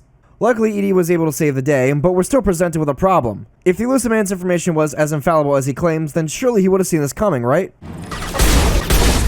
Here we go! Did you get what we needed? I found data that would help us successfully navigate the Omega-4 relay. I have also found a Turian distress call that served as the lure for this trap. The Collectors were the source. It is unusual. What are you getting at? Turian emergency channels have secondary encryption. It is present, but corrupted in the message. It is not possible that the Elusive Man would believe the distress call was genuine. Why are you so sure? I found the anomaly with Cerberus detection protocols. He wrote them. He knew it was a trap? Why would he send us into a trap? That son of a bitch sent us right into Collector hands. I should have known better than to trust Cerberus. There has to be some other explanation. The Elusive Man wouldn't do this to us. He just wouldn't. Holy shit! The Elusive Man was behind everything! He strung us along just so he can get the data we needed to navigate the Omega-4 relay. Not only that, but the Turian distress signal that provided Shepard with a casus belli to aboard the ship in the first place was a fabrication and a product of Cerberus. This likely means that the Elusive Man somehow managed to give or leak this fake signal to the Collectors, tipping them off that we're coming aboard their ship. If that's not enough, we also have to think about the human abductees that were aboard the ship as well, many of which likely died within their pods when the Collectors deactivated the engine. As for his lieutenant, Miranda's completely shocked that the Elusive Man will put all their lives and their entire crew of the Normandy in such needless danger. He's put the most capable of his operatives aboard the Normandy and dedicated Cerberus' entire resource pool to stopping the Collector threat, but yet he's not above sending his golden goose into the enemy's Chitinfell lair. By her own admission, Miranda knows that the Elusive Man is no saint, and isn't about being completely ruthless when the cards are down, but this time, even she's shocked by the lengths he was willing to go to get results. There has to be some other explanation. The Elusive Man wouldn't do this to us. He just wouldn't. This is easily the most ruthless thing the Elusive Man has done so far, but it's not the first time he's deceived the crew of the Normandy either, nor will it be the last. If we recall back to Horizon, we get one such example. After the mission is over, Shepard can ask the Elusive Man about how convenient it was for the Collectors to just happen to hit a colony where one of Shepard's former crewmates was garrisoned. As it turns out, up until this mission, most of the Alliance considered Shepard dead and had no knowledge of Cerberus' efforts to resurrect him. Cerberus tipped off the Alliance that Shepard was alive, working for Cerberus, and investigating the disappearing human colonies, with Horizon being the next one to be hit. The Collectors took this bait and used their secret swarms to literally seize up the entire colony. The Elusive Man's ultimate goal was to find out if the Collectors would target those who were closest to Shepard, which did end up to be true. However, this put Ashley in mortal danger. The Collectors probably would have taken the Vermeer survivor back through the Omega-4 relay and indoctrinated them as some kind of sleeper agent for the Reapers. In dropping this information, the Elusive Man placed the lives of Horizon's colonists and Ashley in danger. It's not only completely ruthless, it's damn near reckless too. The Elusive Man tries to justify this by saying that, by leaking the information about Shepard's existence, Cerberus had effectively picked the battlefield, which isn't necessarily wrong. However, the fact still remains that half the population of Horizon was sacrificed for the information that we probably could have figured out by ourselves. Back to the issue at hand, being the Collector ship, the Elusive Man tries to justify deceiving Shepard here. Edie told us the distress call originated from the Collectors. You betrayed us, just like I knew you would. We're at war. The Collectors are taking humans, and every minute we waste is one more we give the enemy to prepare. I know the stakes, but we're supposed to be on the same side, and I can't trust you. Without that information, we don't reach the Collector homeworld, and you and every other human may as well be dead. It was a trap, but I was confident in your abilities. And don't forget Edie. The Collectors couldn't have anticipated her. You could have told me the plan. You say I'm important, but you sure try hard to get me killed. I needed the Collectors to believe they had the upper hand. Telling you could have tipped them off in any number of ways. Besides, I wouldn't have sent you in if I didn't think you could succeed. The elusive man is of course entirely unapologetic about his methods, justifying it as the fastest and most efficient way to get the information that we needed to kick the collectors right in their daddy bags. However, that doesn't mean the crew has to be entirely okay with his choices either. As we get back to the Normandy, the crew gathers around the comm room to discuss their findings. Jacob is understandably distressed about the entire situation, whereas Morton considers the ordeal an unnecessary evil. But this isn't the interesting part. Morton and Jacob are the only ones who bother to speak up here, with Miranda staying completely silent. This is very strange. The elusive man just backstabbed his right-hand woman, his lieutenant, someone who trusts Cerberus and the goals of her boss implicitly. I think we can safely assume that Miranda didn't take kindly to the elusive man treating her as cannon fodder, or more accurately, collector fodder. Miranda has to be trying to process the implications of that kind of ruthless mindset. If the elusive man is willing to throw away his most prized and competent operative that arguably has attributed her entire existence and self-esteem to becoming synonymous with the goals of Cerberus, that has to leave Miranda feeling a certain kind of way, that she's no more disposable than the average Cerberus peon. As we've seen, and heard for that matter, Miranda's probably the most idealistic Cerberus operative in the organization's employ. Everything that she's done has been more or less for the advancement of humanity as a whole. This is the first instance where she's being kept out of the loop to advance the goals and agenda of the elusive man. Perhaps, to some extent at least, Miranda is starting to realize that the interests of her boss and the ideals of Cerberus should be considered to be separate things. But let me be clear, I'm not saying that Miranda wants to completely separate from Cerberus at this present time. However, thinking about the horrific things someone with unchecked authority and non-limited resources can do, I think Miranda might even begin to see the problems that Jack had with Cerberus. Of course, Miranda won't admit anything just yet, but there are instances in the game that might give Miranda some pause. The next showcase of the kind of ruthlessness Cerberus subscribes to can be showcased when we obtain the Reaper IFF. Before sending Normandy to the derelict Reaper, the elusive man sent ahead a Cerberus science team to study it, which meant building a Cerberus outpost inside the Reaper's corpse. Just in case this needs to be said, this was a horrible idea. Cerberus lost contact with the team shortly after they boarded, and as Shepard goes to investigate, we can see that the team was promptly indoctrinated and turned the husks faster than you can say. It takes a special kind of ruthlessness to send a group of people to study the insides of a slumbering god. I mean, come on, the elusive man essentially sent Dr. Chan and a science team to their deaths, or worse, becoming enthralled to an eldritch being. Every husk, abomination, and sign we obliterate with biotic charges, incendiary ammo, and biotic slams is effectively Shepard's team mercy killing a member of the science team. Some of Shepard's squad mates can comment on the situation too.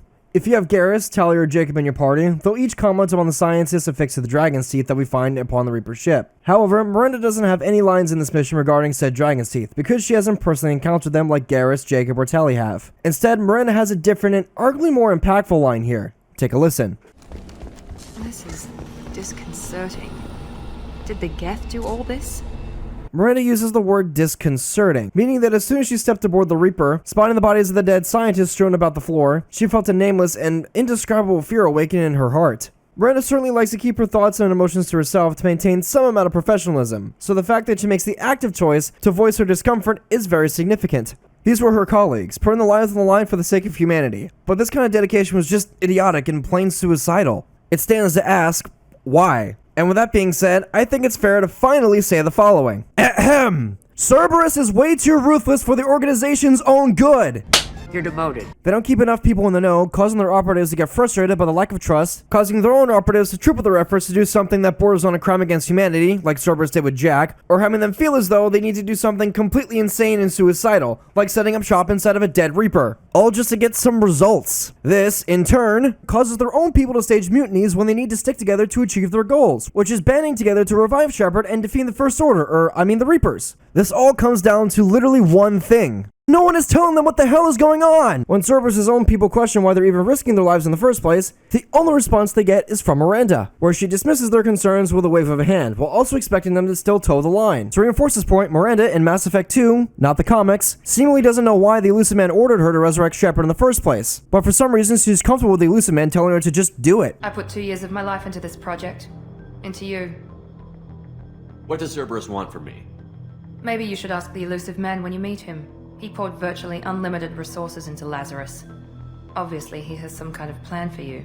There's also the possibility that Miranda could be lying to Shepard too, but the fact that the elusive man keeps his own lieutenant at arm's length is very troublesome. Perhaps this is the one thing Miranda's regretted here, being her complete trust in Cerberus. Coming back to where this whole tangent started, since Shepard's resurrection, Miranda has slowly realized that she's just as disposable as the average genetic mutt. That sense of security Cerberus has offered Miranda has been eroded and picked at by the elusive man's ruthlessness. While she may have tried to deny it, Miranda's becoming more obsolete by the day, and part of this conversation is her coming to terms with that. Miranda likely feels redundant on this mission, now that Shepard's made it clear that Cerberus doesn't need to babysit him all the time. Miranda has to feel like she's either met her match, or, at the very worst, she's been replaced, left to struggle in vain, grappling with what both the former and the latter might imply. And therein lies the source of this problem and why this meeting was called in the first place. At her very core, Miranda is envious of Shepard, something that is further proven through more dialogue. You'd have done fine without me.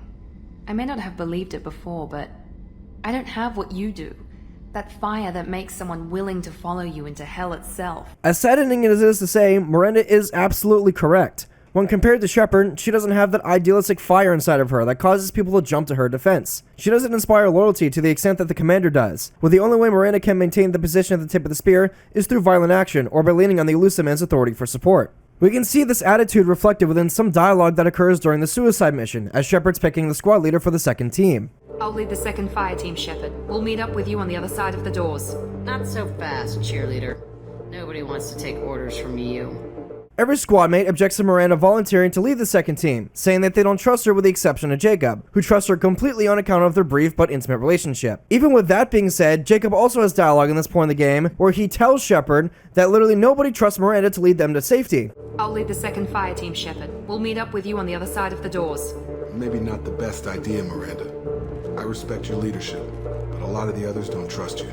Basically, out of 20 years of working for Cerberus, Miranda has managed to get a grand total of one person to trust her leadership, only because she's allowed herself to let Jacob know her somewhat personally. It's actually kind of sad. Shepard needs none of that because of what he's accomplished, and it's because of those accomplishments that makes others proud to serve with him. This is actually something we can quantify too by speaking with a few crew members of the Normandy. Firstly, down on the bowels of the ship as it were, we can find engineers Ken Donnelly and Gabby Daniels plugging away to make sure the Normandy is in tip-top shape. They're both relatively new to Cerberus, and much like Jacob, they joined Cerberus out of spite for the Alliance's slandering of Shepard's deeds in Mass Effect 1. Before becoming disillusioned with the Alliance and opting to leave the military entirely, Donnelly gave a spirited defense of Shepard, and the evidence the commander presented for the existence of the Reapers. This earned Donnelly the ire of the Alliance brass, who nearly court-martialed him. Once you were gone, the Alliance brass descended like vultures, tearing apart everything you'd said. I was very public with my defense for you. I didn't hold back. That's an understatement. If Kenneth wasn't such a talented engineer, they'd have court-martialed him for insubordination. The same goes for his partner in crime, Gabby Daniels, who despite being more level-headed than her Scottish counterpart, still holds the same opinions as him. After you died, Anderson lost political clout. The Council backslid on the Reaper menace. They discounted Sovereign as an isolated threat, as a single... Which was bullshit. They said your warnings of a greater danger were mistaken or delusional. We lost respect for Alliance leadership. We need to fight the real enemy, and only Cerberus seem to be doing that. Ken and Gabby are perfect examples of the Alliance laymen. They're average Alliance personnel who spent their careers greasing the Mass Effect drives of the Alliance's warships, only for the military to stab them in the back. Of course, they're gonna go flock to Cerberus to serve with the paragon of humanity, to stop the greatest threat of our brief existence, a threat that the Alliance is openly denying even exists in the first place. We're off to kick the Collectors right in their daddy bags. That's enough for me. As for Shepard's old squad members and bestest of friends, Garrus and Tally, both will want to overlook their suspicions of Cerberus to help out their old friend out of respect. They'll still caution Shepard to tread carefully. To put this respect and friendship Mass Effect's best girl and best boy have in perspective, Garrus, directly after getting half of his face blown off by a rocket, is still worrying about the implications of his best friend and mentor working for Cerberus. Even more so if you imported a save where Shepard ran into Cerberus in Mass Effect 1. Frankly, I'm more worried about you. I've heard bad things about Cerberus these past few years. That's why I'm glad you're here, Garrus. If I'm walking into hell, I want someone I trust at my side. You realize this plan has me walking into hell, too. Just like old times. Despite this, Garrus is still willing to help out Shepard for old time's sake. Shepard has helped out Garrus plenty times in the past, to where Garrus tried hard to emulate his commander as best he could. If you want to learn more about why your favorite Turian has such dedication and respect for Shepard's leadership, be sure to check out the Dichotomy of a Character episode where we talked about just that. As always, a link to that video is in the description. However, you don't need to watch to understand that Garrus is willing to help out Shepard just as he did before, even if the Normandy is now flying Cerberus colors. After all, it's what best friends should do. Now that we've talked about Mass Effect's best boy, it's only right that we talk about the saga's best girl. Tali, at the beginning of the game, was willing to cooperate with Cerberus on Freedom's progress, only because Shepard was leading the operation, and because you likely did a side quest that helped her along with her pilgrimage. When we finally get around to recruiting Tali, she doesn't take kindly to Jacob's flippant welcome, on account of the Ascension fiasco that we talked about earlier. I don't know who you are, but Cerberus threatened the security of the migrant fleet. Don't make nice. Tali also fully expected Shepard to be some kind of double agent, who eventually plans on going against Cerberus at some point. The language Tali uses within this conversation makes it very clear that she despises Cerberus, but is only here because Shepard is in charge. That's why you're here, Tali. I need people who aren't Cerberus. People I can trust. I wasn't part of what happened to the migrant fleet, but I understand your distrust. I hope we'll get past that as we work together. I assumed that you were undercover, Shepard, maybe even planning to blow Cerberus up. If that's the case, I'll loan you a grenade. Otherwise, I'm here for you, not for them. Tali's distrust of Cerberus and loyalty to Shepard is then elaborated upon when Shepard goes to speak with her down in engineering, while she would tell the commander to be very wary of his retainers, but still chooses to fight at Shepard's side. Tali's actions and warnings to Shepard here speaks volumes about how Shepard inspired Tali to become the woman she is today. She has such respect for Shepard to the degree where immediately after settling in on the engineering deck aboard the Normandy, she goes over Cerberus' head to check the chips for bugs and spyware. This is why Tali is best girl, by the way. Doesn't seem right having Cerberus in charge of this ship. Are you sure working for them is the right thing to do? Does it look like they're pulling the strings, Tali? I'm not working for them. They're working for me. So you ordered the listening devices and tracking beacons that are all over this ship. I know you need resources to fight the Collectors, but be careful, Shepard. I don't like working with them any more than you do, but we need them. I know. Just watch yourself. You're their best weapon right now. But as soon as you no longer serve their needs, be ready for them to turn on you. Some pretty sound advice from Tali here. Be sure to expect a white, black, and orange colored dagger in the back at some point. Of course, if you want to learn more about why Tali is best girl and respect Shepard to the degree that she does, be sure to check out the Dichotomy of a Character episode where I explain all of that. As always, the link's in the description. Be that as it may, we now have 4 examples of Shepard commanding both leadership and respect, not just from his closest friends like Garrus and Tali, but from blue-collar workers, military servicemen and women like Donnelly and Daniels. The former might be a given, but the latter is where Miranda feels as though she's completely failed, at least when compared to Shepard. Despite being more capable than any living human being ever to exist, Miranda still feels inadequate compared to the commander. By her own words, she has never faced any adversity or any challenge within her own life on account of her genetics, and with Cerberus support. Something that had to be extremely liberating for Miranda for a short time, but she had to hit a ceiling at some point. When we first began the game, Miranda considered her condition a minor annoyance, but as the plot progressed, that confidence has waned to the point of an existential crisis. Her attitude on the matter has changed from pure pragmatism, thinking, why hide my genetic benefits, to more of a resigned and crestfallen attitude. As in, this is who I am, and no matter what I do, I can't hide from myself, so why bother type of deal. She goes from being a hyper-competent badass who doesn't take shit from anyone to a defeated shell of her former self. And it's all thanks to Shepard.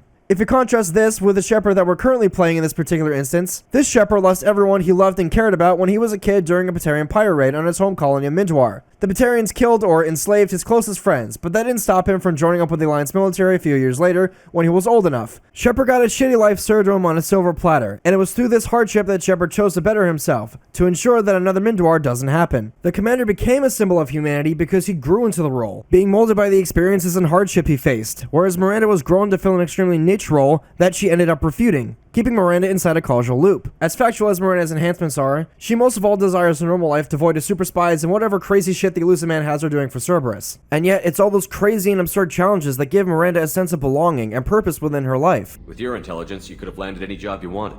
Why choose this? Because I still envy the time Morden spent with the Special Tasks Group, working with people as smart as he was. Miranda defines herself by her superiority, but the genetics that grant her that edge are also a reminder that she is not her own person. She is inescapably her father's daughter. This is what I am, Shepard. I can't hide it. The intelligence, the looks, even the biotics. He paid for all of that. Every one of your accomplishments is due to your skill. The only things I can take credit for are my mistakes.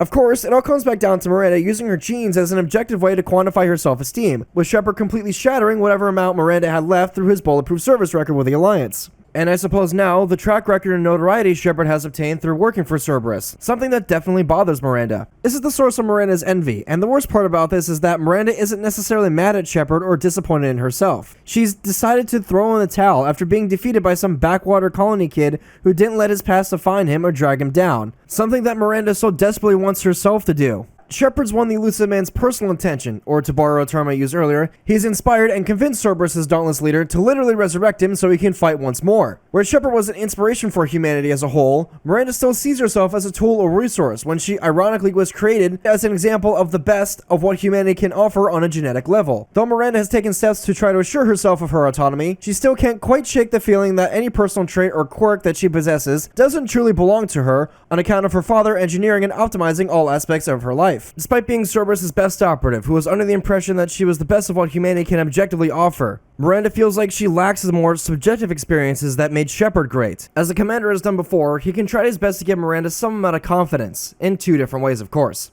Paragon Shepards can point out that Miranda is hard to compliment, telling her that despite all the baggage she's carried the past 20 years or so, she should be celebrating and admiring what she's accomplished with her abilities instead of attributing every success she's had to her father. I can't admire your body or your mind? You give your father too much credit. Yeah, he gave you gifts, but you can be proud of what you've done with them. Oh, thank you. Perhaps I wouldn't mind if you admired my body. Well, those few words seem to have reassured Miranda and given her enough confidence to live with the commander admiring her body. It's a quick turn of events, but for Miranda, it's a huge step. She's gone from being skeptical of the commander's judgment to coming around to admire him in a rather roundabout way, but then again, this is Miranda we're talking about. Nothing is ever quite cut and dry. Our favorite Cerberus cheerleader has even gone as far to flirt with Shepard twice, with the first instance being after the commander helped keep her sister safe, and now, she's allowing herself to be a little less poised than she normally is. In the conversation after Miranda's loyalty mission, she allows herself a moment of indulgence to caress Shepard, but reminds herself that taking down the collectors is a far more important task than catching some fifis for the commander. We have since progressed to a similar situation, where Miranda makes her intentions clear and says that she's interested in seeing where this might be going, as she, of course, awkwardly tries to end the conversation. Shepard, wait. I need to think about this. Scared, Ms. Lawson? Cautious, Commander Shepard. But interested.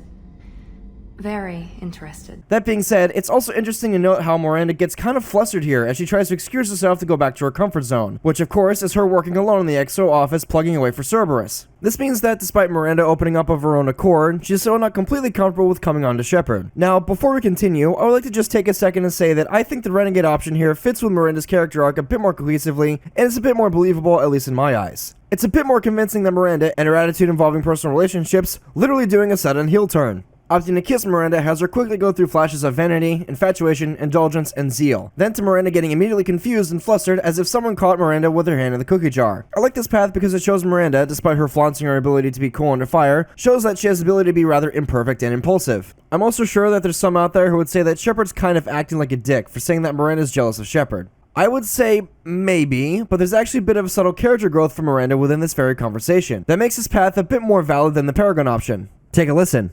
Cerberus never tells me that something is impossible. They give me my resources and say do it. And they've given you even more. A new life, a new ship, the elusive man's personal attention. What? You disapprove? No. I'm just impressed. You're... well, look at you. A colony kid growing up in a prefab unit, losing even that when the Batarian slavers arrived.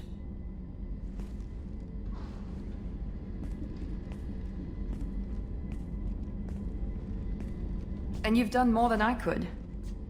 Despite everything my father did to make me perfect, you're the best humanity has to offer.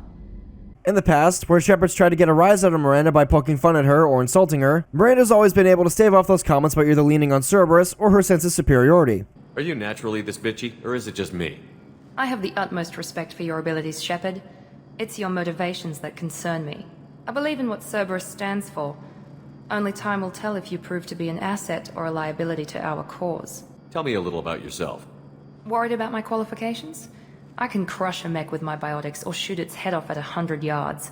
Take your pick. Now that she's basically admitted that she's not as flawless as she likes to believe, even going as far to call Shepard a perfect bloody human specimen, her words, Miranda might feel as though she needs to ground herself and assure herself of her superiority again, by reminding Shepard that she put him back together after he died. This is nothing but absolute and pure vanity coming from Miranda here, which compels Miranda to forget herself for a moment to do something completely irrational, like taking a step forward to kiss the commander. Perfect human specimen, huh? Don't get cocky. I'm the one who put you back together, remember? And I do damn good work.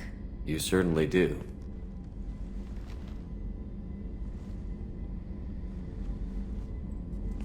What the hell was that?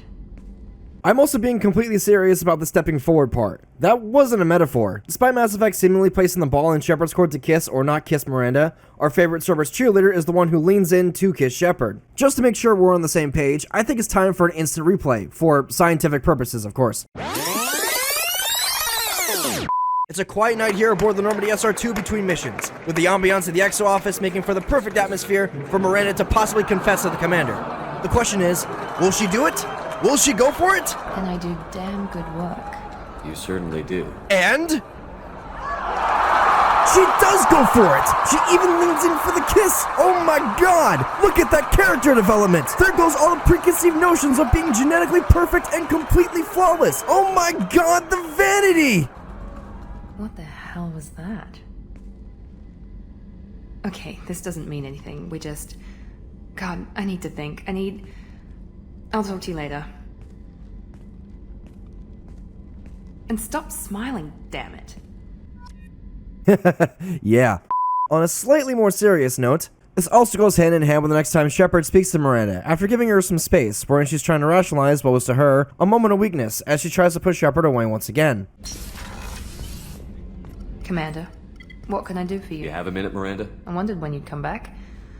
Listen, whatever happened was a simple mistake, nothing more. I don't know what this is. If this is stress, or just blowing off steam, or... What are you so afraid of? That you might actually start caring for somebody? This is no time for emotional entanglement. You and I know more about the Collectors than anyone. We know how unlikely it is that we're coming back alive. What idiotic bunch of hormones thought that now was a great time for love? After the kiss and trying to grapple with the reasoning for her rather impulsive actions, Miranda finally achieves full tsundere status. Baka. In this conversation, we see Miranda trying to rationalize her behavior, fearing that she might have made the critical mistake of forming an attachment to somebody. As we've discussed already, Miranda's greatest fear is getting entangled with somebody, as she feels that personal relationships are merely interferences that seek to undermine her. Every time that someone has tried to get to know her better in both the platonic and the romantic sense of the word, she's always rebuked those advances in particular. At the start of the game, she outright tells Shepard to stop trying to befriend her. I was trying to get to know you as a human being. I'm not looking for a friend, Shepard. Stay focused on the mission. Then, during her loyalty mission, Miranda blames herself for getting sentimental about Niket, angry that she wasn't able to logically see that he betrayed both her and her sister. But I let it get personal and I screwed up. Disappointed that her father still found a way to screw with her life by placing her oldest friend in harm's way. With the circumstances that surrounded Niket's death further internalizing that Miranda needs to live a lonely and insular life where nobody can harm her or her sister ever again. You still cared for him, even if he betrayed you. You're right. And my father knew it. He used that against me. It's always been like this. My father gave me anything I ever wanted. But there was always a hook, an angle for his long-term plan. I threw away everything he ever gave me when I ran. Except Niket. Weakness on my part? It is because of those experiences that Miranda has changed somewhat. This Miranda is incredibly confused about why her otherwise perfect genes are allowing her to forget herself. She quite literally cannot comprehend why she would allow herself to get this close to somebody, rationalizing the sudden affection for Shepard as something foreign and unnatural. She does her best to try and separate and categorize these illogical feelings from the ideal image of herself within her head, denying that these hormones that she speaks of are even part of her in the first place. What idiotic bunch of hormones thought that now was a great time for love? She doesn't do this dumb high school shit like crushing on somebody. That's childish and pathetic. She's better than this. She's downright superior. And yet Miranda's no less human than the average woman. The commander says it best as he tries to reassure Miranda. It doesn't matter. What matters is how we feel. Damn it. Come on, Miranda. You want this. Yeah, I do. So don't die. You promised me, damn it.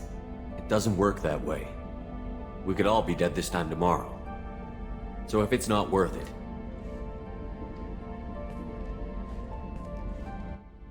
No, it is. Give me some time. When I'm ready, I'll come by, okay?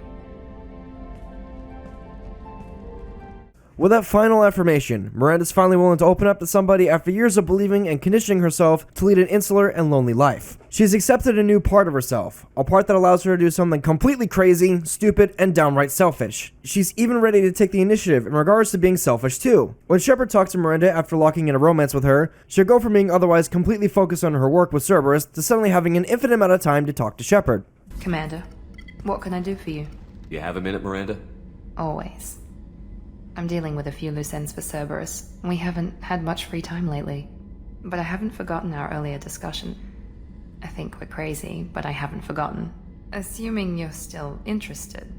Oh, I'm definitely interested. Glad to hear it. I'll be by the next time things are quiet.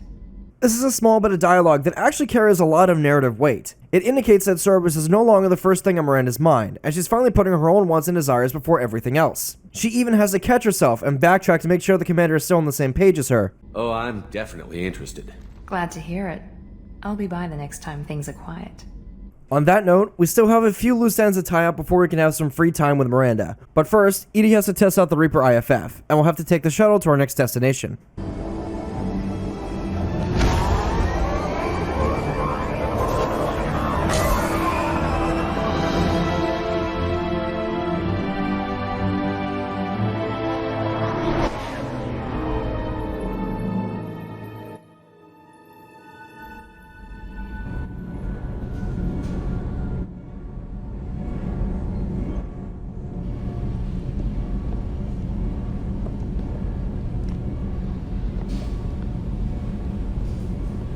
Telling you, Edie, your readings are off. It's radiation bleed, just white noise. I have detected a signal embedded in the static.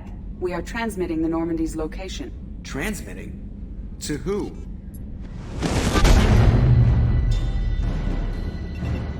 Oh, shit!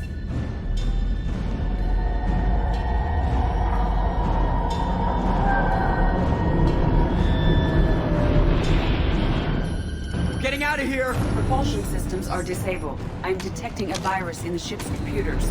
From the IFF? Damn it, why didn't you scrub it? Primary defense systems are offline. We can save the Normandy, Mr. Moreau, but you must help me. Give me the ship. What? You're crazy! You start singing Daisy Bell and I'm done. Unlock my sealed databases and I can initiate countermeasures. The maintenance shaft in the science lab will allow passage to the AI core. Main corridors are no longer safe. The collectors have boarded. The emergency floor lighting will guide you, Mr. Moreau. God damn it.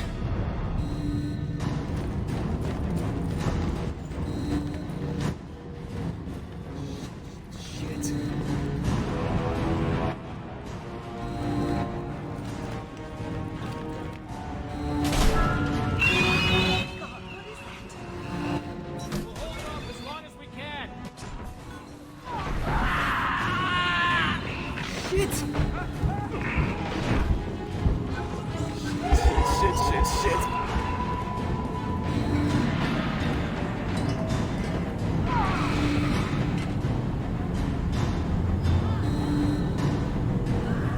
Multiple hostiles detected on the crew deck. Joker! This deck is crawling with those things. Stay close. I'll protect you.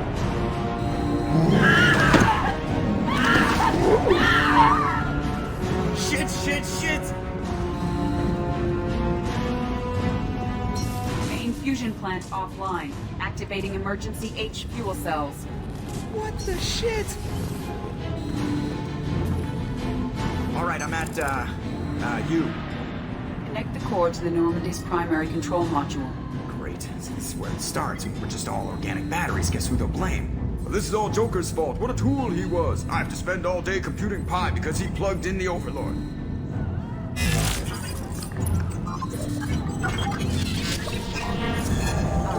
I have access to the defensive systems. Thank you, Mr. Moreau. Now you must reactivate the primary drive in engineering. You want me to go crawling through the ducts again? I enjoy the sight of humans on their knees. That is a joke. Right. The shaft behind you connects to the engineering deck. Good luck.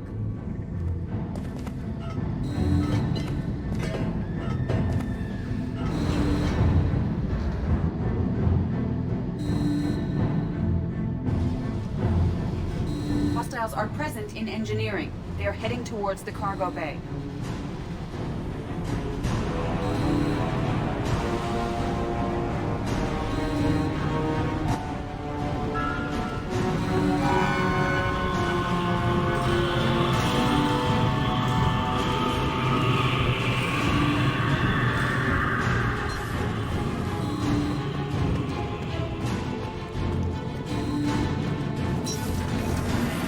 Engineering is clear of hostiles. Activate the drive and I will open the airlocks as we accelerate. All hostiles will be killed. What? What about the crew? They are gone, Jeff. The collectors took them. Shit. I am sealing the engine room. I have control.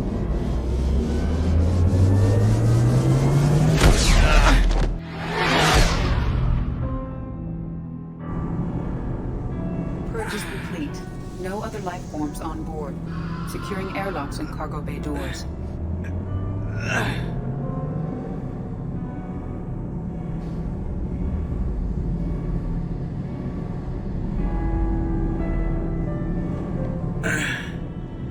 Send a message to Shepard's shuttle. Tell him what happened. Message away. Are you feeling well, Jeff?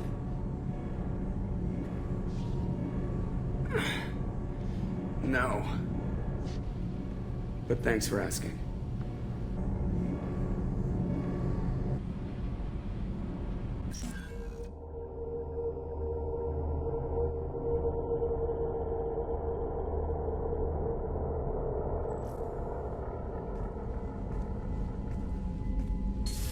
Everyone?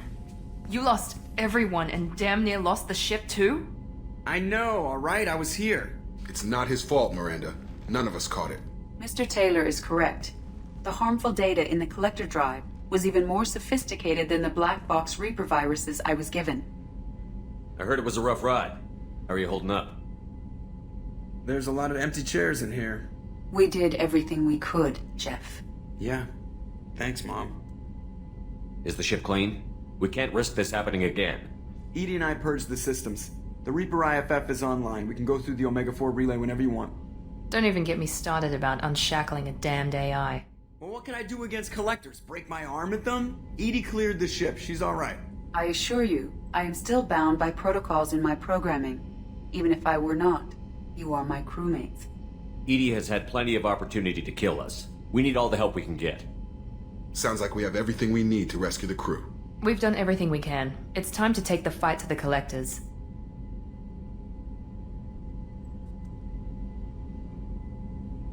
I'll give the order soon. Get to your stations and secure for general quarters. Great. Here we go again. Hit the map whenever you're ready, Commander.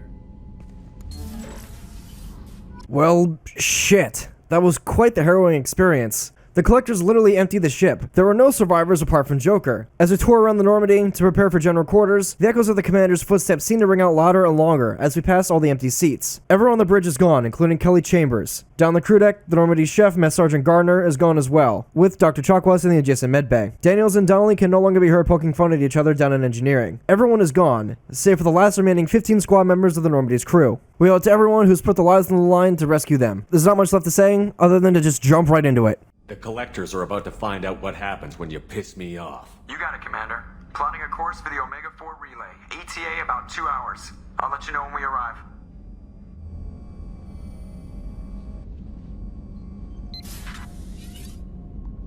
Oh, pardon me, Commander.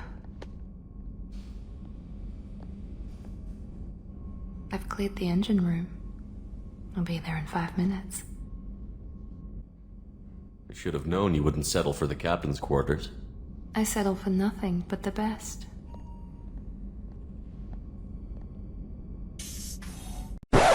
The engine room? She wants to do it in the engine room? Needless to say, this begs a few questions. Firstly, why the hard metal floor of the engine room? Why not run into the commander's quarters or sneak into Miranda's office and use the bed there? Why does Shepard dryly joke that he should have known Miranda would have settled for either, with Miranda thinking that the engine room is literally the superior option? Well, to head off this particular discussion, I think this warrants a bit more of a personal touch. You know guys, up until I started making this video, Miranda's romance scene with Shepard has always kind of bugged me just a teensy little bit. In the sense that she's the only character in the game to get a completely different setting for her romance scene with Shepard. I'm sure there's some of you who are out there who are a bit on the cynical side and use the scene as a way to justify Miranda being somewhat of the writer's pet.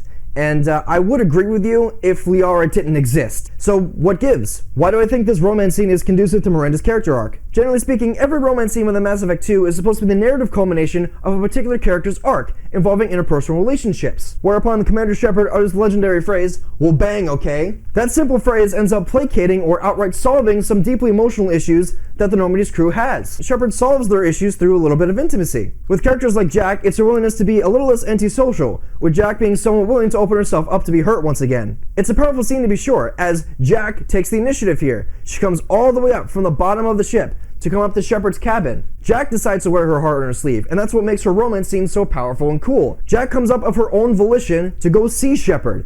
Shepard doesn't drag her up from the depths of the Normandy to the cabin. She comes up wearing her heart on her sleeve. To a certain extent, the same thing can also be said of Thane Krios. The one thing that Thane wanted to do before he died was to make the galaxy a brighter place, to atone for all the killings that he did as a contract killer. Him coming up here with Shepard, he's kind of embarrassed and ashamed of being afraid of going on a suicide mission for one, and two, being afraid of death in the first place. And it's in this scene where Shepard helps Thane to just feel alive for at least one more night. Now on to best girl Tali. With Tali, her romance scene can be summed up as her getting over her inadequacy complex that was ingrained to her by her father and Quarian culture. Quarians teach their offspring and their children that the fleet must always come first, and that courtesy extends to Tali's personal relationships involving Shepard. Tali was never brought up to be selfish, but even though she comes all the way up, again, from engineering, to go see Shepard, even though they've agreed upon this, she can't help but stutter over her words and feel slightly embarrassed for not thinking of herself first. Tali has always been taught to put the needs of her people first, so when she does something stupid like crushing on Shepard, she has to sort of kind of rationalize it for a little bit, and it's not until Shepard gives her the okay, by taking off her mask, that, you know, she can be a little bit selfish sometimes. And now that we talked about the best girl, we need to talk about best boy, Garrus. With Garrus' romance scene with FemShep, it's him getting over his feelings of being a complete failure as a cop, a vigilante, a CSEC officer, and he's now an alien working for Cerberus. Garrus has dialogue in the game where he says that Shepard is the one true friend that he has left in this screwed up galaxy. And by coming up to, I don't know, screw around with basically his best friend and mentor, Garrus is ultimately worried that he's going to screw up this friendship as well. But hey, because, you know, Shepard gets him to open up a little bit, they're, you know, can share a moment before, you know, they possibly die in the suicide mission. Keeping all that in mind for the sake of comparison, Miranda's entire character arc, as we understood it, has been one-fold so far. We'll get to the second part in a second, but again, it's been one-fold so far. It's been Miranda realizing that she's worth more than the gifts her father gave her, wherein she learns some amount of autonomy and learns to express that autonomy through making her own decisions within her own life. It's also been about Miranda realizing that she's a bit more fallible than the average human being despite her genetic superiority, something that she tries to quantify as her means of self-esteem, and something that is objective and irrefutable fact. So if we come back to the romance scene for a second, in Miranda's case, there's no heartfelt confession or a sense of wishy-washy apprehension between the commander and herself. But again, why is this the case? Well, it's because we already had that conversation before in the XO office, twice. It happened before and after Miranda kissed Shepard. Still though, we haven't addressed the elephant in the room here. Why are we doing it on the engineer deck? As we've already kind of hit on before, everyone else's attachment to Shepard is regarding emotional growth and a sense of human, or demi-human, or however you want to phrase it for the aliens, commitment. Now, I don't think it would be unreasonable to see Miranda's dalliance with Shepard in the same light, not even withstanding that there's a distinct taint or negative connotation to the Normandy's second in command, sneaking up to the captain's quarters for a romp in the hay, as it were. And actually, I think Morden actually sums up this whole situation quite well. Take a listen. Aware that mission is dangerous, different species react differently to stress. Sexual activity common for humans in such times, understand it intellectually, recommend caution when dealing with Cerberus. I believe Miranda has earned our trust. What she and I do in our spare time is our business. Of course, hormones, just watch for bugs. Could be planted anywhere. Mordin isn't exactly wrong by saying, oh, it's just hormones. And that's actually really conducive to Miranda's character arc if we look at this line and not necessarily in a vacuum, but just examine it for a second. Miranda and Shepard doing it in the engineering deck is a completely illogical and irrational thing to be doing, which at best can only be explained by Miranda and Shepard being completely and holistically human. That is to say, Miranda's choice to be with Shepard at such a place, time, and location is one out of pure humanism. Which is great for Miranda. This is character growth. This whole entire scene is a narrative climax for Miranda. It's her letting go, or maybe in some cases outright rejecting the genetically perfect biotic bitch that she was genetically engineered to be by her father. By having Miranda give in to a more base human desires to simply be wildly and freely human. Doing it in the engineering room is the most perfect way to express that humanism. This is Miranda finally coming to terms that she's human just like the rest of us, while still being prone to making stupid and idiotic decisions sometimes. Especially this decision. This is why Miranda says that she sells for nothing but the best. To Miranda and to her character arc, this whole scene represents a certain narrative finality. It's a culmination of Miranda's journey throughout the plot of Mass Effect 2, from being a stone-faced woman with a tough exterior, who pushes people away, to setting the time and place to get emotionally entangled with somebody, to be completely and utterly imperfect, to be completely human. If you want to look at this scene face value and say that, oh, it's just fan service, I don't know what to say to you, man. You haven't been paying attention these past 4 hours. With all that being said, I think this type of character growth warrants a closer inspection. This type of character development from Miranda warranted a bit more of a closer and more personal inspection in her growth in this particular scene. So why don't we go take a closer look?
Nice! Look at that character development. Wow!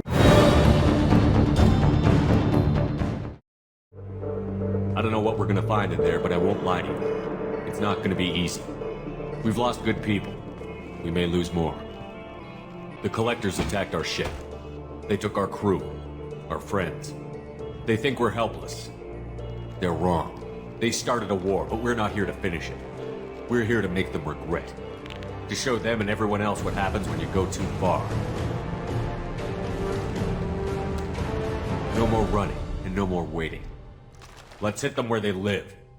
We made it through the Mega 4 relay after the Collector stole the Normandy's crew out from under us. It was a perilous journey as we nearly wrecked the ship in the process. Luckily, everyone made it through unscathed, allowing us to form a plan of attack. The plan is to send Kasumi through the vents to unlock a door to the central chamber, while Garrus takes the both of the squad to lead a diversion team for Shepard, Tali, and Miranda to escort Kasumi through the vents. We blast our way through every single bug-eyed monster that stands in our way,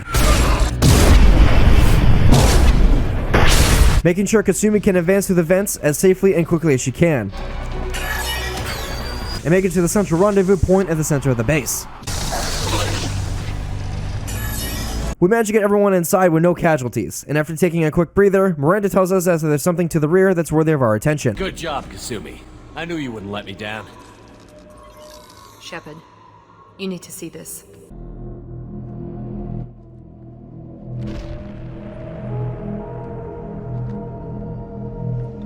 Looks like one of the missing colonists.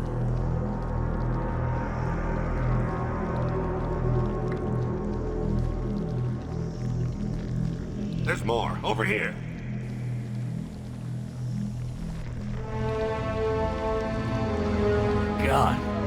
still alive.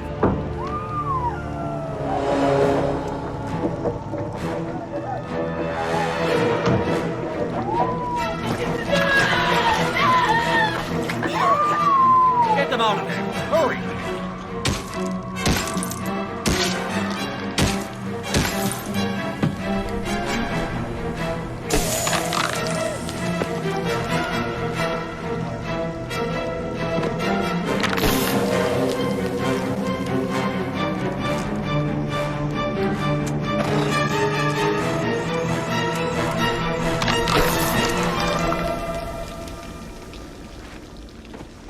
Dr. Chakwas, are you okay?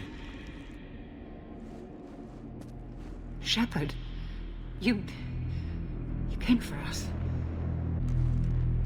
No one gets left behind. Thank God you got here in time. A few more seconds and I don't even want to think about it. The colonists were processed. Those swarms of little robots, they melted their bodies into grey liquid and pumped it through these tubes. Whew, okay, chalk another one up for the Collectors being Eldritch Nightmare fuel. Packaged with that, we now gain a greater understanding of the Collectors' operation after boarding the ship and subsequently taking the fight to their home base. After we learned from the quote-unquote abandoned Collector vessel, the Collectors were looking for something both useful and unique within human DNA. Now that we've encroached upon their home turf, we understand why the Collectors, well, collect. They harvest human colonies to take them beyond the Omega-4 relay to melt them down to a fine and goopy genetic paste that is pumped to somewhere in the base. Still though, that leaves us with one question. The same question we asked ourselves while aboard the Collector ship. Why? Why are they doing this? What are they doing with our genetic material? Well, the best way to find out is to follow the breadcrumbs right to the source. Same plan as before. We leave Garrus in charge of watching her back, while also sending Tally back to the Normandy to escort Dr. Chakwas, Kelly Chambers, and the rest of the Normandy's crew safely. We'll take Miranda and Jacob along for the final assault to follow the tubes to the center of the base. I'm ready, Commander. So am I. Anything to say before we do this? The Collectors, the Reapers, they aren't a threat to us. They're a threat to everything. Everyone. Those are the lives we're fighting for. That's the scale. I don't know if they can feel fear, but we're damn sure gonna give them the opportunity. Hit them hard. One way or another, it ends here. Well said. Let's go finish this.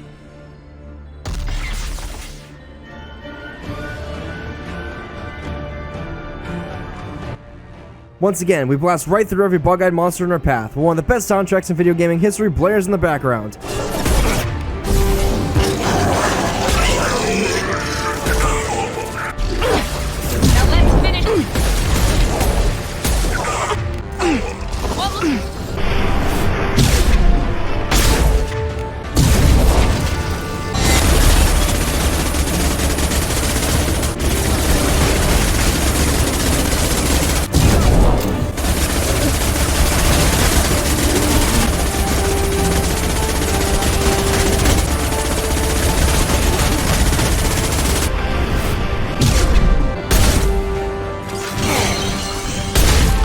With the last hostile down, we finally catch a break. It seems we finally reached the center of the Collector base. Up ahead is where all the tubes that pump the melted remains of humanity's colonists reach an nexus point, though what lies ahead is deeply disturbing.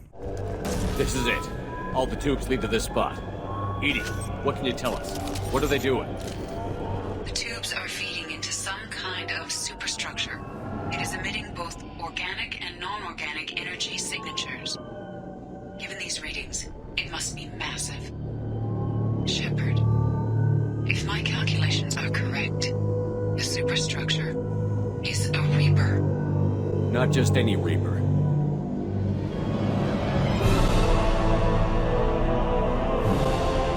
A human Reaper. Precisely.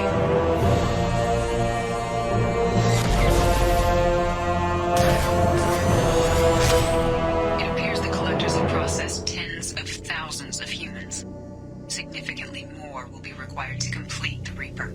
So this was the Reaper's endgame, to subdue the Collectors and utilize them to harvest humans in secret, to boil down their victims to a bunch of basic nucleic acids, transforming them into the first human Reaper. We can ask Edie about the logistics of the Collector's operation and how much more humans will be needed to complete the Human Reaper. She estimates millions, even though the Collectors have already abducted and melted down tens of thousands of humans. Edie also hazards a guess that this is part of the Reaper's reproductive process, but ultimately this type of theory crafting doesn't matter. This thing is an abomination and needs to be turned to Swiss cheese as soon as possible. Too big for our guns.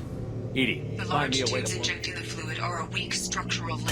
Destroying them should cause the supports to collapse, and the Reaper to fall. Give us a minute, Edie. We gotta take care of some old friends first. Watch yourself!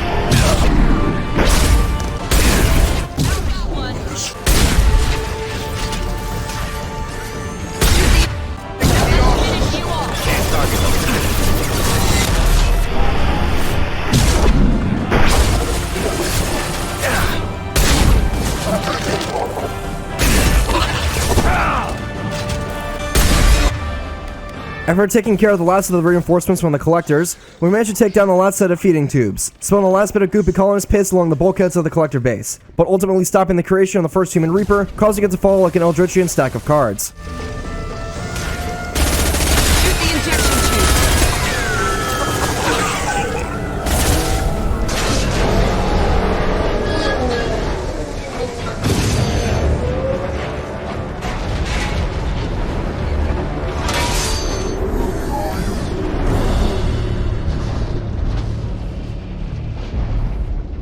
Shepard to ground team. Status report. It's steady. We are holding, but they keep coming. A quick exit is preferable. Head to the Normandy. Joker, prep the engines. I'm about to overload this place and blow it sky high. Roger that, Commander. Commander, I've got an incoming signal from the Elusive Man. Edie's patching it through. Shepard, you've done the impossible. I'm not finished here yet. This base is 10 minutes from extinction. Wait. I have a better option. I'm looking at the schematics Edie uploaded. A timed radiation pulse would kill the remaining Collectors, but leave the machinery and technology intact. This is our chance, Shepard. They were building a Reaper. That knowledge, that framework could save us.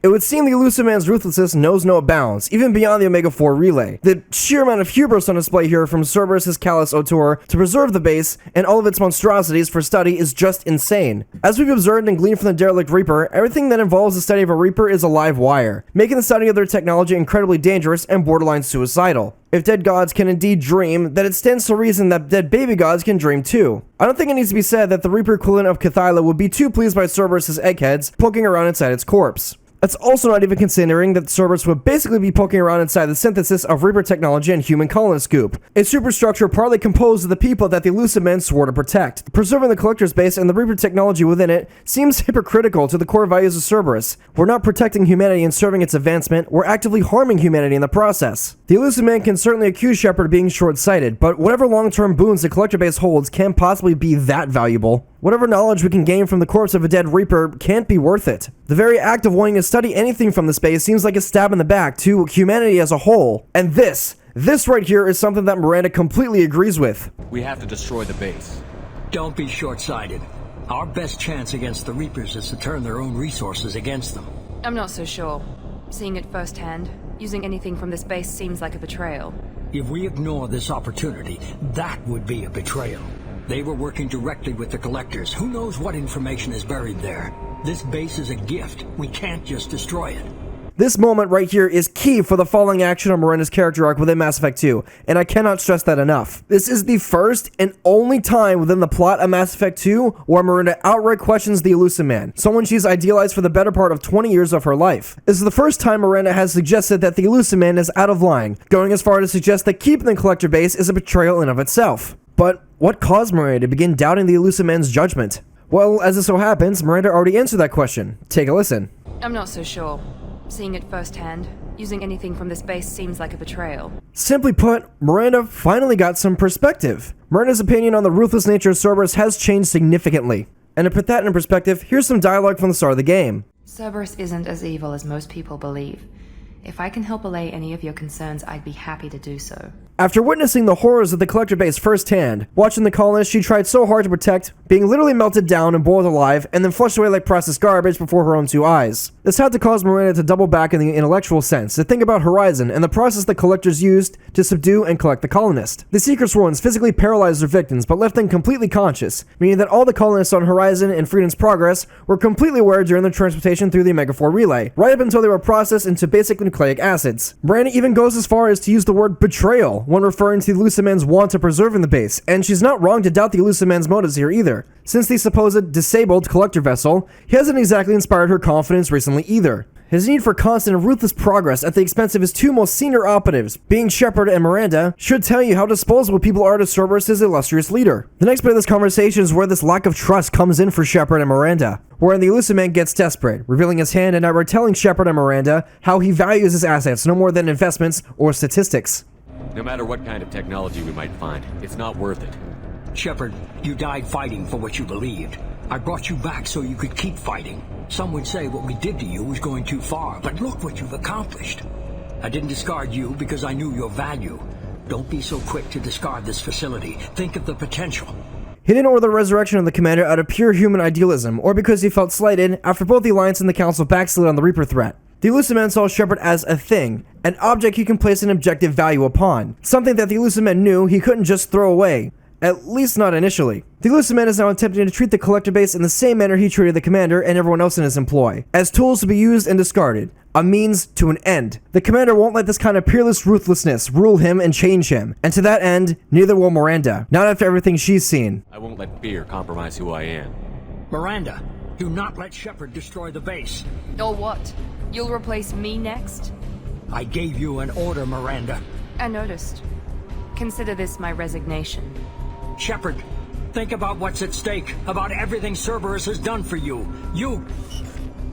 And that, ladies and gentlemen, was the conclusion of Miranda's character arc for Mass Effect 2, with her once genetically perfect and superior Ice Queen hanging up on the Elusive Man after becoming a bit more personable and gaining some perspective from her experiences as part of the Normandy's crew. She slowly but gradually learned to exchange her ruthless nature for something a bit more human, learning that she's someone who's composed of thoughts and feelings that are indeed her own, instead of her accomplishments being derivative of her father's or of Cerberus' ideals. There was a time when Miranda was struggling to find her place in the world, using her genetic superiority with that facet of herself being the only means to objectively quantify her reasons for existing in the first place. Yes, Miranda's genetic gifts are a part of her, but they are no more or less than Miranda's spirit and personality are a part of her. It's how Miranda decides to utilize her genetic blessings that makes her who she is. By sticking it to both her father in her youth and then to Elusive Man and the Collector base and when she's older, Miranda finally finds her own ground to stand on, independent of those who seek to run her ragged and discard her when she ceases to be useful. Miranda concludes her character arc not by letting her genetic makeup wear her, but by becoming strong enough to conversely wear and own up to her genetic makeup, achieving a degree of humanistic independence by not allowing her father or the Elusive Man, or even her genetic superiority, to control her life's decisions for better, but certainly not for the worst. Miranda's entire life was defined by objectivity, where she wasn't valued as a person, but instead as a genetically perfect Swiss Army knife. She's never been more than a tool for ruthless, egomaniacal men like her father, and now she's come around to realize that the Elusive Man is no different. Everyone, including the humans he sought to protect, were disposable. It's betrayal of Cerberus' core values, and for Miranda, it's betrayal that strikes at her very core as well. The human cost of the Elusive Man's ruthlessness is too damn high, and I think the only appropriate response is to tell the Elusive Man to shove it. I should have known you'd choke on the hard decisions. Too idealistic from the start. I know what you are, and the price of dealing with you. We do things my way from now on. Harbinger is coming, and he won't be alone. I'm gonna make sure we're ready when they get here. You can fall in line or step aside, but don't get in my way. You're sure that's what you want? You're taking a hell of a risk, Shepard.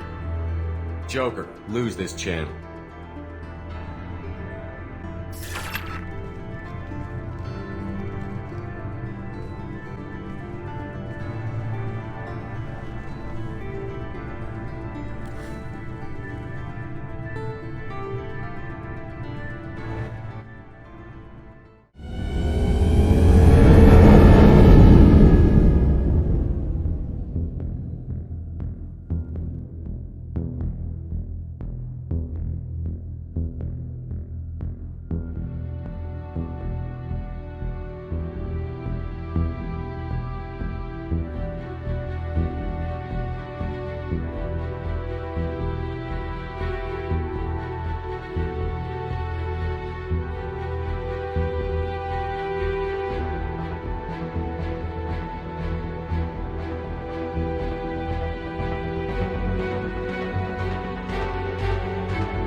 Though Shepard has won the battle against the Collectors and has completely severed all ties with Cerberus, the Reapers are still coming, and we're going to need to prepare for their arrival as best we can. First things first, help Liara take down the Shadow Broker, installing one of Shepard's closest friends and confidants as the galaxy's best information broker. After the fact, Shepard can invite Liara aboard the Normandy for a quick drink.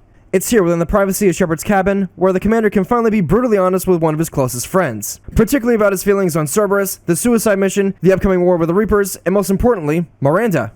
In part 1, I mentioned that Miranda and Liara worked together to recover Shepard's body from the hands of the Collectors, with Miranda at the time still possessing that certain ruthless intensity she's become known for. When Liara asks Shepard what he's fighting for, our favorite Asari brings up Miranda's more sunny disposition. So tell me what you want. What are you fighting for? The future of humanity, as evidenced by the perfect Miss Lawson? She's got her issues, but she trusts me, and I care about her. She was so cold when I first met her, completely focused on her duty. I don't know that she's lightened up that much. She has, believe me. You have no idea how much you've changed her. I hope the two of you find some happiness, Shepard. It was certainly nice to see Liara again after all these years, with her acknowledging that Shepard's attempt to get Miranda to lighten up every once in a while and be more human have made a noticeable impact on her overall demeanor. She's certainly gotten a bit more comfortable around other people as well. And by other people, I mean Shepard, someone who Miranda sees as an equal to herself. After the suicide mission and after freeing herself from Cerberus' jurisdiction, Miranda's willing to come up to Shepard's cabin and cuddle up with the commander, to sleep the day away without a care in the world. It's the good kind of ending for Miranda, someone who's been ran ragged for literally her entire life. She deserves a little peace and quiet once in her life, and now she's finally got it. However, it's not all sunshine and rainbows, as is so often the case with Miranda. In her life, there's always been loose ends and past experiences that have left her beaten and scarred, but not broken. First, it was her father's gaslighting, trying to force Miranda into a role she didn't want to occupy as a literal vanity trophy for her father. Secondly, it was Cerberus and the Elusive Man, toiling day after day for a ruthless man who considered even his best operatives disposable tools. Even after years of enduring her father's abuse and towing the line for Cerberus, her efforts weren't good enough for either man, necessitating that Miranda be killed and replaced by Oriana on her 16th birthday. Earlier in this video, I brought up possibilities for Miranda's sudden termination, wherein the political atmosphere and the ramifications of the First Contact War necessitated that Miranda's father keep and raise her as a compromise, growing Oriana after everything became a bit more stable. I presented that situation as plausible, but again, these were all just guesses and bits of conjecture. We have no solid concrete evidence or information that clearly states why Miranda needed to die. This is also due in part to how Mass Effect 2 barely exposes any information to you about Miranda and the specifics of her home life and her upbringing. However, that was the case up until BioWare decided to develop the Shadow Broker DLC. The developers decided to include several dossiers, which Shepard can read, that include several small bits of backstory and character development for the Normandy's crew. Some of them are just there for fluff and humor, like how Legion got banned from an MMORPG game for unsportsmanlike conduct, or how Garrus planned to kill a Quarian serial killer by coughing on him. Or my personal favorite, a loud conversation between Miranda and Oriana talking about a boy that Oriana's crushing on at school. Conversely, there are some entries that are a bit more serious, like how Tali perpetually keeps throwing away drafts of letters of condolences to all the Quarians that died on Haestrom, or how Garrus' mother is sick with an incurable neurodegenerative disease, with Garrus donating all of the loot he gathered from his stint as Archangel to a charity that's looking for a cure. All these instances reinforce and expand upon both characters in subtle but big ways, often recontextualizing a character's motivation for doing something within the story. Regarding Garrus and his sick mother, this little blurb of text recontextualizes Garrus' sense of justice. For Garrus, giving people hope and fighting on the side of good without any kickbacks is the truest kind of justice. That is also to say that Garrus redefines the phrase protect and serve to a new kind of selfless level that will make even the most paragon Shepards proud.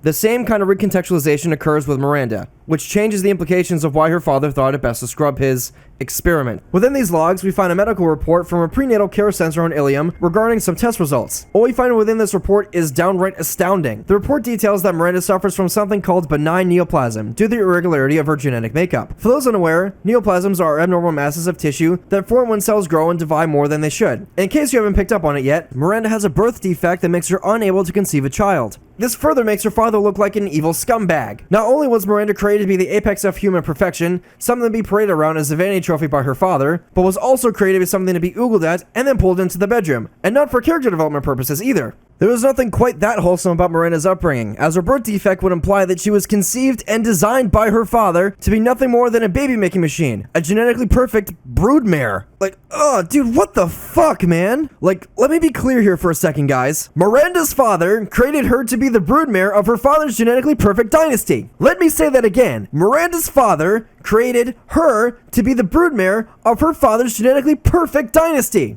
This is beyond disgusting and way beyond the most negative connotation of misogyny that I can possibly think of. This means that from the moment she was created, Miranda was never valued as a person, but instead as a baby-making machine solely for her father's gain. This means that her strength, intelligence, and thickness were designed at the most acute genetic level as a means to attract a mate and bear their children. Following that logic, we can now see why Miranda's father wanted to dispose of her. His creation was useless to him. She couldn't further his dynasty and need to be replaced by someone who can bear his grandchildren, which quite obviously would have to be Oriana, as we can safely assume that her father worked out the kinks in the creation process, eliminating any potential for Oriana to develop the same neonatal birth defect as her older sister. This also recontextualized Neket's motivations for upping Miranda in her youth, as well as aiding her father once again to recapture Oriana. Miranda likely told Neket about her birth defect, which influenced Neket to help free Miranda from her gilded prison, with Neket himself refusing to become implicated in filicide. As for Neket taking back Oriana, I would like to remind those watching that he was poor and likely thought he was doing Oriana a favor by turning her into a den mother, living a comfortable life of nested wealth and privilege. But as we discussed earlier, that kind of life wasn't ideal for Oriana either. This doesn't need to be said, but this is fucking insane. With all that in mind, we can now see why Miranda was afraid of intimacy and personal relationships at the beginning of her arc,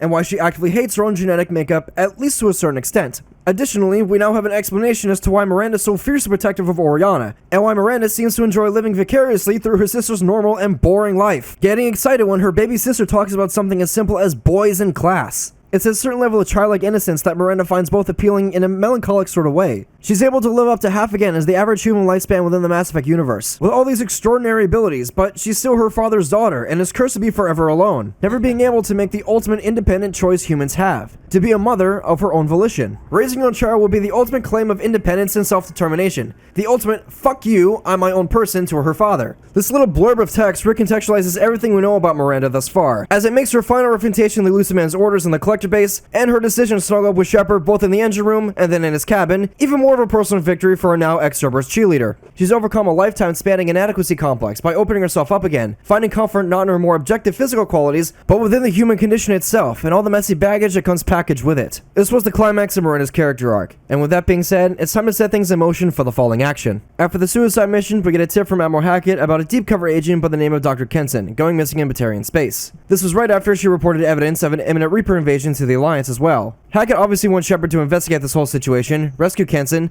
and find out if there's any truth to her claims. Unfortunately for this particular mission, Shepard must travel alone, and if this operation does go south, he's on his own without Alliance or Cerberus' help. Luckily, the commander manages to infiltrate the prison on his own and break out Kenson from the Batarian prison. As we learn from Kenson herself, the reason for the Doctor's capture and interrogation was that she planned to crash an asteroid into the system's mass relay. The reason being is that Kenson found evidence that this particular relay will allow the Reapers ease of access to the rest of the galaxy, redefining the meaning of the term Blitzkrieg as they subsequently harvest the rest of the galaxy. This Batarian colonial system will be ground zero for a Reaper invasion. The only way to slow the Reapers' future advance is to send the asteroid on a collision course with the mass relay that exists within the system, with the cost being the deaths of over 300,000 Batarians. Time is running out, and I also mean that quite literally. We have just over 2 days until the Reapers encroach upon Batarian space. As if that wasn't disturbing enough, the artifact that Kenson found allowed her team to deduce the exact timing of the invasion was left out in the open, causing Kenson and her team to become indoctrinated. They attempt to kill and sedate Shepard for over 2 days, leave the commander with less than 2 hours to stop the arrival. We cannot afford to hesitate, as we are forced to blast our way through the station and kill everyone who's fallen prey to the Reaper's indoctrination. This is Williams. I've got Shepard moved to the maintenance area, requesting backup. Back up! This whole situation regarding the staff is rather tragic, but then again, we have to be ruthless for the greater objective at play here. Our courtesy that extends to both the Batarians that exist within the Biotic system and to Dr. Kenson herself, who's been driven mad by indoctrination. I will die, never having seen the Reaper's blessings, and you will just die.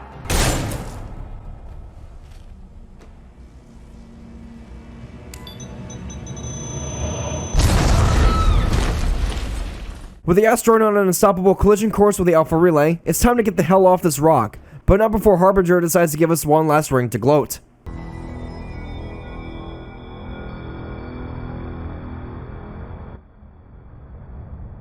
Shepard, you have become an annoyance. You fight against inevitability, dust struggling against cosmic winds. This seems a victory to you, a star system sacrificed. But even now, your greatest civilizations are doomed to fall. Your leaders will beg to serve us.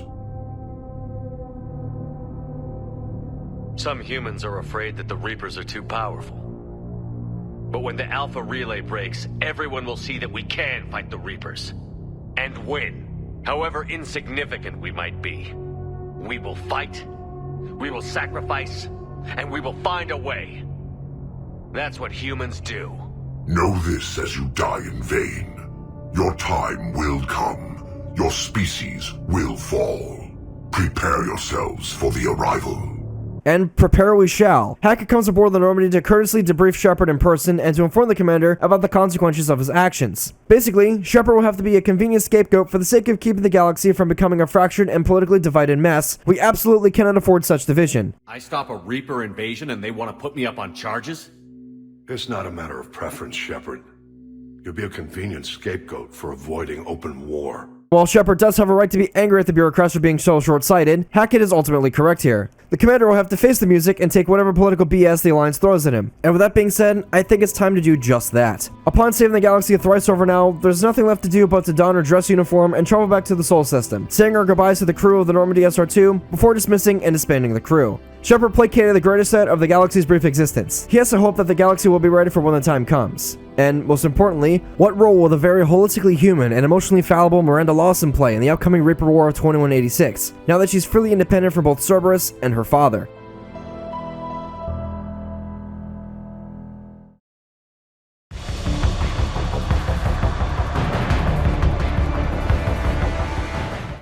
After being a house guest of the Alliance for several months, the day of reckoning Shepard's done his best to warn the galaxy about has finally come to pass. Earth was the first council world to be hit, with the Reapers bypassing Earth's defenses with ease. We were just quick enough to board the Normandy and leave the Sol System to regroup, but not before Hackett redirects Shepard to a Morrison Research Center to recover critical asset for the war effort. On our way in, we see some soldiers donning some familiar colors, being white, black, and orange. It has to be Cerberus, and worse still, they're executing the remaining Alliance staff. Once we get inside, we run into Liar, who's also being hunted down by Cerberus goons.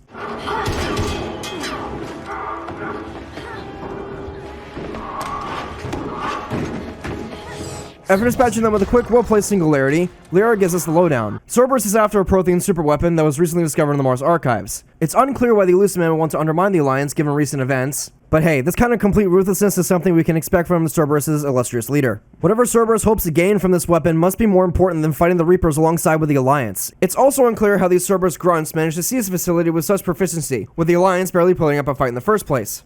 As we work our way through our facility, we not only learn that this was an inside job, with Cerberus shadow operatives reenacting Mark Watney's experiences on Mars, with Cerberus decompressing entire rooms to kill the staff or disintegrating them inside of artifact decontamination rooms, but that Cerberus has also been using Reaper tech to give the grunts a combative edge over the Alliance troops.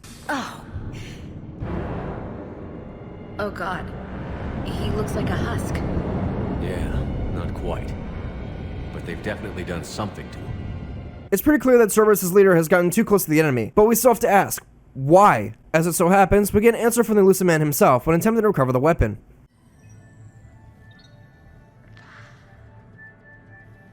Shepard. Elusive Man. Fascinating race, the Protheans. They left all this for us to discover, but we squandered it. The Alliance has known about the archives for more than 30 years. And what have they done with it? What do you want? What I've always wanted. The data in these artifacts holds the key to solving the Reaper threat. I've seen your solution. Your people are turned into monsters. Hardly. They're being improved. Improved? That's what separates us, Shepard. Where you see a means to destroy, I see a way to control, to dominate and harness the Reaper's power. Imagine how strong humanity would be if we controlled them. What the fuck? Earth is under siege, and you're hatching a scheme to control the Reapers? You've always been short-sighted, hasty. Your destruction of the Collector base proves that. I destroyed that base because I didn't trust you with the information. This isn't your fight any longer, Shepard. You can't defeat the Reapers, even with the Prothean data. You brought me back because you knew what I could do. I can defeat them. Doubtful. The odds aren't in your favor. More importantly, I don't want the Reapers destroyed. We can dominate them, use their power, harness their very essence, to bring humanity to the apex of evolution. The Illusive Man's reasons for backstabbing the Alliance is so he can try to find a method to control the Reapers? This is absolute nonsense and completely ruthless. His original goal was to defeat the Reapers, not to subjugate them. What changed and why? Why, at this crucial opening point in the war, has the Illusive Man decided to cause all this infighting? Furthermore, the Illusive Man has denied Shepard access to his resources, reinforcing the notion that Shepard was just another agent to advance Cerberus' agenda, another tool to be used up and then discarded. You were a tool, an agent with a singular purpose, and despite our differences, you were relatively successful.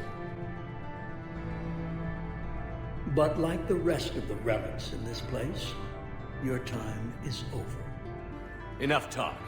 Liara.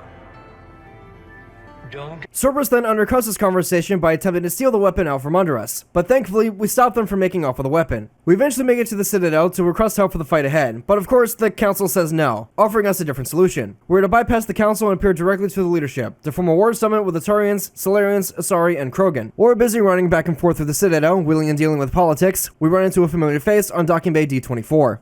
Shepard, it's so good to finally see you. You too, Miranda. I couldn't get anywhere near you when the Alliance had you locked up.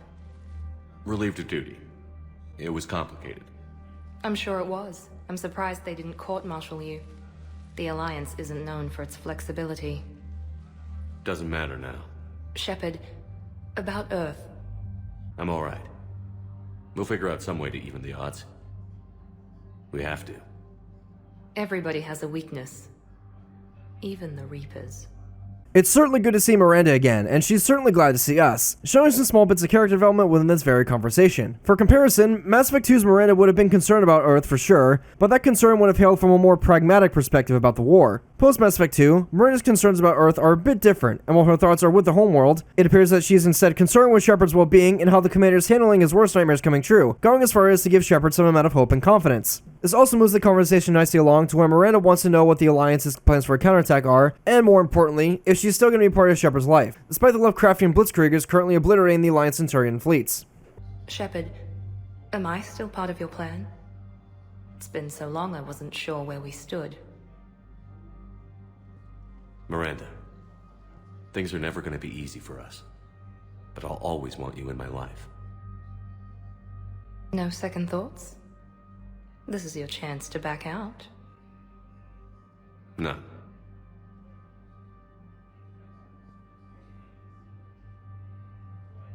It was hard to be away from you.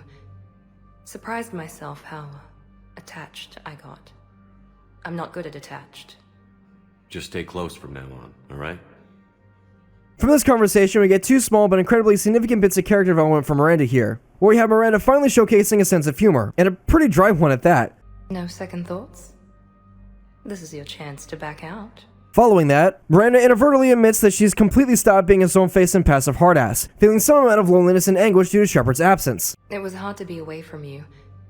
Surprised myself how attached I got.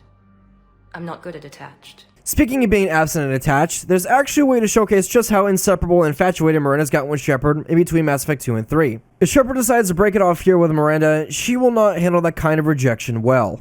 We need to stay focused on the war. On survival. We can't go back to what we were. Of course. I understand. You're right to be cautious. I'm sorry, Miranda. It's all right, Commander. It's done. Okay. No. I'm sorry, Miranda. I'm breaking up with you for science, I swear. Don't cry, please. Don't cry. Damn it. No. It's so painful to watch. The things I do for science.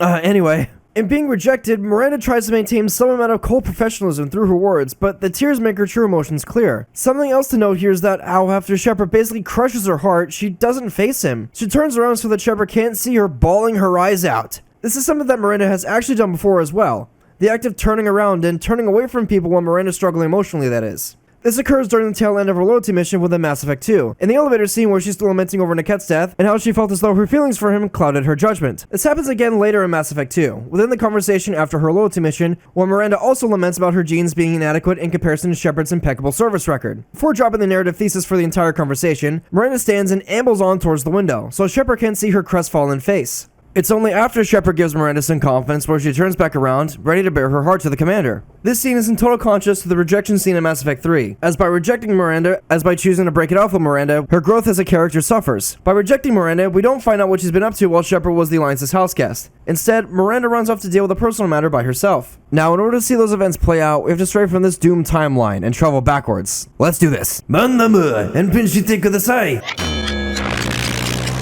Just stay close from now on, alright? I wish I could. I really do. But there's something I need to deal with. What is it? I haven't heard from my sister, Oriana, for a while. I'm getting worried. Your sister?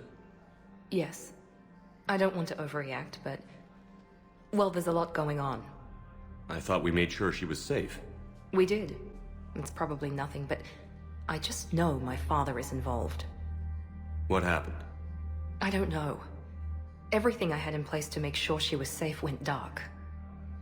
What do you need from me? I knew you'd want to help, and I'm grateful. But you have your hands full.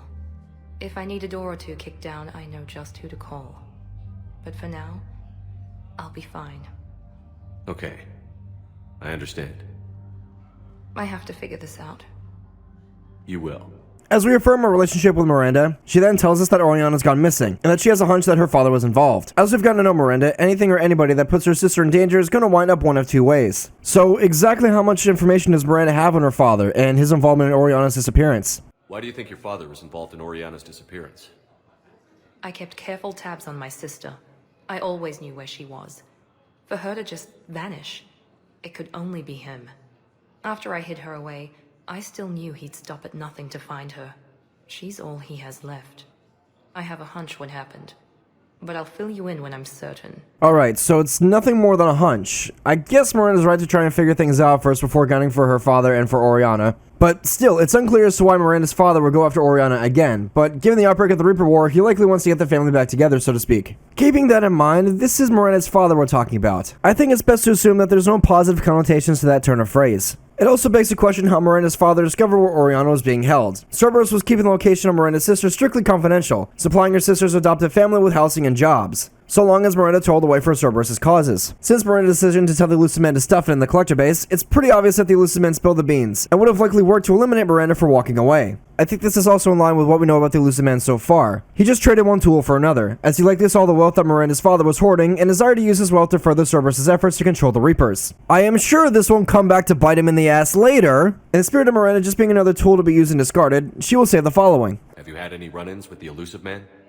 Just once. He said it had been a pleasure to work with me, but he needed to contain the situation. Contain the situation. Sounds final. It nearly was. He doesn't take rejection well.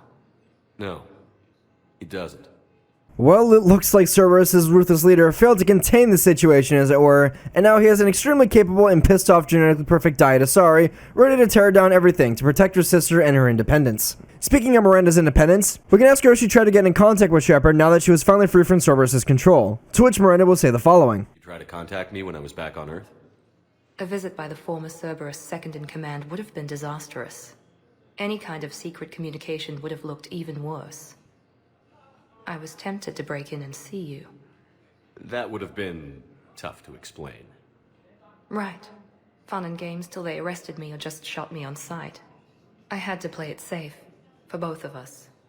I understand. So Miranda was tempted to break into Shepard's cell on Earth for some character development purposes, but knew that was probably a bad idea. This is a cute bit of character development for Miranda. The thought that she will break into Alliance military base in Vancouver just to see Shepard is honestly kind of adorable. Unfortunately, this is about as close as Shepard Miranda can afford to be. Her sister's safety is plaguing her mind, and until Oriana is safe, Miranda won't stop until she is safe. Until that point in time, she's gonna have to keep her distance and relentlessly pursue her father and Cerberus, finding out exactly how the two are connected. In the meantime, Shepard will take the fight to the Reapers and work to secure relief for Earth by bringing in the Turians and Krogan via curing the genophage. The commander accomplishes just that, losing a friend in the process. However, this choice wasn't without consequences. The Solarians are livid and summon us back to the Citadel, wherein Shepard stumbles upon a coup attempt led by Cerberus' new Golden Boy replacement for Shepard, Kai Lang. As we try to put a stop to Cerberus seizing power, we discover that Counselor Udina was taking bribes from Cerberus and was about to be arrested by the Executor. That was up until Cerberus launched the attack on the Citadel. Shepard manages to quell Cerberus' coup d'etat, but not before Kai Lang claims the life of Thane Krios, who passes away in Horton Memorial Hospital in the company of his son and Shepard. Unfortunately, in the commotion, Lang managed to slip away, but at least we know who Lang is and who he works for. Lang is certainly a threat, but we don't know how big of a threat he is. Back in the Normandy, Anderson steps in to make sure we understand just how dangerous this guy is. Hackett then cooperates Anderson's recollection of Lang and sends us a copy of his Alliance service record. Little is known about Kai Lang's early life, but Alliance records show that he enlisted in the Alliance military at the age of 16, although his credentials were faked at the time. Lang's service record shows that he was an extremely competent soldier, being able to finish the N7 program and receive a commendation for it. However, Lang was dishonorably discharged from the Alliance after killing a Krogan in a bar fight, being sentenced for 20 years in prison for his crimes. Lang's prowess in combat and xenophobic nature eventually drew the attention of the Elusive Man and Cerberus, wherein the Elusive Man helped liberate Kai Lang from prison after he was incarcerated for murder. Since bringing him from prison, the Elusive Man has used Lang as best wet work operative and assassin for almost a decade, realizing that he was not only ruthless, but discreet and methodical. Lang is a force to be reckoned with, and the fact that the Elusive Man is comfortable with using him as a blunt instrument to advance his agenda should tell you how dangerous he is, and is exactly why we need to follow up with Miranda as she skirts ever closer to the heart of darkness. It's reasonable to assume that whatever method the Elusive Man tried to use to off Miranda earlier didn't work. And now that Lang's in the field, Miranda could be in mortal danger. Miranda is ex-Cerberus after all, and the Elusive Man doesn't like to leave loose ends. We gotta keep Miranda in the loop. Shepard, thank God you're alright.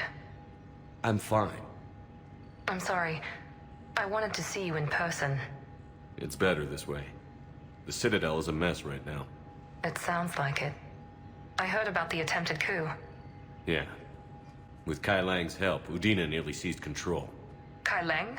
That slippery bastard's still alive? He's alive, and right in the middle of all this. That complicates things.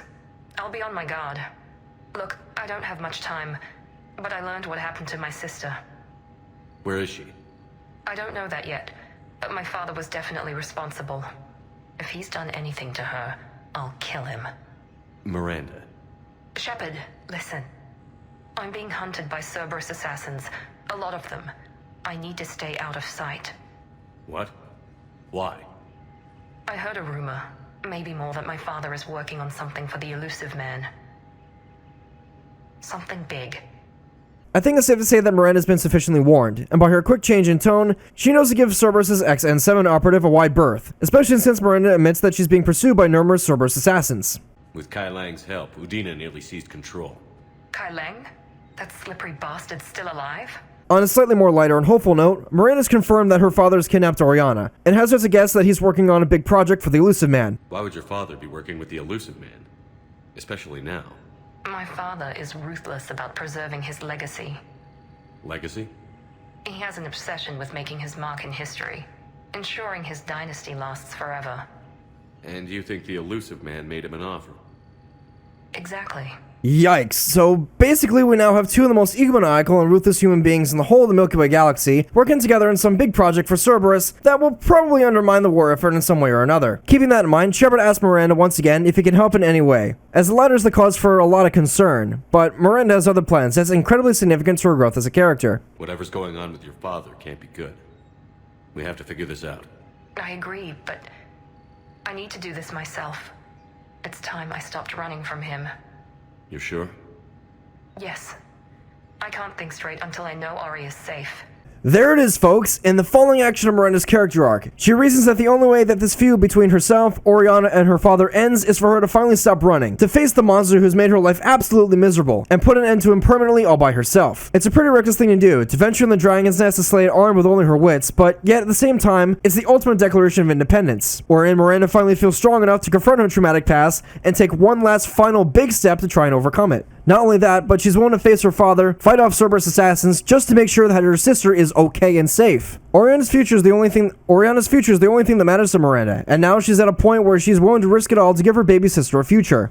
Now, despite Miranda coming to terms with what she needs to do to guarantee that future, she's still not 100% confident to promise Shepard to be careful. I better get going. Be careful. I can't promise that, Shepard. Could you? No. I couldn't. This is the last time we will see Miranda, at least for a while. It's not going to be until after the commander kills his 4th Reaper on Rannoch, and subsequently negotiates a ceasefire to end the centuries-long conflict between the Quarians and the Geth can we see her again. Only this time, it's slightly different. We actually get to see Miranda in person. Miranda sends us an email to meet her in an apartment complex in the Precedents Commons, which we do, but something seems to be bothering Miranda here. I got your message, Miranda. Is this about your sister? Shepard, I need access to Alliance resources. I can't say any more. You'll just have to trust me. I don't like secrets, Miranda. Just tell me what's going on. I can't, Shepard. If that's a problem, I'll go. Don't. Trust is a little hard to come by right now. Of course. You'll have your access, Miranda, but I don't like the sound of this. I know, and thank you. It means a lot. That's not the only thing you wanted to talk about, is it? No. I need to tell you something. Confess, really. It's been eating away at me. Confess? When I headed the Lazarus Project to rebuild you, I wanted to implant a control chip in you as a safeguard. I think you mentioned this. I did. There's more to it. The elusive man stopped me. Sounds like it would have saved him a lot of trouble. Maybe. He didn't want to interfere with who you truly were. Something that just obeyed orders. He wanted Commander Shepard. Installing the chip might have ruined you.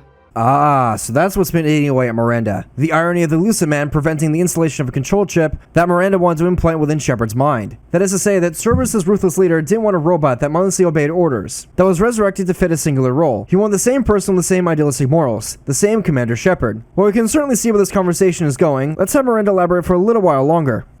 I understand why you wanted to. I was a complete unknown. I've never had to deal with that many black boxes on a project. I felt blind. Why bring that up now? I fought against my father and his need to run every aspect of my life. He wanted total control over me, right down to my bloody DNA. After I got out of there, I couldn't stand by and let it happen to my sister. I risked my life to get her away from all that. Yet I didn't give a second thought to destroying your free will when I had the power.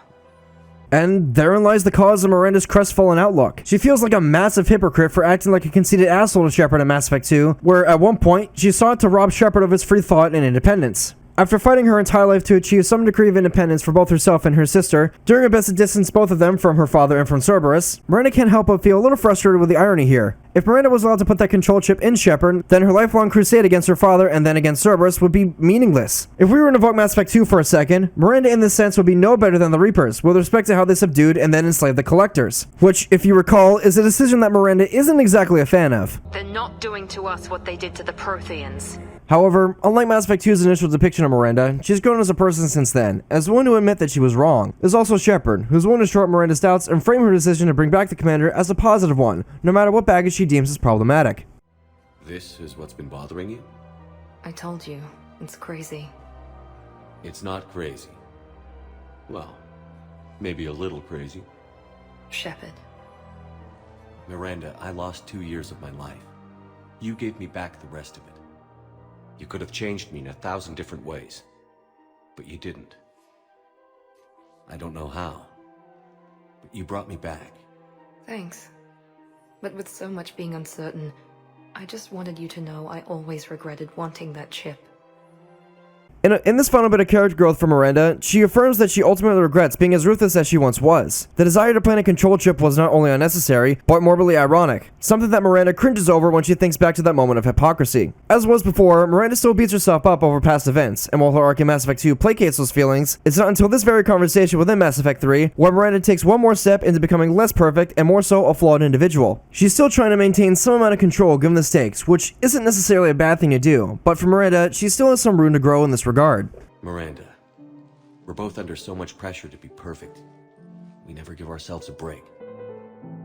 We can't give ourselves a break. There's too much at stake. Hey. Yes. Come here. Oh? Still impatient, Commander? Still trying to maintain control, Miss Lawson? Trying. But failing. Good. I'm almost out of moves. I'm not.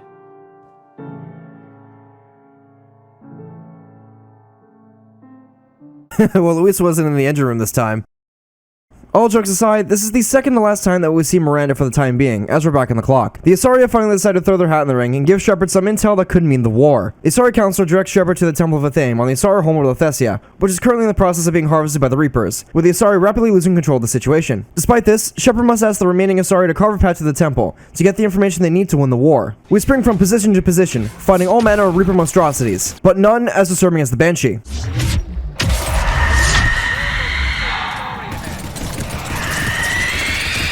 This new type of Reaper foot soldier both disturbs and angers Liara, to the likes of which we haven't seen before, but nevertheless, we have to charge on to the temple. Upon entering, there's an eerie atmosphere amidst the temple grounds, as Shepard's footsteps ring out within the halls. It's quiet. Too quiet. This is a stark contrast to the audible assault of gunfire and explosions we witnessed earlier. Something's going on here, a hunch that's validated through finding the bodies of the researchers within the temple.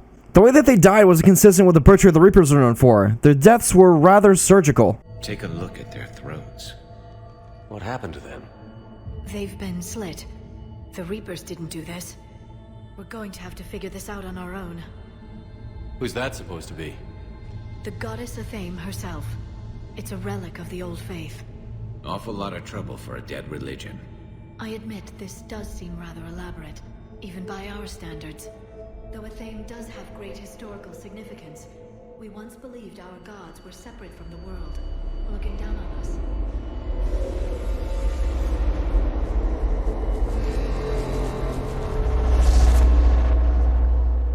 There is a universal energy. There's a Prothean beacon here. What? You're sure? It's not something you forget. But why hide it? From what you've told me about the one on Mars, these beacons are a motherlode of information. Worth keeping quiet about. That can't be. I can't believe my people would keep this a secret. A beacon like this could explain why Asari are so advanced. You did say this temple was thousands of years old, Liara. That's a lot of time to study it. That doesn't make it true. But think about it. A scientific breakthrough every couple centuries, and your people would be running the galaxy. Which they pretty much do. Oh, Liara, what they have. It's unclear as to why the Asari would hide this information, but it does explain why Liara's people are so advanced. Worse still, this Prothean beacon contained information about how to complete the Crucible. After playing a game of Connect the Dots that was 50,000 years in the making, we find out that an ancient Prothean VI was embedded in the Prothean beacon, with the VI stating that conventional means will not defeat the Reapers. And just before the Prothean VI is about to spill information about how to complete the Crucible, he shows up. Indoctrinated presence detected. Activating security protocol.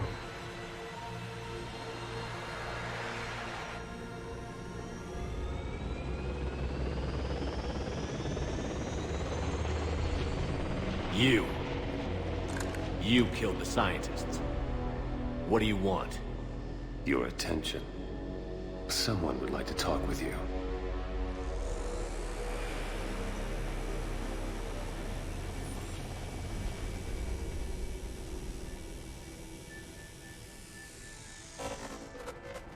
Shepard. How did you find this place? The archives. Or did your shadow broker miss that one? Show yourself. I promise I won't miss. Stick to your talents, Dr. Dichotomy. You've helped uncover the key to subjugating the Reapers. Or destroying them. Damn it, Shepard. Destroying the Reapers gains us nothing. How about peace? They're just trying to control us. Think about it. If they wanted all organic life destroyed, they could do it. There would be nothing left. What the hell are you talking about? I know them, Shepard. I know how they think. I think you've gotten a little too close to the enemy. No. I'm saying they've got it right. Why kill when you can control? The Reapers have it right? You're indoctrinated. You're doing just what they want. I could say the same of you. Wasting time on a war that can't be won. At least I'm fighting. Never question my ability to fight. I've been fighting them longer than you can imagine. And don't assume you know me. My methods for dealing with the Reapers are simply more refined than yours. You've forgotten everything you stood for. Cerberus was supposed to be humanity's sword, not a dagger in our back. Poetic, but as usual, you miss the point. The world is more gray than you care to admit. With the Prothean data in this beacon, I can end this conflict, once and for all. You're either with me or against me. There's nothing gray about that. No, I suppose there isn't. Leng, the commander has something I need. Please relieve him of it. And then bring me the data. Understood. Well, shit. The Elusive Man has gone full ruthless asshole mode, and at this crucial point in the war, he seeks to undermine Shepard once again by using Kylang as a blunt instrument to pry the keys to winning the war from Shepard's hands. Worse still, the Elusive Man seems to have gotten way too close to the enemy. If the Prothean VI is to be believed about Kylang being indoctrinated, then it stands to reason that the Elusive Man has to be way further down the rabbit hole. This also means that Cerberus as a whole are merely just agents for the Reapers, something that the Elusive Man doesn't seem to be aware of. Speaking of awareness, Kylang eventually has enough of Shepard kicking his dumb ass, and decides to play a bit dirty to get the data from us. Target the supports.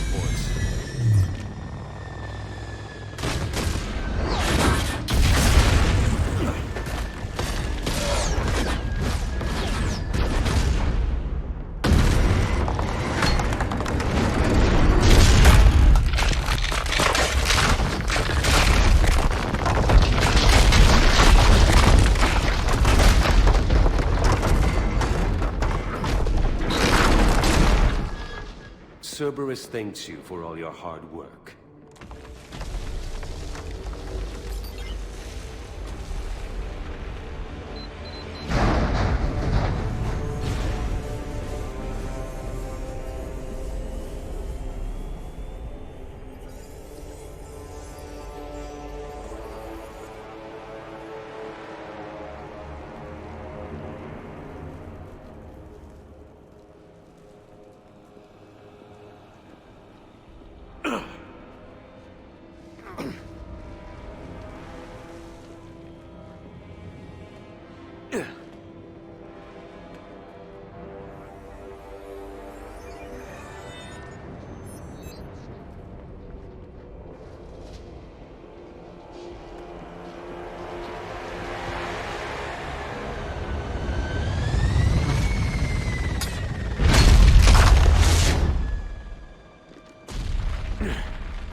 Shepard!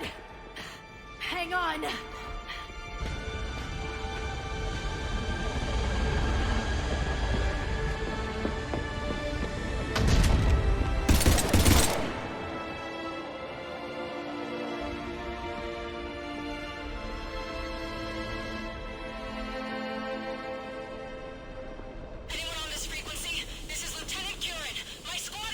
This is Shepard. Give us your location. I repeat, is anyone on this frequency? We read you. Give me your location. The lieutenant's down. Our whole zone is collapsing. What happened to Shepard? Did they make it to the temple? I saw them. Wait, I've got a Reaper inbound. Please, is anybody there? Goddess,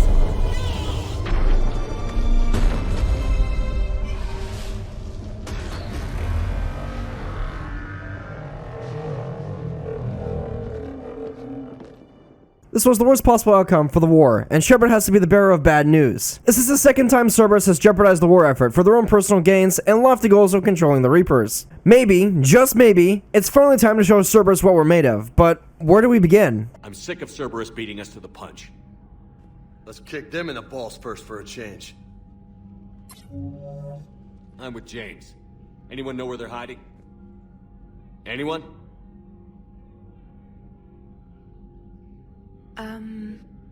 Well, there is something.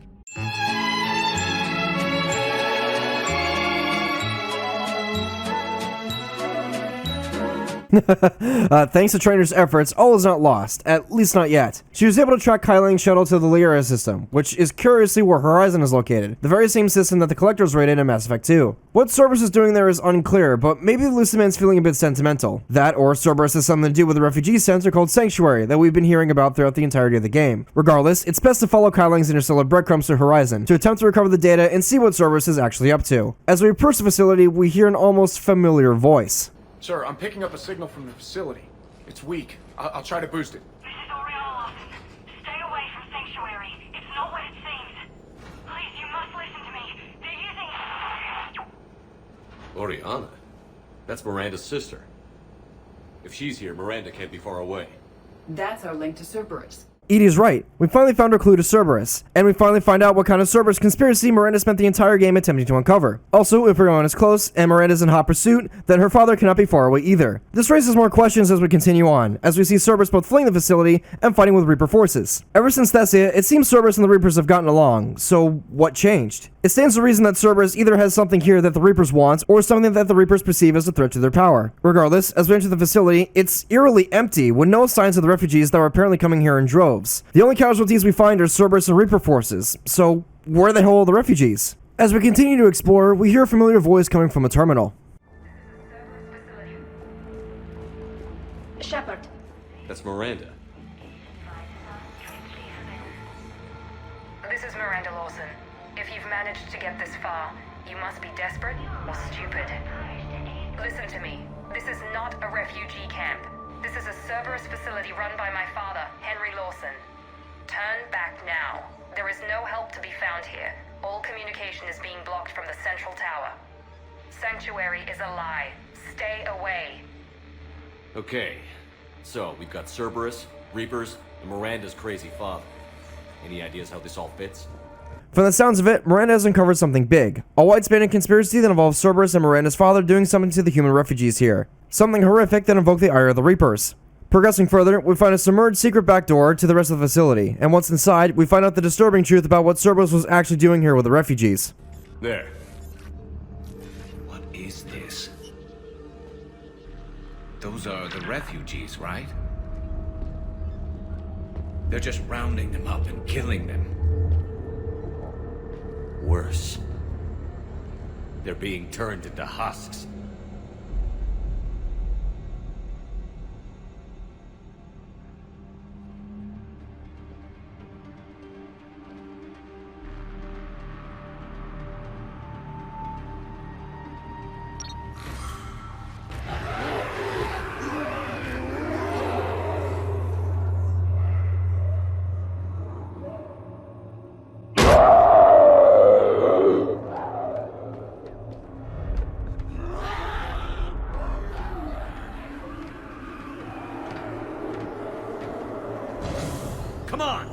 Honestly, I don't even know what I expected, but still. Fucking hell! Sanctuary was just a Cerberus cover, so that the supposedly pro-human survivors organization could have a large pool of human test subjects to pull from to study the effects of turning things into Reapers? Like, I don't understand. I mean, Jesus Christ, the Elusive basically organized and then created something derivative of Space Auschwitz, throwing in some elements of cosmic horror into this derivative version of a concentration camp. What's worse is that we're gonna have to put everyone out of their misery, as we did aboard the derelict Reaper and within the Collector base.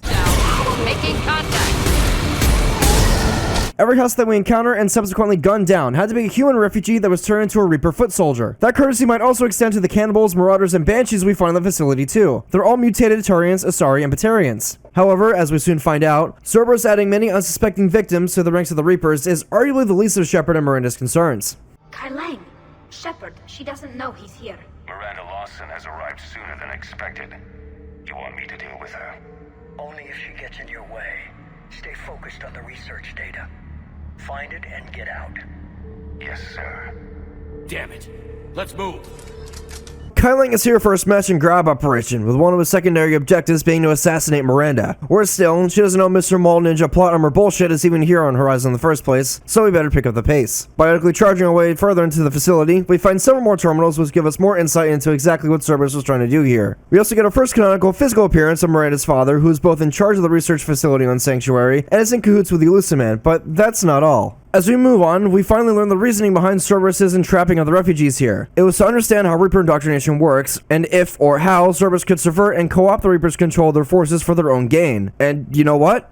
It sounds like they were onto something here. Henry Lawson, Miranda's father that is, created a device that allows complete control of the Reaper forces so long as they remain within close proximity of the signal. Of course, the Elusive Man wants to try to apply this to the more bigger Dreadnought-sized Reapers as soon as possible, which might have been the move that attracted the Reapers. But the fact still stands. Cerberus still managed to control the Reapers somehow. Though Cerberus should be commended for showing that the Reapers aren't as infallible as one might think, the human cost of their work was way too high, and I can think of nothing more disturbing than Cerberus of all organizations being in control of a Reaper Dreadnought. Cerberus has to be stopped, and we will. However, we're not done with the disconcerting news just yet. Where's Miranda in all of this? Come on, let's move.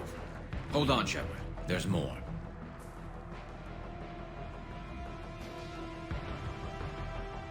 Damn it. I hope she's ready. In addition to Cerberus completely ignoring basic human rights with a penchant for committing war crimes in the process, the right arm of the Elusive Man has finally zeroed in on the gangrous limb his boss failed to amputate earlier. The question is, who will win? The apex example of humanity and genetically perfect Miss Miranda Lawson, or Mr. Indoctrinated Plot Armor Bullshit, aka a terminally ill droll made me sweat, Kai Lang? We'll soon have our answer. As the commander and company finally reach the top of Sanctuary's tower, we hear the sounds of gunfire and biotic explosions behind the door. Get ready.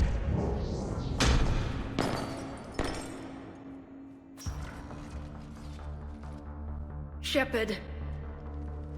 Commander Shepard. Excellent timing. Put the gun down. No. Oriana tried to shoot me. Miranda's poisonous influence, no doubt. I'm sorry she missed. Where's Kai Lang? I don't know. Gone. He took my research and left us here to die. Miranda, can you hear me? That's close enough. Both of you. Kai Lang didn't finish the job, but I will. This ends here. On the contrary, now that the Reapers are taken care of, we have a way out. Let her go. Shepard, don't let him take her. Shepard, please. Oh good, a hostage situation. One involving an egomaniacal maniac holding his daughter at gunpoint, who's taking advantage of both Miranda and Shepard's clearing of the Reapers from Sanctuary as a means to escape. Henry Lawson is certainly no slouch. He's played this perfectly and holds all the power here. As for Miranda, by the looks of it, she's been winded both from tangling with Kai Lang and then her father, but is somehow still standing. However, that's not what I find super interesting and badass about this whole situation. It's not the fact that Miranda is somehow still standing after basically infiltrating a Reaper-laden secret Cerberus facility herself, all while the personification of plot armor bullshit was actively hunting her down for assassination. Oh no. It's the fact that Oriana pulled a gun on her father and tried to straight up kill him after he tried to hurt her eldest sister. This must mean that Miranda and Oriana must have kept in close contact after Miranda left Cerberus, wherein Miranda must have told her how shitty her father was to her, which in turn caused her baby sister to leap to her defense. This explains the gunshots we heard ring out from outside the room that followed the biotic explosions. Miranda likely tried to attack her father with her biotics at range, and when that failed, Oriana retaliated with a hail of bullets. Get ready. This is how much the two siblings love each other, and this whole situation shows just how tight they actually are. Oriana tried to shoot me. Miranda's poisonous influence, no doubt. Miranda's poisonous influence indeed, your aristocratic Heinrich Himmler derivative douchebag. I'm sorry she missed. I agree, Shepard. I too am sorry that Oriana missed her target. It's clear that Miranda's love for her sister runs deep, and following that, Miranda and her father are going to either end up one of two ways, as they both scrap over Oriana, with Miranda being willing to die to save her sister. Given that, it falls to Shepard to convince Miranda's father to just straight up walk away. The question is if the commander is charismatic enough to do so, and if he isn't, well, what happens to Oriana? You don't need her. Let her go, and you can walk out of here. She's all I've got left. Everything else is gone. Now put down the gun and step aside. Oriana has already been through enough. Let me go! Oriana! No! What?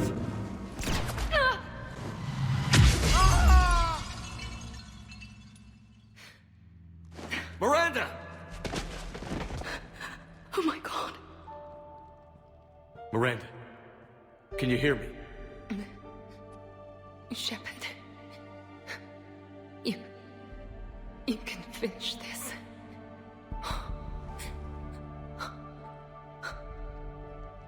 Damn it. Miranda. As Shepard can't convince Miranda's father to walk away, she takes matters into her own hands, and once again tries to attack her father with her biotics, taking a bullet in the process before throwing him out the window, with Miranda herself collapsing to the floor and perishing in Shepard's arms. It's a bitter end for Miranda, as she doesn't even get to tell her sister and her boyfriend how much she loves them, but I suppose in this instance her actions will speak louder than her words.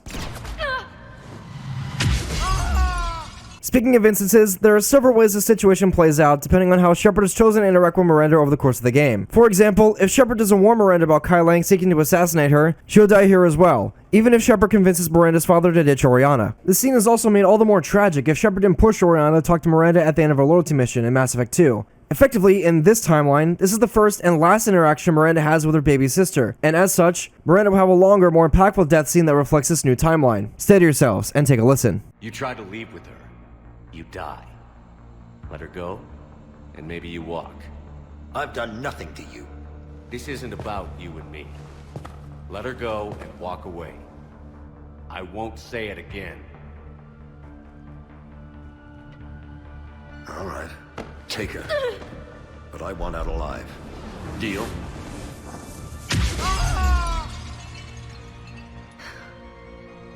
No deal.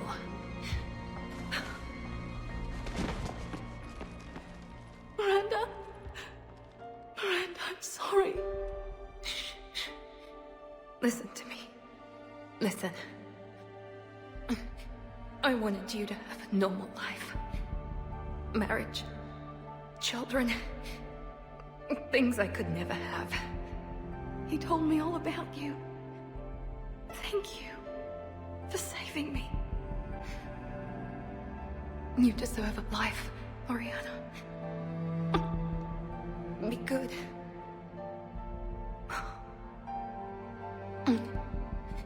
Shepard. I'm here.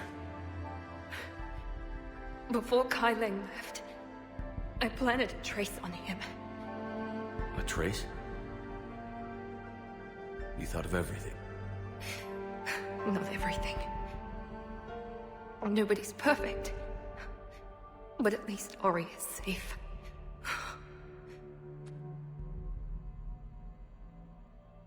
We'll get you out of here. I love you. I love you too. Finish this. You promise me. I promise.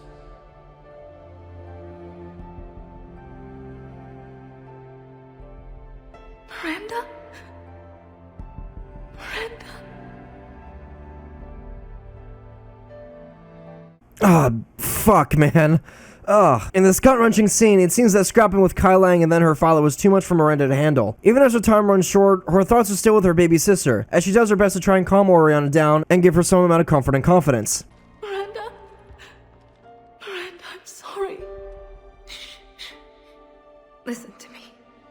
Listen. Even at death's door, Oriana's life is still of the utmost importance to Miranda. Before perishing, we can finally confirm that Miranda's always desired a normal life, even right down to its most cliche aspects. Miranda's always wanted marriage, children, and a life of her own with the freedom to choose. Instead, Miranda will die with the confidence that Oriana will live that life in her absence. It is fucking tragic. However, that's not all. We're not quite done yet. Due to this dialogue only being possible in a universe where Miranda never talked to Oriana in Mass Effect 2, Oriana never learns about the reasons for her creation, or what I should be saying is the purpose or utility she was created for. Instead of hearing such things from Miranda, she has to hear it from her father, which also means that Oriana knows that her older sister and herself were created to be baby-making machines, with Miranda's father informing Oriana about her older sister's neonatal birth defect. This is why Oriana thanks Miranda for saving her from that life. He told me all about you.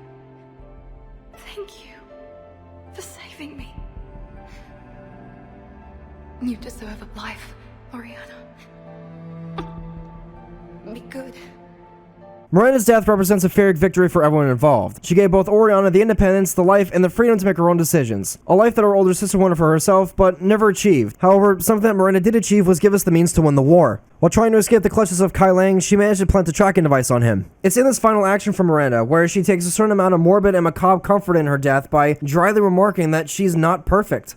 You thought of everything. Not everything. Nobody's perfect. But at least Ori is safe.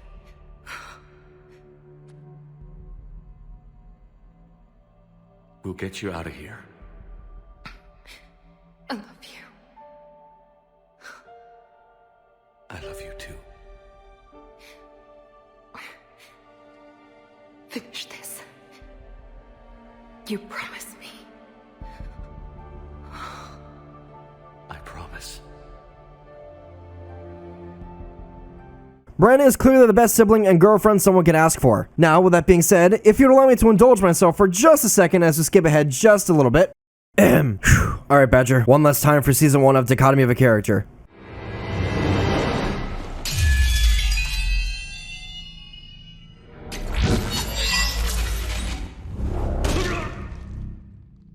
That was for Miranda, you son of a bitch!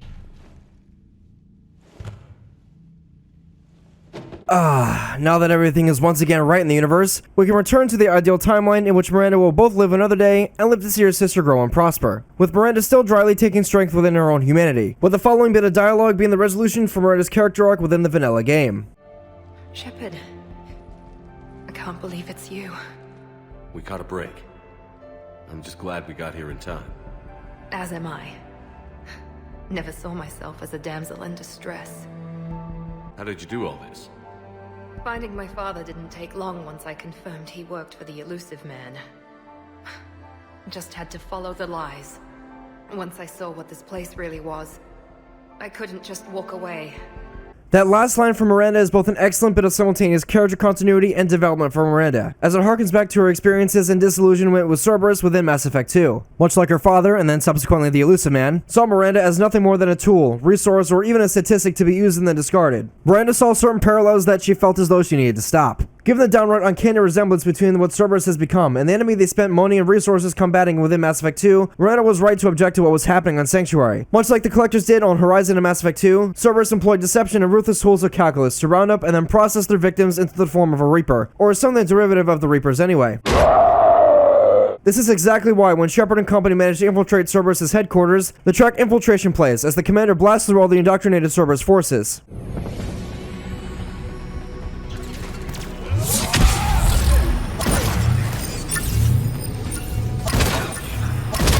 This would mean from a narrative standpoint that Cerberus is no better than the Collectors, that they are quite literally the same now. Shepard is infiltrating the Collector base once again, only this time it's flying Cerberus colors. The pro-human survivalist organization soared too close to the sun and became the very thing they sought to destroy. They've effectively become the Collectors, mere tools for the Reaper's gain. It's the worst kind of betrayal for Miranda, someone who's fought for the past 20 years or so for the interests of humanity. So after years of being pushed, pulled, and lied to by different people for the purposes of their own gain, Miranda finally decided to risk her life to put her foot down. That is, she finally decided to pursue some truth by means of self-determination. Miranda doesn't belong to anyone, not to an ideology or a loose but fancy grouping of nucleic acids. She is Miranda Lawson, a loving sister and an irrevocably flawed human being in more ways than one. But that is what makes Miranda special. And by this point in the plot, Miranda finally realizes that.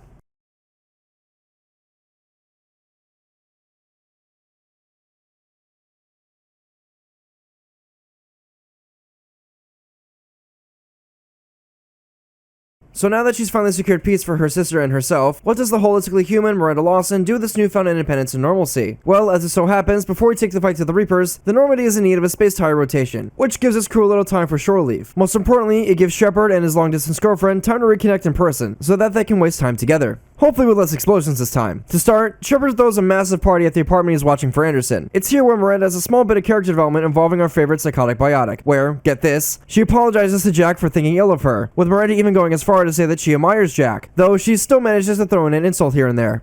Alright, Jack. I hate to say it, but Cerberus was wrong about you. No shit. You're still violent and maladjusted.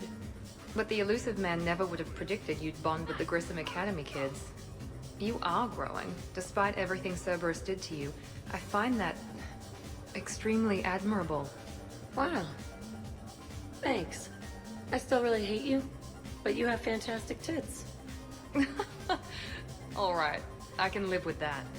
This is the good kind of ending for both Jack and Miranda, wherein they don't exactly get along, but the two reach a level of understanding that wasn't previously possible because they've both grown as people. Jack's found meaning in her life by being a teacher and a protector to the young Biotics of Grissom Academy, leveraging the skills she learned under Shepard's command to become a bit more professional. She's even, get this, trying to commit to swearing a bit less. Screw you, Flight Lieutenant. What the hell was that?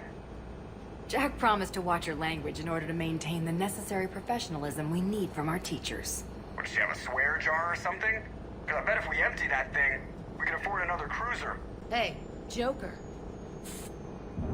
As for Miranda, her more recent experiences with Cerberus have given her reasons to doubt their judgment, instead pushing Miranda to make up her own mind, hence why she apologizes to Jack. This is also why Miranda, Jacob, and Joker clown on Cerberus for being both hilariously incompetent and hyper-competent at the same time in a Schrodinger's cat sort of way. Hey Commander, this is Cerberus. We were studying some Arachnite, and they got loose and killed all our guys. Can you take care of that? They did rack up quite a body count. At least back then, it was usually their own bodies.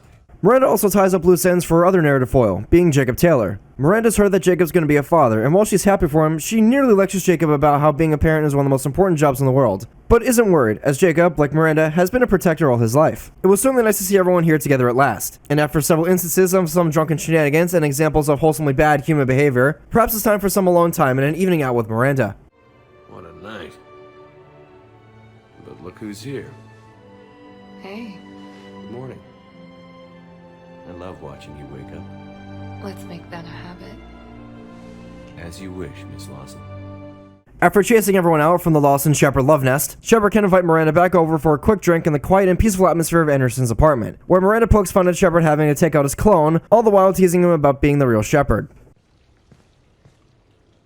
Miranda, good to see you. How do you like the place? Not a part of town I'd normally associate you with, Shepard. I like it. I'll fix me something while you're back there, would you? Sure. I've got just the thing. So what brings you back? I was hearing some confusing reports. Sounded like you had lost your mind.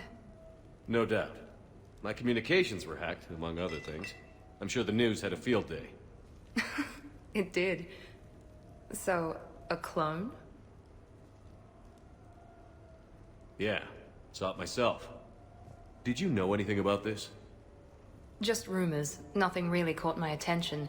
But about this Brooks. Heard anything? Not as Brooks, but as Hope Lilium. Another lie, certainly. When the collectors showed up, she put together the dossiers on your crew for the elusive man. Never paid her much mind. Interesting. My focus at the time was bringing you back. We needed the real Shepard, not some cheap knockoff. I mean, really? A clone? Yes. Hard to imagine. I'm not sure the galaxy could survive two Shepards. Think of the property damage.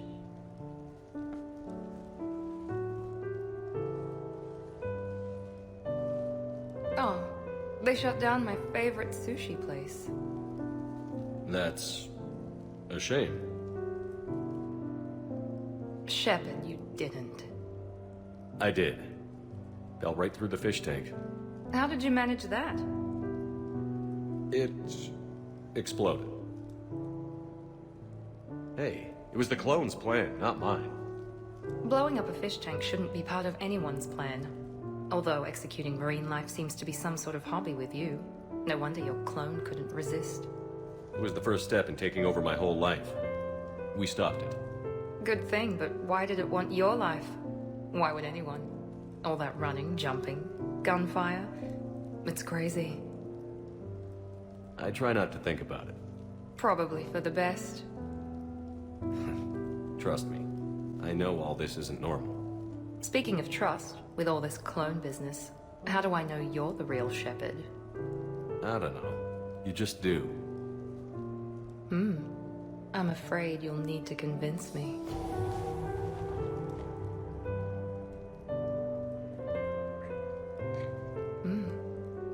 A compelling argument. This is a crazy life, isn't it? Yes, it is, Shepard. Yes, it is. In this nice little scene, Shepard and Miranda finally get a chance to just relax and reflect for a little bit. No explosions, Reapers, super spies, or Cerberus foolishness. It's here in Anderson's apartment where both Miranda and Shepard can kind of take a step back to introspectively examine their lives and just how crazy they were. That despite all their struggles, they didn't let those experiences change them for the worst. This is what the kiss between the two represents as well. That they both can keep pushing forward and lead these crazy lives together, wherever that particular life might lead. While I still think the scene is particularly good and wholesome, the scene where Shepard meets Miranda at the Silver Coast Casino was arguably better and more conducive to Miranda's character arc. The only difference between us and everyone else is that our to-do list is longer. We need to let that go tonight. Let it go? That's harder than it sounds. I know, but this is the perfect place to try. Here? It's nothing but alcohol, gambling, and wasting time. Aw, she almost got it. After all, what better way to show that Miranda's normal and imperfect than having her get wine drunk and throwing money at a roulette table?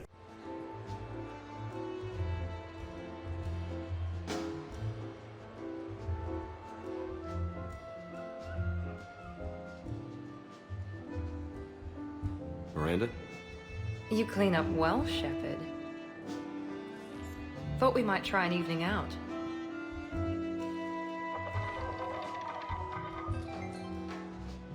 Sounds like you have some time to catch your breath. I do, just not used to it.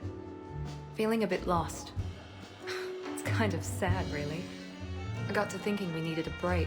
No point saving the galaxy if we can't enjoy it once in a while. I have to say I'm a bit surprised. I thought you might be. I can be, severe. You're focused. Believe me, I understand. I was thinking about our talk earlier, about having a normal life.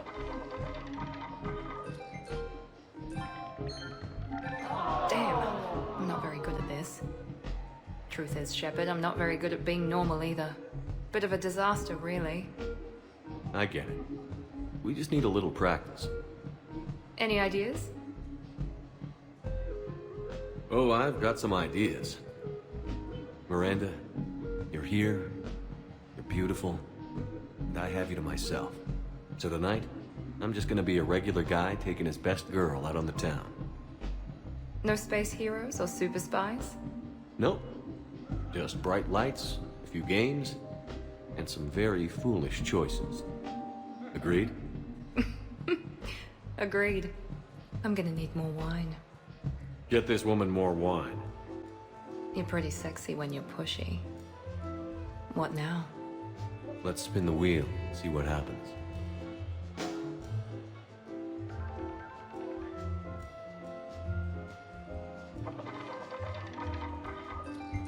The odds are against us, you know. Maybe. But I've got a good feeling about this. I love how this scene is focused around a roulette wheel, as it's indicative of Miranda's willingness to be normal. It's her letting go of her desire to be in control of everything as well. That she'll take whatever happens to her going forward in stride. Not in an apathetic way, mind you, but in a way that a wine-drunk normal human being would. Like Shepard says to Miranda, tonight, he's not going to be Commander Shepard, first human Spectre, savior of the Citadel, slayer of both Collectors and Reapers alike, clad in 7 armor. Rather, tonight, he's going to be a normal dude taking his best girl out on the town for a night of drunken debauchery that involves binge drinking, gambling, and some incredibly stupid decisions. It's at this point in Mass Effect 3, throughout the entirety of the game, that Miranda finally understands, and where our journey as passengers exploring Miranda's character arc nears its ending resolution, with an affirmation of Miranda's humanity, with Miranda herself finding comfort in being irrevocably flawed, but holistically human. Agreed. I'm gonna need more wine. Get this woman more wine. Of course, all good things must eventually come to an end, and there's still a war on after all. However, it's one that Miranda cannot follow us into to see its conclusion. We'll still have the memories of all the hardships and changes of heart Miranda's had, as winning the Reaper War will mean giving the galaxy the freedom to choose, the freedom to live out their own lives as they see fit. A prospect that still both scares and comforts Miranda, as to speak one final time with her within the Earth FOB. Shepard, I wanted to say goodbye. What do you mean? If we both come back from this at all, everything will be different. Sure, everything will change. But on our terms. We've been running until now, Miranda. It has to stop. I understand. I just wish I was there. With you. Me too. I don't know what to say. Don't say goodbye. Then finish this, Shepard. And find me. I will. I promise.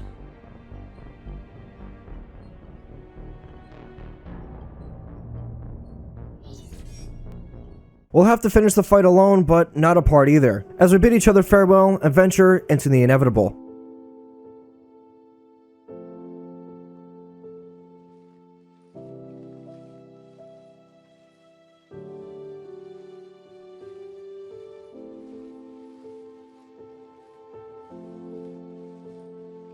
Back to the fight? At least we threw one hell of a party. Probably the last one. Oh, come on now. I know you. You'll find a way to win. And when you do, I'll be waiting for you.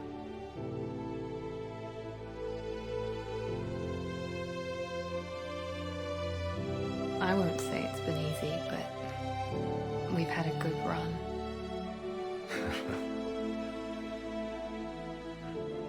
The best.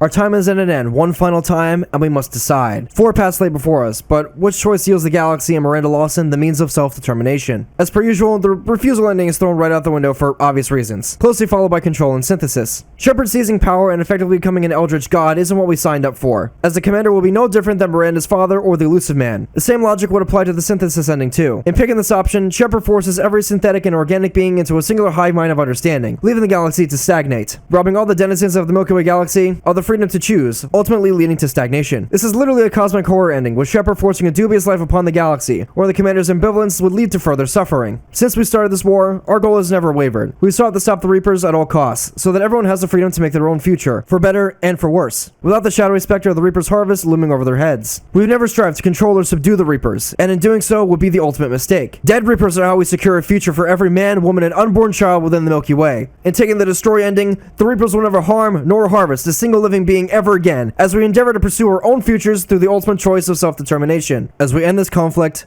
once and for all. I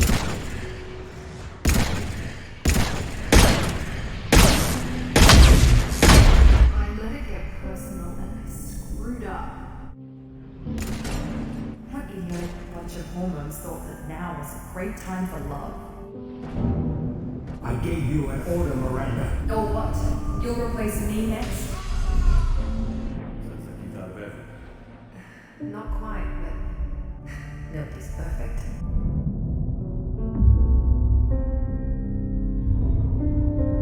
All fleets, the Crucible is armed. Disengage and head to the rendezvous point. I repeat, disengage and get the hell out of here. Joker, it's time to go. Damn it.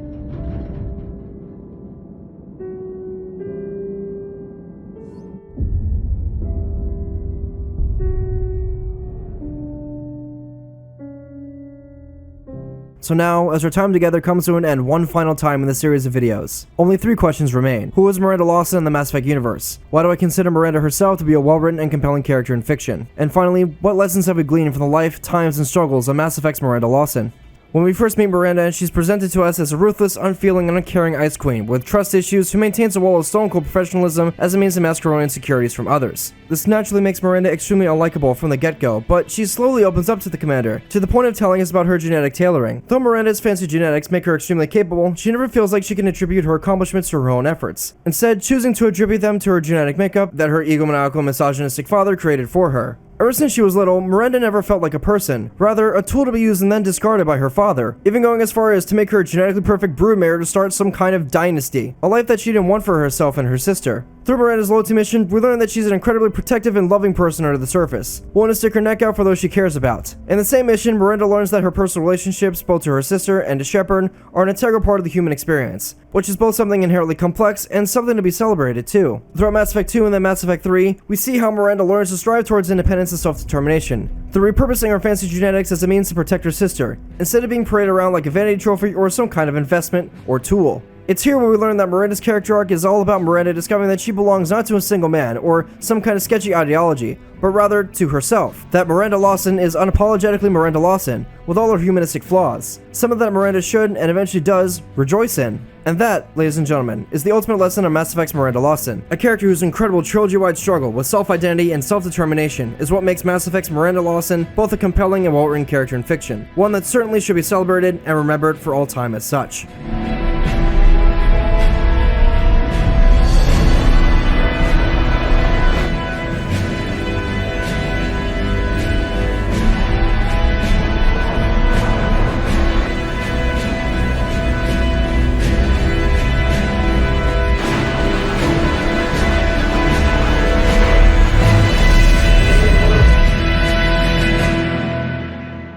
As always guys, this has been XBadgerKnightX. I want to thank you all for watching until the very end. This was the grand finale of Season 1 of Dichotomy of a Character, and as always, it was a joy to make, though this particular episode had taken some time as you might be able to gather. In that time though, my channel has surpassed 3.2k subscribers, and as I said before, anything after 1,000 subscribers I consider to be a bonus. I'm both grateful and humbled that those watching chose to give my rather lengthy videos the time of day, allowing me to share my thoughts about good character writing in this series of rather lengthy video essays. I once again thank you all for your loyalty and support. Thank you all very, very much. I really do appreciate it. So now that this project's over, what comes next? What characters am I going to examine for Season 2 of Dichotomy of a Character? Well, first things first, I gotta spill some beans. In making this video, I think I burned myself out in regards to covering Mass Effect for the time being, and I think this video is a natural enough stopping point to cover other well-written and compelling characters in other fictitious works. As I said in previous episodes of Dichotomy of a Character, I want to cover the various characters of the Persona franchise, such as Makoto Nishima, An Takamaki, and Kasumi Yoshizawa. Basically, Season 2 is going to be focused on anime and everything derivative of the media form. As a funny little anecdote here, I've had a pristine wrapped copy of Persona 5 Royal since last Christmas in my possession, and I really want to play it. Maybe I'll stream my first playthrough of the game or make a highlight video of some sort, but point being, Persona and anime in general is going to be up next, at least as far as Season 2 of Dichotomy of a Character goes. That being said, don't worry. Mass Effect will always have a place on my channel, and the fact that Vira plans on still continuing the franchise with a true sequel to Mass Effect 3 means that you should expect more Mass Effect content in the future. Anyway, I digress. For the final time in Season 1 of Dichotomy of a Character, I bid you farewell once more, and implore you to stay imperfect and flawed. Guys, it's the only way to be. This has been XBadgerKnightX, and I'll see you all next time in Season 2 of Dichotomy of a Character. I'm out of here, and goodbye for now.